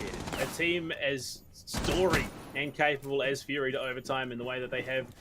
Teams are going to be looking twice at them now. Utility dump going to be starting. Prez found at the wrong angle. Raindrops of the FMG9 from Cocktail to kick things off. The vertical pressure all but gone now. This is exactly how you want things to start. A Pika there as well in support. Headpad will get one back onto Wazoo, but I mean, that's not the end of the world. It's only the Goyo, only the Vector. It's not like it's Pika, who has been so huge. It's not like it's Raindrops on the Smoke or Tester on the Echo. There's still potential for Fury to lose this one out, and Raindrops playing by the shield. Pika just playing by the top of that laundry hatch. He's still holding his ground. He's not giving it up with 1 minute to play. Tester, this could be the flank of the century, but unfortunately just misses his shots. Yeah, but the presence is now known. They have to deal with it. Angmo just gets melted going in through the window, but trades come out. So far, Hackuasians keeping ahead. Pika with a slither of health, staying alive, flashed out here. Can he survive the battle? No, he can't. He gets a bit of damage, but that is all. But now Fury, they've taken the site. What can they get done with it? Do they even have the diffuser? Yes, Pun has got it in hand. They can spot out anyone on cams, any other extra utility, where their opponents are. 20 seconds left. The Yokai drastically coming out to see where the attackers are at the moment. All the way downstairs is Echo. He's going to have to move all the way back up to deny this for now. Has the Yokais in hand to deny a plant. It's got to be Fury to go in. The one goes down. It's just Tester remaining. And so now, will he deny the plant with the Yokai? I don't think so. He's going to run in with the gold tried and true gun. Gets one down. He needs one more to get the job done. This is the battle for the ages. Who's going to come out on top? Will Hackuasians shut down Fury? Will Tester do it alone? He gets it with the triple kill. Plenty of time for the defuse. His whole team, I imagine, going nuts in comms. And Fury, the Giants, have been taken down. User disabled by defenders. What a way to step into the Oceanic Challenger League. Hackuasians, a team fraught with disaster in their competitive experiences, take down one of the favorites to win the entire damn thing this year. Hard fought indeed. Battling back from a 5-0 deficit to take it at the very tail end of overtime. Tester, eat your heart out, my friend. What a competitive showing. The boys stepping up, absolutely huge.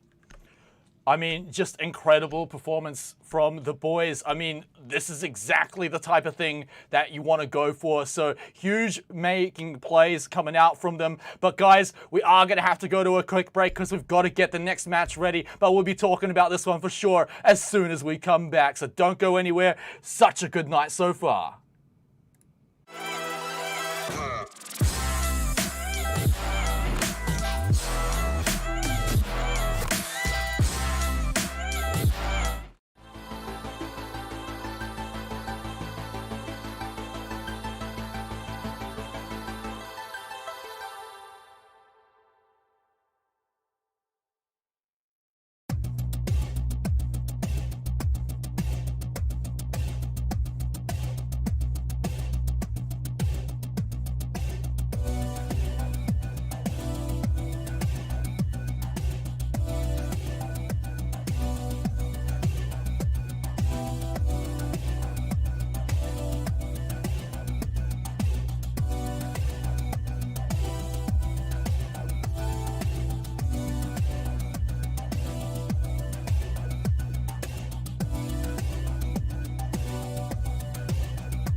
Welcome back, everyone, and oh my word, what a match we just saw.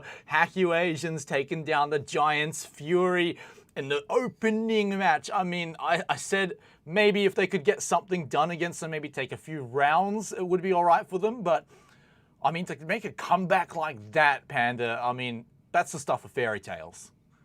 I mean, that is, if there is no other indicator, that is proof that gods can bleed in this competition. There is no one above contention here in the OCL. And I mean, like I said, a lot of people wrote the Hackuasians off coming into this competition to take a win. Yes, in overtime. Even still, it's a win. A dub is a dub against one of the favorite teams in the competition with such a storied history, with such competitive experience, is a great indicator of the season we've got ahead of us. Highly competitive matches on the horizon, and I mean, all of a sudden, the favourites are shuffling. There could be someone unexpected at the top of the table coming into the end of regular season here for the first of this split this year. I mean, we've still got one more game, so we're still not quite sure how those standings will round out this week. And, I mean, look, why don't we throw it up? I'm so excited for this one as well. It is going to be a story team, one that has an interesting history in the competitive scene. Big Dogz versus the Swingsmen. Yeah, so let's get into it. Let's take a look at that first lineup. I mean, one of the best names we've had for a team for a while. Big Dogz coming on in. I know this one's going to have a lot of fans, of course. But let's go through that lineup. It's Boff, King Grills, Pac-Man Down Under, Shaq, and Pants. Now, I know Shaq is actually out, so that's a bit of a replacement coming in. But we'll get into that. But, I mean, all eyes have got to be on that man in the middle, right, Panda? Yeah, Pac-Man Down Under, the guys, he's a great bloke. He loves the game. He loves the competitive nature of it. Yes, he's a pretty successful content creator for the Pittsburgh Knights, but that wasn't good enough for him. He wanted to jump into the competitive scene. He tried to play through the Oceanic Nationals relegations last time around, and unfortunately, they just weren't able to do it. And now they've come through. They've qualified for the Oceanic Challenger League, and look, they have a lot of potential. Pac-Man himself, an incredibly gifted player, very, very mechanically driven, has a great mind for it. And then rounding out the squad with Boff, Kingrels, Pants, and Wettables, that is the fifth player on the team. This is one, they haven't been together long, but they've showed a lot of promise. And I think that the longer that we see these five taking the field together, the better and better their gameplay is going to get. Definitely something I'm keen to see, but I mean, I know a lot of the viewers are too, but let's look at their opponents with, I've also got to say, one of the other best names in the league, the Swingsmen, or apparently the Swingmen's. I kind of like that one too, actually. But Jeff, Kage, Jake, Kinsey, and Lonely are going to be lining up for this one. So you may recognize if you've watched LPL Pro before Kage, but let's talk about some of the others on the roster too, Panda. Yeah, look, they're reasonably new, I would have to, like, on the whole, to this level of competitive play, but they played through the qualifiers. They did incredibly well. Again, another team that has a lot of potential, but also they're a bit of a dark horse. They're unknown on the whole. Honestly, I think I've seen one of these players being Kage more than anyone else in this team. They did win. Obviously, they deserve to be here. They played incredibly well throughout the qualifiers, but there is potential that this may be it for them. I don't know. We're going to have to wait until we get into this game and the rest of the season, but this one could be a dark horse. For sure. But let's take a look at the players that might make it a dark horse here in the featured player matchup. In the 1v1, it's going to be Boff and Kage. So I've already mentioned Kage, a bit of a veteran around the LPL Pro, but how does he match up against Boff from Big Dogz? Look, I'll be honest. I was playing a couple of games with Boff this morning. The guy is a consistent powerhouse in the game of Rainbow Six Siege. He's strong. He's not going to budge an inch. He's going to take the fights as best he can. I mean, the guy just holds things down with a gravity that is quite unseen at this level of play. So definitely going to be one of the ones to keep an eye out throughout this competition. Kage has proved himself at quite a high level. He's had a couple of issues along the way. You know, teams just haven't stuck by him. So now he's found the Swingsmen. They've been doing a lot of work on and off the field in terms of improving and gelling as a unit. So there is a lot of potential for them to come in and potentially upset the Big Dogs who, look, they've had an unfortunate run. They have this unfortunate curse that seems to follow them everywhere, specifically from one player who is now gone from the roster. But it's one that could potentially haunt them here in this matchup. Well, I guess, like you were saying before, there's really only one way to find out, and that's going to be when we get into the match itself. So one last thing we've got to check. We've had a different map for each different game tonight, so let's take a look and see what we're looking at here. It is going to be finally one that we've seen already. It's Oregon. I said this before. It's one that everyone's pretty cozy on. There's a bunch of different strategies that you can pull off, but a lot of them are quite well known to a lot of these teams. Comfort is not a word that would be used to describe Big Dog's experience on this map. They were knocked into the lower bracket in a 1v1 clutch in the final rounds of Oregon by a team called Zelios. Unfortunately, Zelios didn't qualify, but they'd won theme park quite handily. They got taken to Oregon. They were down 6-3. They brought it back to overtime. Both teams picked up their first overtime rounds, and then it came down to a 1v1. The player named Crips T and Shaq go head-to-head. Shaq, for the first time in a good long while, loses out in the 1v1. They then get taken to map number 3. They then lose map number 3 and then get knocked into the lower bracket. Luckily, they did play through. They did still qualify. But this is a map that has a tainted history for the Big Dogs. Yeah, but you gotta love it when a team comes in and they just want to come in and show everyone what they've got after things have gone a little poorly in the past. I mean, it went well for Hackuasians apparently in the previous match, so perhaps Big Dogs can come in here and make the same kind of story happen. Maybe they won't even have to go to overtime for it if they want to pull it out, but of course, it's going to be going to Oregon. That's going to be, where we're looking at it. We've seen one map of it already tonight, so, I know these teams will be watching a lot of these matches to, get an idea, get a feel for their opponents in future weeks, but if you see any last-second inspiration as well, you've seen the map already tonight, so maybe you can pull that out. But we're seconds away, Panda, from getting into our last match of the night. So I'm going to hit you with the big one. Predictions. Who's taking this one? It's so hard to call. I have to go with my gut, which is the Big Dogs. I know a lot of people are going to see this coming in. It's Pac-Man Down Under. He's a content creator. He's going to be looking for the clips. This man is the anchor for the Big Dogs. Not only in terms of what he plays on bomb sites for defense, but he will keep his team grounded throughout the entirety of this run. He will pull their heads in should they need it, and he will keep them on the forward momentum. So we kick things off. Big Dogs will be starting off in the defense. We're going to see a lot of Goyo. I can anticipate that now. That is Pac-Man's big operator that he plays. Thatcher, the first ban taken off the board by the Big Dogs. What is the response? That's the question. Hibana will be the call. Yeah, Hibana, I'm kind of surprised to see it banned out only just now tonight because it's just been ever since the change to the X-Kairos.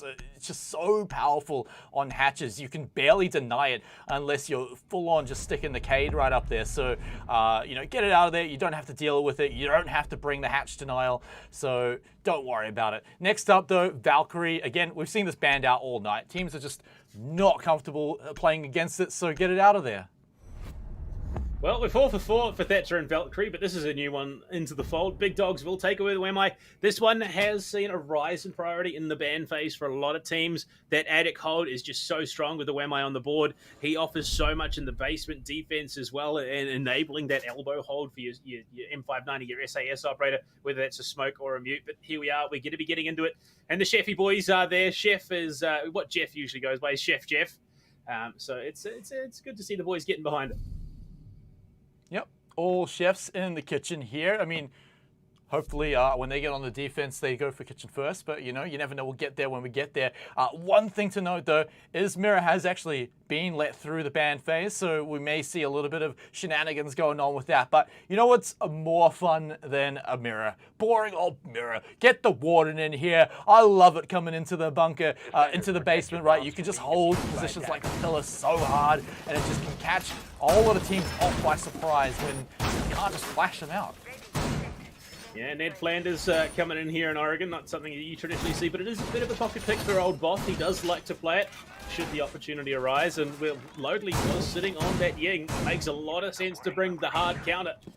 I've seen him do some crazy stuff with it before. For the first time in a while, though, I'm going to see Pac-Man Down Under playing something other than the Goyo. It's going to be a Malusi. Something else that he does excel on when given the opportunity. And, okay, I think this is going to be that external ban sheet that some teams have been running deeper into bunker.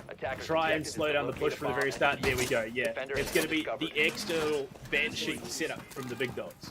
Yeah, and this one is just so good. It just basically says, you are not going to get through the bunker unless we really screw up. So there's just so much presence they can have there. The one other wildcard coming into this one is Twitch. So could get in there, maybe deny some devices. You can't destroy the Banshee, but you can disable it for a good amount of time, allow a push in, and just make it so that you don't have to rely on explosives. But I mean, there's also the shield there. So it's a bit tricky, right? Is the shield going to be enough alone? We'll have to see. Or even if the Twitch does go in to try and deny it, because it's still tricky to get the disable on it.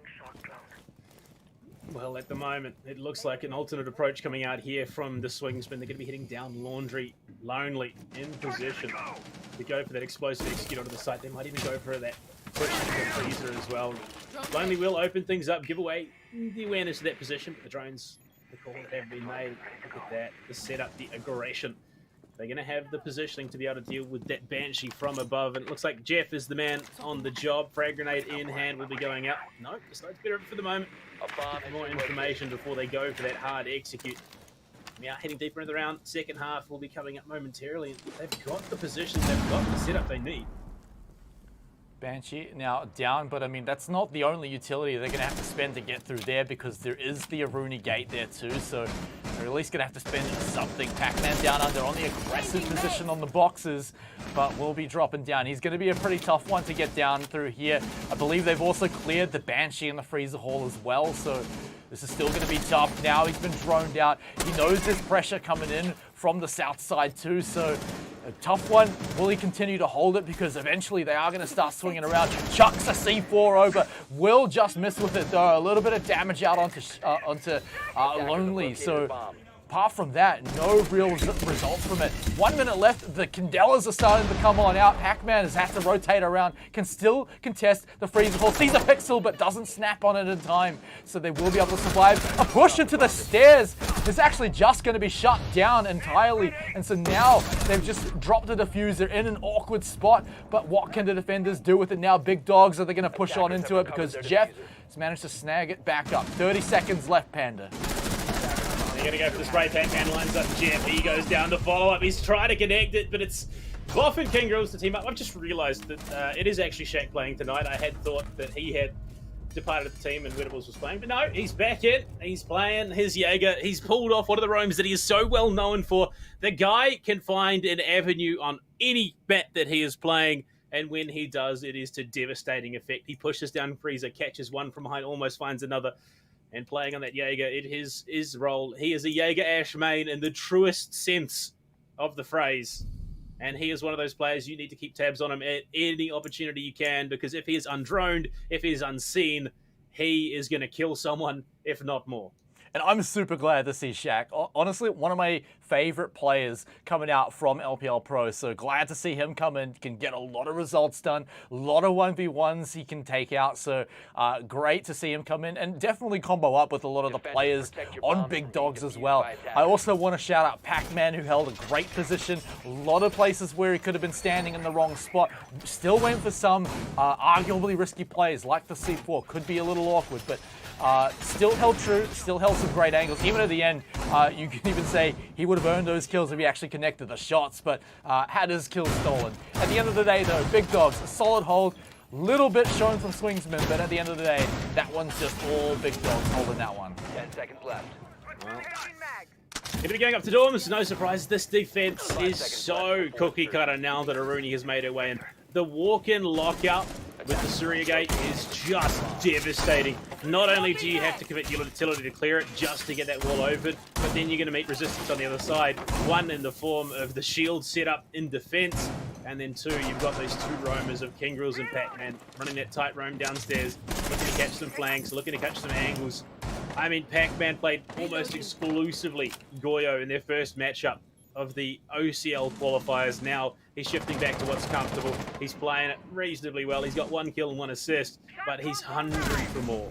Oh, Shaq waiting. He could hear at least someone moving into that side of the building and is happy to take them out and just books it. As soon as he gets his one freebie, he's happy with that, doesn't get greedy. But it's Kinsey now on the hunt for Shaq, because they know that if he's still down here, they have to deal with it. Now, Pac-Man going to use the C4 for the rotate to go and get a flank here. This is an interesting one here, and it's really going to pay off. He needs to get a freebie here because a C4, I mean, that's usually a free kill on its own if you can play well enough with it. So we'll see the value that he gets out from it, but hold your breath. It might come out later in the round. I mean, these big dogs guys, they're a team that shows fluidity and innovation Bomb located by on the attacker. fly. And we're seeing that already. Nitrocell used to rotate in and around Shaq with these creative flanks already doing damage in the round, taking off the buck, denying that vertical threat from below in the Storm Soul. Kinsey looking to find what he can, but he can't find Attackers anything. drop the diffuser. Pac-Man not going to give him an inch, not going to give up any advantage. Kinsey again tags Shaq in position. Swing in, he can do some real damage from this white stairs hold. Two players there, and Jake's looking the wrong way. There we go. He just lines up Kinsey. Doesn't lose a single point of health. Shaq is the dollar man because he's just going to keep stacking them up. Yeah, I mean, he just looks for these 1v1s, catching people by surprise, but even when he knows it's a gunfight, another one here, can he do it again perfectly without dropping a point of health? He's got the high ground, so we all know how that goes, but he's going to give it up, push forward a little bit. One shot should give up his position, but he's got backup from Pac-Man as well to take that one out. Only Chef Jeff remains here, and what's he cooking up for the Magic here? Because he's got to pull out a beautiful meal for the 1v5. Well, he's stuck outside double. This is one of those situations, and I've talked to teams and coaches and players. You find yourself in a situation which is nigh unwinnable. You've got no health. There's 30 seconds for the round. Do you go for the force? Do you go and try and pad the stats? Or do you just go sit on the roof? Try and find some information. Talk with the team. Evaluate what you need to do in the coming rounds, and I think that's what Jeff here is doing. He's on the drone. Jump out! Pac-Man's found it for the flawless. He does not care. The man is just looking for the frags, and, well, big dogs, 2 rounds in a row.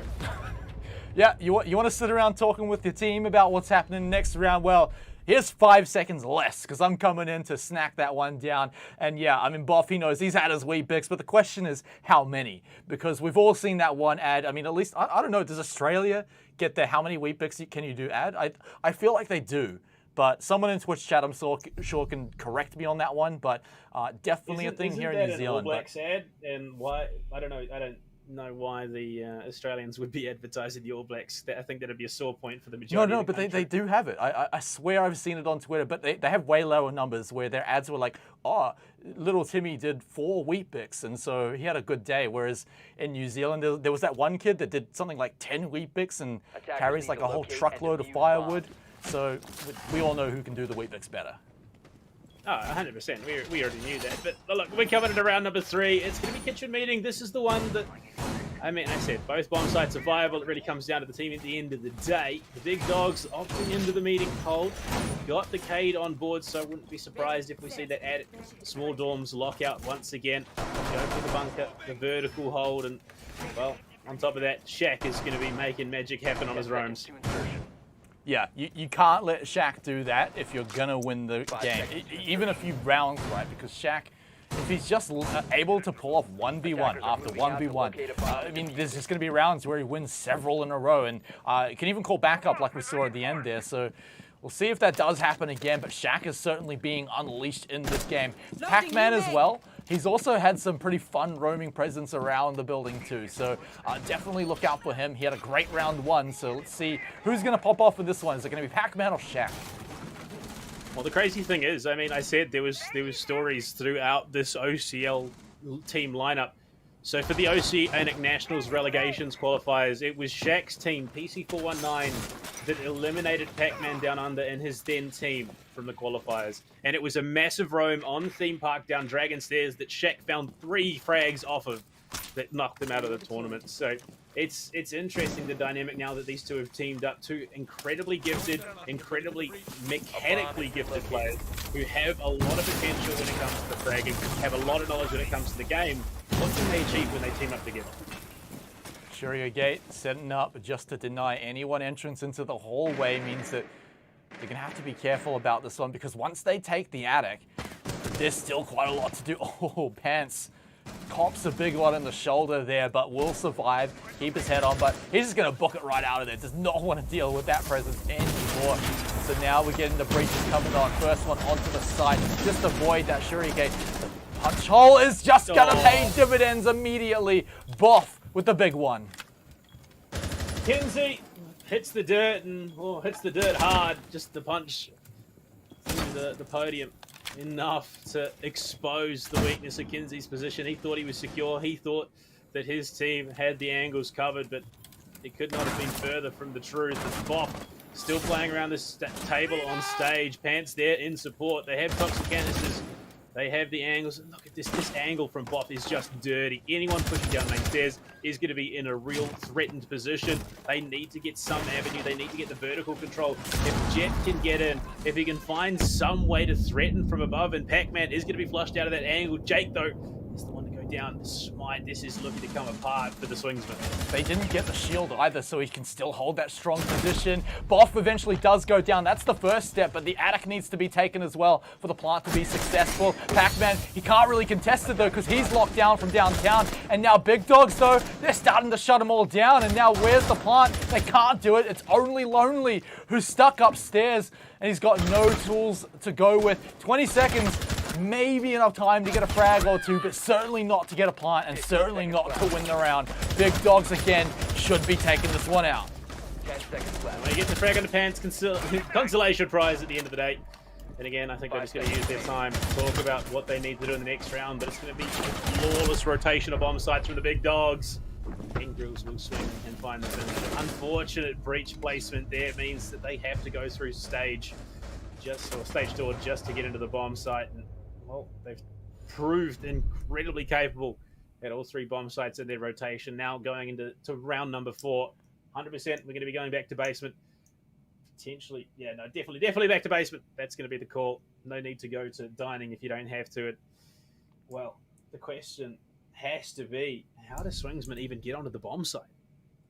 Yeah, I mean, last time they went to the basement, it was back in round 1. They ran into a bit of trouble into the freezer hall, but the first steps towards those positions were looking pretty good. When they're going to freezer, going to laundry, they managed to get some good presence. I mean, they cleared a bit of utility. They even flushed Pac-Man into a bit of an awkward spot, but at the end of the day, they still managed to find the positions where they could still fight back. They could still keep the positions held just at the final steps. And so Big Dogz, that's where they held strong. So Swingsmen, I mean, if they can take the next few steps, then sure, maybe they can get the job done there. But oh boy. Top left corner, Smite. Top left corner. It is the Tiltec pick coming in here for Chef Jeff. That is a cursed one as well. Well, look, last time I saw this in a competitive environment, it sat on trophy door and hip fired and did not find anything. Hopefully this time it achieves a little bit more success. Paired with the Finker, it looks like we're going to see a straight rush at the bomb site. Unfortunately for them, Pac-Man is again going for that same Banshee setup. This could either be a very, very quick round or, actually no, it's going to be quick, it's going to be messy, and I'm going to have no idea what happens. Yeah, well, let's take a look, right, because that Banshee, you're right, it's going to be a big thorn to the side. They know that it's there. They can disable it, though, with the Twitch drones. No problem in getting in there. Have to run straight through the Aruni gate, but what are you doing, mate? You've missed out the next door. Shot in the back. That's the blitz gone. The rush surely slows right down from here. Pac-Man and the rest can hold the elbow, no problem. Find Boff to equalize though from tower stairs, but I mean Shaq, doesn't matter how many points of health he's on, he's a threat that needs to be taken seriously, and despite the best efforts of the Swingsmen to get themselves in aggressively, their primary entry is now dead and still killless so far in this half. Kingrills and Shaq locking down this position. Shield will go down and Kingrills will have to pull off, but he did it early enough that he's not too threatened. Impacts hit Shaq. He's in a bit of trouble for now, but the hesitation. Swingsmen are just not willing to commit. Shaq, he does it. He just finds Kinsey a point of health left. He's going to go down the second time. It is the finger to find the frag, and Kingrills, head gone. Can't find the second, unfortunately. Jake pushes in, but the reload is enough to undo him. Lonely, stuck outside the building, and still half a round to play. There is no way Shaq should have got a kill in that position. He was concussed. They knew exactly where he was, but he still manages to get the trade. And look at the difference it's going to make here. It's a 1v2. Lonely. He can step inside, but how is he going to get that diffuser safely? He's actually just going to have to go for the frags. Luckily for him, they're not both looking at the diffuser. Can even open up a wall, but maybe even that's going to be a detriment to him if he wants to get that diffuser safely. So He's just struggling to find out. Luckily, he's got a lot of time here. Manages to get to the pillar and even safely in a position. Sees Pants, takes him down. Now he's got the 1v1 he needed. Can he go for another one? He's ignored the diffuser for now, trying to flush him out of the freezer hall. Should have an idea roughly of where Lonely is, though. Pac-Man might be able to fight back. Chef, Lonely's trying to flank him a little bit here. Has the lifeline to test out where he is. That bulletproof though is gonna be a big problem because now they should know where he is. Final battle here, a bait, a swing, but it's Pac-Man to hold strong and still deny Swingsmen around. I see this team, you don't give them an inch because they will take a mile. Check and Pac-Man teaming up, and who would have thought it was the perfect team at the end of the day. They pick up their 4th in a row. Pac-Man, literally, with a sliver of health, pulls it out of the bag, just playing the time, knowing exactly what he needed to do. No need to over-aggress. And look, it's what it is. 4 rounds in a row. We're going to be heading back up to dorms. And that one was a flawless win last time we were there. This is unfortunate. And look, we're not going to get the blitz again, at least. Oh, come on. Come on, you can't just let it go after. I mean, that was one mistake. You don't look at the right door. Okay, it's round crushing for sure, but you just fix that up. The strategy can still work. But, I mean, for sure, maybe they just don't want to touch it anymore because it feels bad after that one. I mean, that's going to be tilting for sure, coming right down to the wire. But here we are.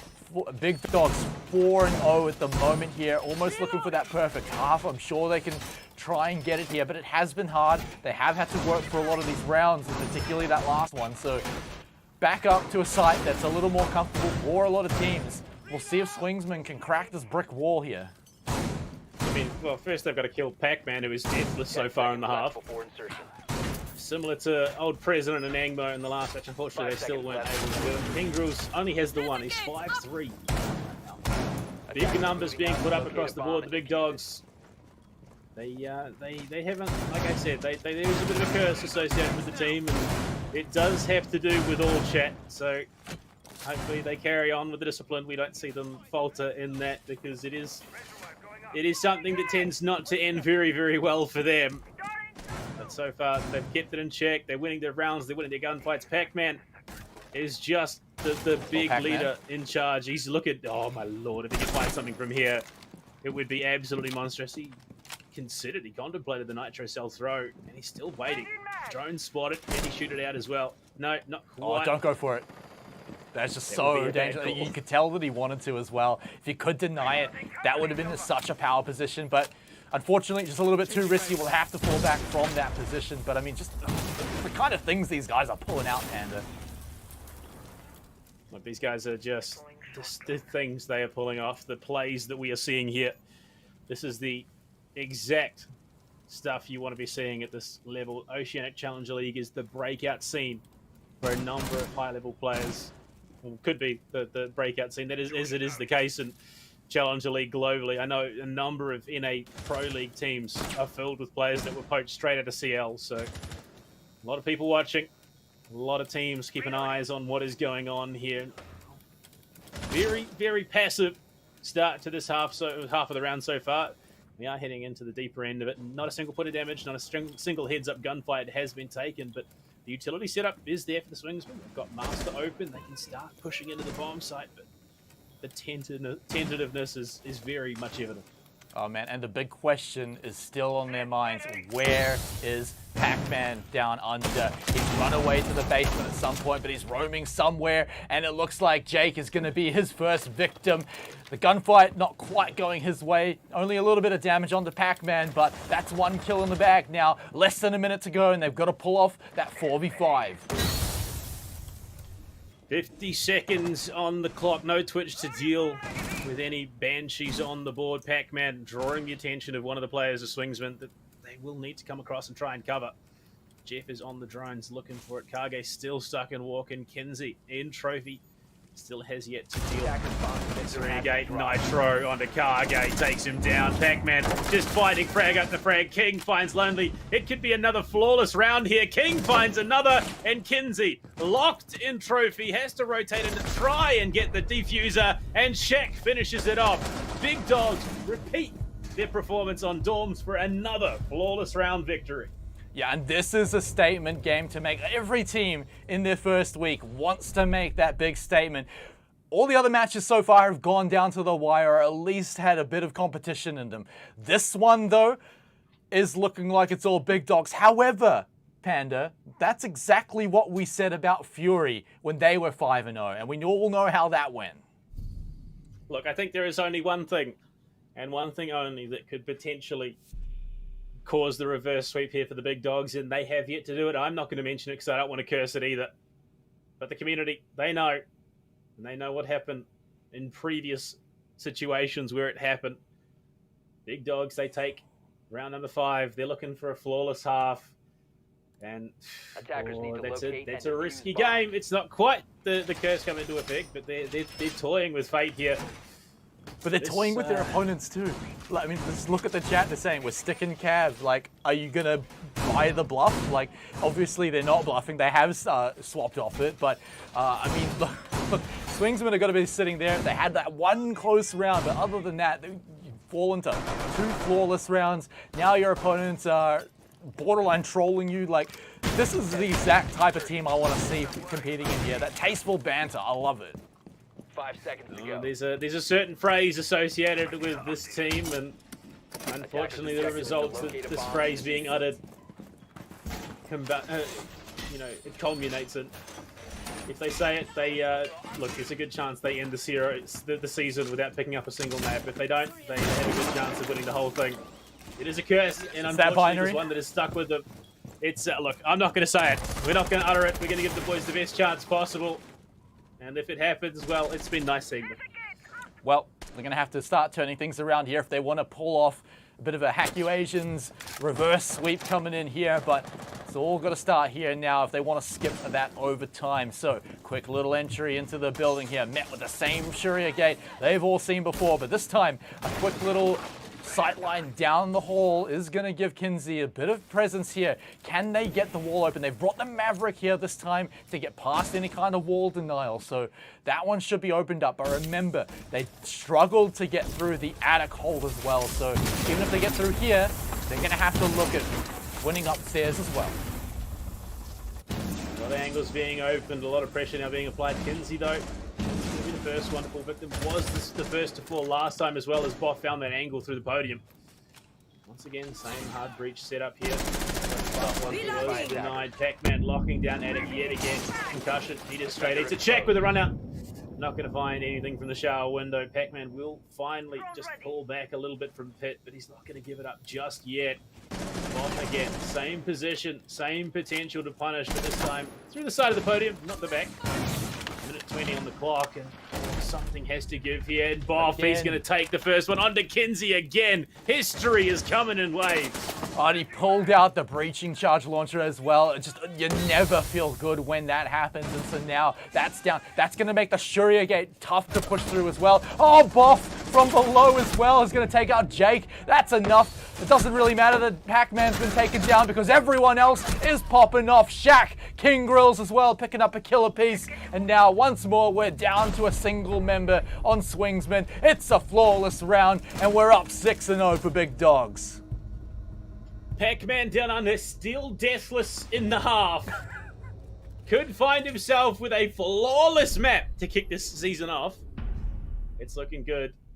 And yeah, Boff carrying on with the bandit. They're still good for now. They're still good. It's not the magic word that could bring this all crumbling down. And big discipline being shown here. Now onto the attack. Big Dogs. What are they going to be doing? Pac-Man picks up the ace. It is his go-to on the attacking side. The man loves his AK-12. He loves playing this operator. And, well, basement is the call that is being made here by the Swingsmen, who could find themselves in their opening matchup of the OCL season with an absolute donor. And so basement is quite a hunkered down kind of site, right? A lot of teams don't really go for a lot of roaming, but you got to imagine there's a bit of an added factor on here because Castle's entering the building with Kage on this one. So perhaps locking it down a little bit more. or perhaps using it to go upstairs, create some interesting positions where the attackers just have to deal with it, go through some different pathways to perhaps get into meeting hall, get the hatch there. So we'll take a look and see where Kage does put up his castle barricades, because that is just basically going to dictate how this round goes. 12 seconds left in the prep phase. They're still going. They are going for... Are they baiting? Almost the... this is almost the SSG roam. So they're going for an upstairs hold with castle barricades, mute jammers, deny information. Just waste as much time as possible against the big dogs. It's traditionally played on the likes of Clubhouse or Consulate, but it is one that... Okay, so it's not quite the full SSG roam. It's a half. It's a pseudo SSG roam. They're going to be holding up and meeting, denying that meeting hatch, and I don't know. Okay, so look, it's kind of a vertical extension, but I don't know about this. Yeah, they've left the hatch open for retreat. Okay, looks like they're going to rush straight down. Okay, never mind. All right, what on earth is this round? Big Dogs, they're the ones to set the pace this round. They're straight onto the side. 4-man squad there, going for a refrag. That's what you need to go for, but it's just one apiece here. The defenders are fighting back. Swingsmen aren't going down without a big swing right back. Freezer Hall completely locked down. He does manage to get one kill back out of it. Jake has strong position. Shaq, though, he's watching this rotate here. A quick one, but it looks like Big Dogs might have been shut down. Shaq, if you can pull off the 1v3 for the perfect game, that would be such a Shaq thing to do. But it looks like we've got a moment to breathe, Panda. Is he going to pull it out? We've got 1:50 to breathe. This is the fastest round we've had so far. Shaq going to be tagged up through the wall, and Freezer as well. He's going to swing across. Oh, good night, Jake. He finds the first one. He's looking for more, but with a quarter of health left, he's going to try and go over the wall back, just straight across the breach. Somehow still alive. He's going to be holding it down. Has to go for the reload. Oh, this is the Shaq prone angle. He's going to bait the drone. Oh, that's big brain stuff coming in. Looking for the reposition. Tries and baits the plant. But Cam is there, so he will destroy. Swinging in. Oh, no, he can't do it. So Swingsmen won't be taken out quietly into the night. They will get themselves one round at least with the big dogs. Look, hey, the call was made. It almost worked. I was absolutely ready for Shaq to just totally embarrass the Swingsman there. I mean, it's such a Shaq thing to do. He's been in that position before and pulled it out, but not gonna be so for this one. They will drop that round, but the thing is, the big dogs, maybe they don't care about the perfect round, the perfect game here, Panda. Maybe they just wanted to see if it would work, and if it doesn't, who cares? They've still got plenty of room for error here. But again, maybe Fury had that thought process too earlier tonight, so we can never get too comfortable after what we saw earlier, but even then, I still feel Big Dogs are just in so much more control after a throwaway round like that.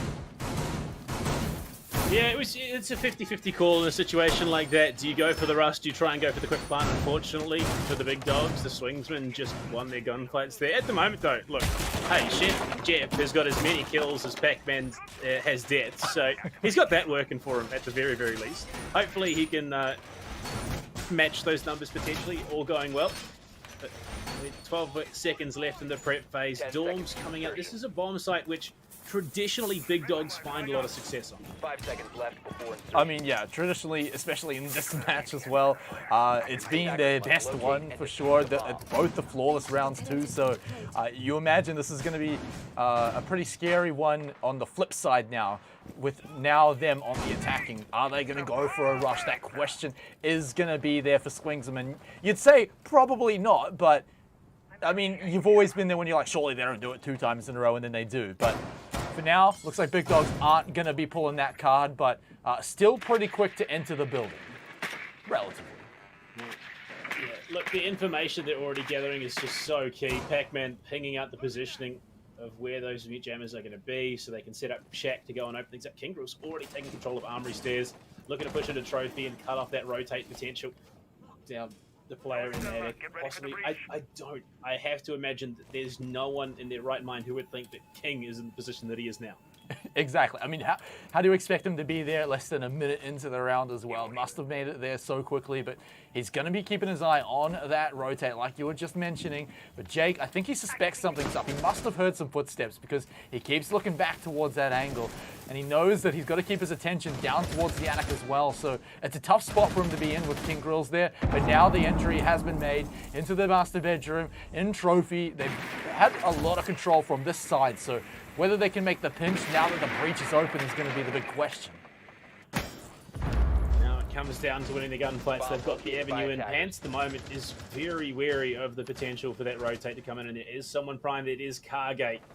Playing by the stage doors, lonely as well. They could team up for two. Pants spots him with the drone. Will pull it back, and all he has to do is hold that angle. In fact, it's going to be given over to Boff instead. What can he find? That is the big question. Cargate is waiting, watching the angle already. Oh, the drone debate. Oh, it could have been huge, and it was. Boff takes down Cargate. That nitro cell could have been crippling as they pushed into attic, and all of a sudden, Lonely finds himself like isolated without any support.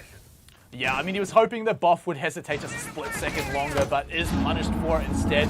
So now Jeff's going to pick up his own kill, but Shaq is very quick to trade back onto him. But now they've got control of the attic here. Have to be careful of the hatch below. And those toxic canisters are also there too. But Shaq, another one. A swing in from King Grills, finally paying off on that position. But it's traded back. But is it too little and too late as Kinsey once more is the lone man on the squad to get the job done. In the position Shaq was last round. Shaq couldn't get it done. Can Kinsey do it this time? Because the plant's going down. It's going to be a retake. He's still only waiting. He's biding his time, playing up the DQs. There's a player top white. He's going to look for a swing. Can he catch Shaq? Oh, it's Shaq though. The man sneaky. Pistol out. He does it. Big Dogs take the map 7-1. A minor hiccup the round before this one, but they do it cleanly. They do it in style, and Shaq popping off as per usual. So a real fun one to kind of round things out. Again, you know, I've met a lot of teams tonight that I'm starting to be big fans of. I mean, Pryde, I loved their playstyle earlier tonight, but Big Dogs, I gotta give them a lot of respect too. I loved what I saw from them tonight. They had a real fun play style, real aggressive. I always love seeing Shaq come in again and pop off. He had a great night tonight. I mean, 11 frags, a great performance for the man tonight. So I'm sure he'll be happy with that one. They'll be looking forward to the next week's. The Swingsmen, of course, unfortunate one for them. Always a rough one to be a team that only picks up a single round in the opening week. But again, it was kind of like I was saying about Hackuasians before they completely turned the round around, is that they just got to look forward to next week, right? They can't let this one get them down, learn what they can, and move forward.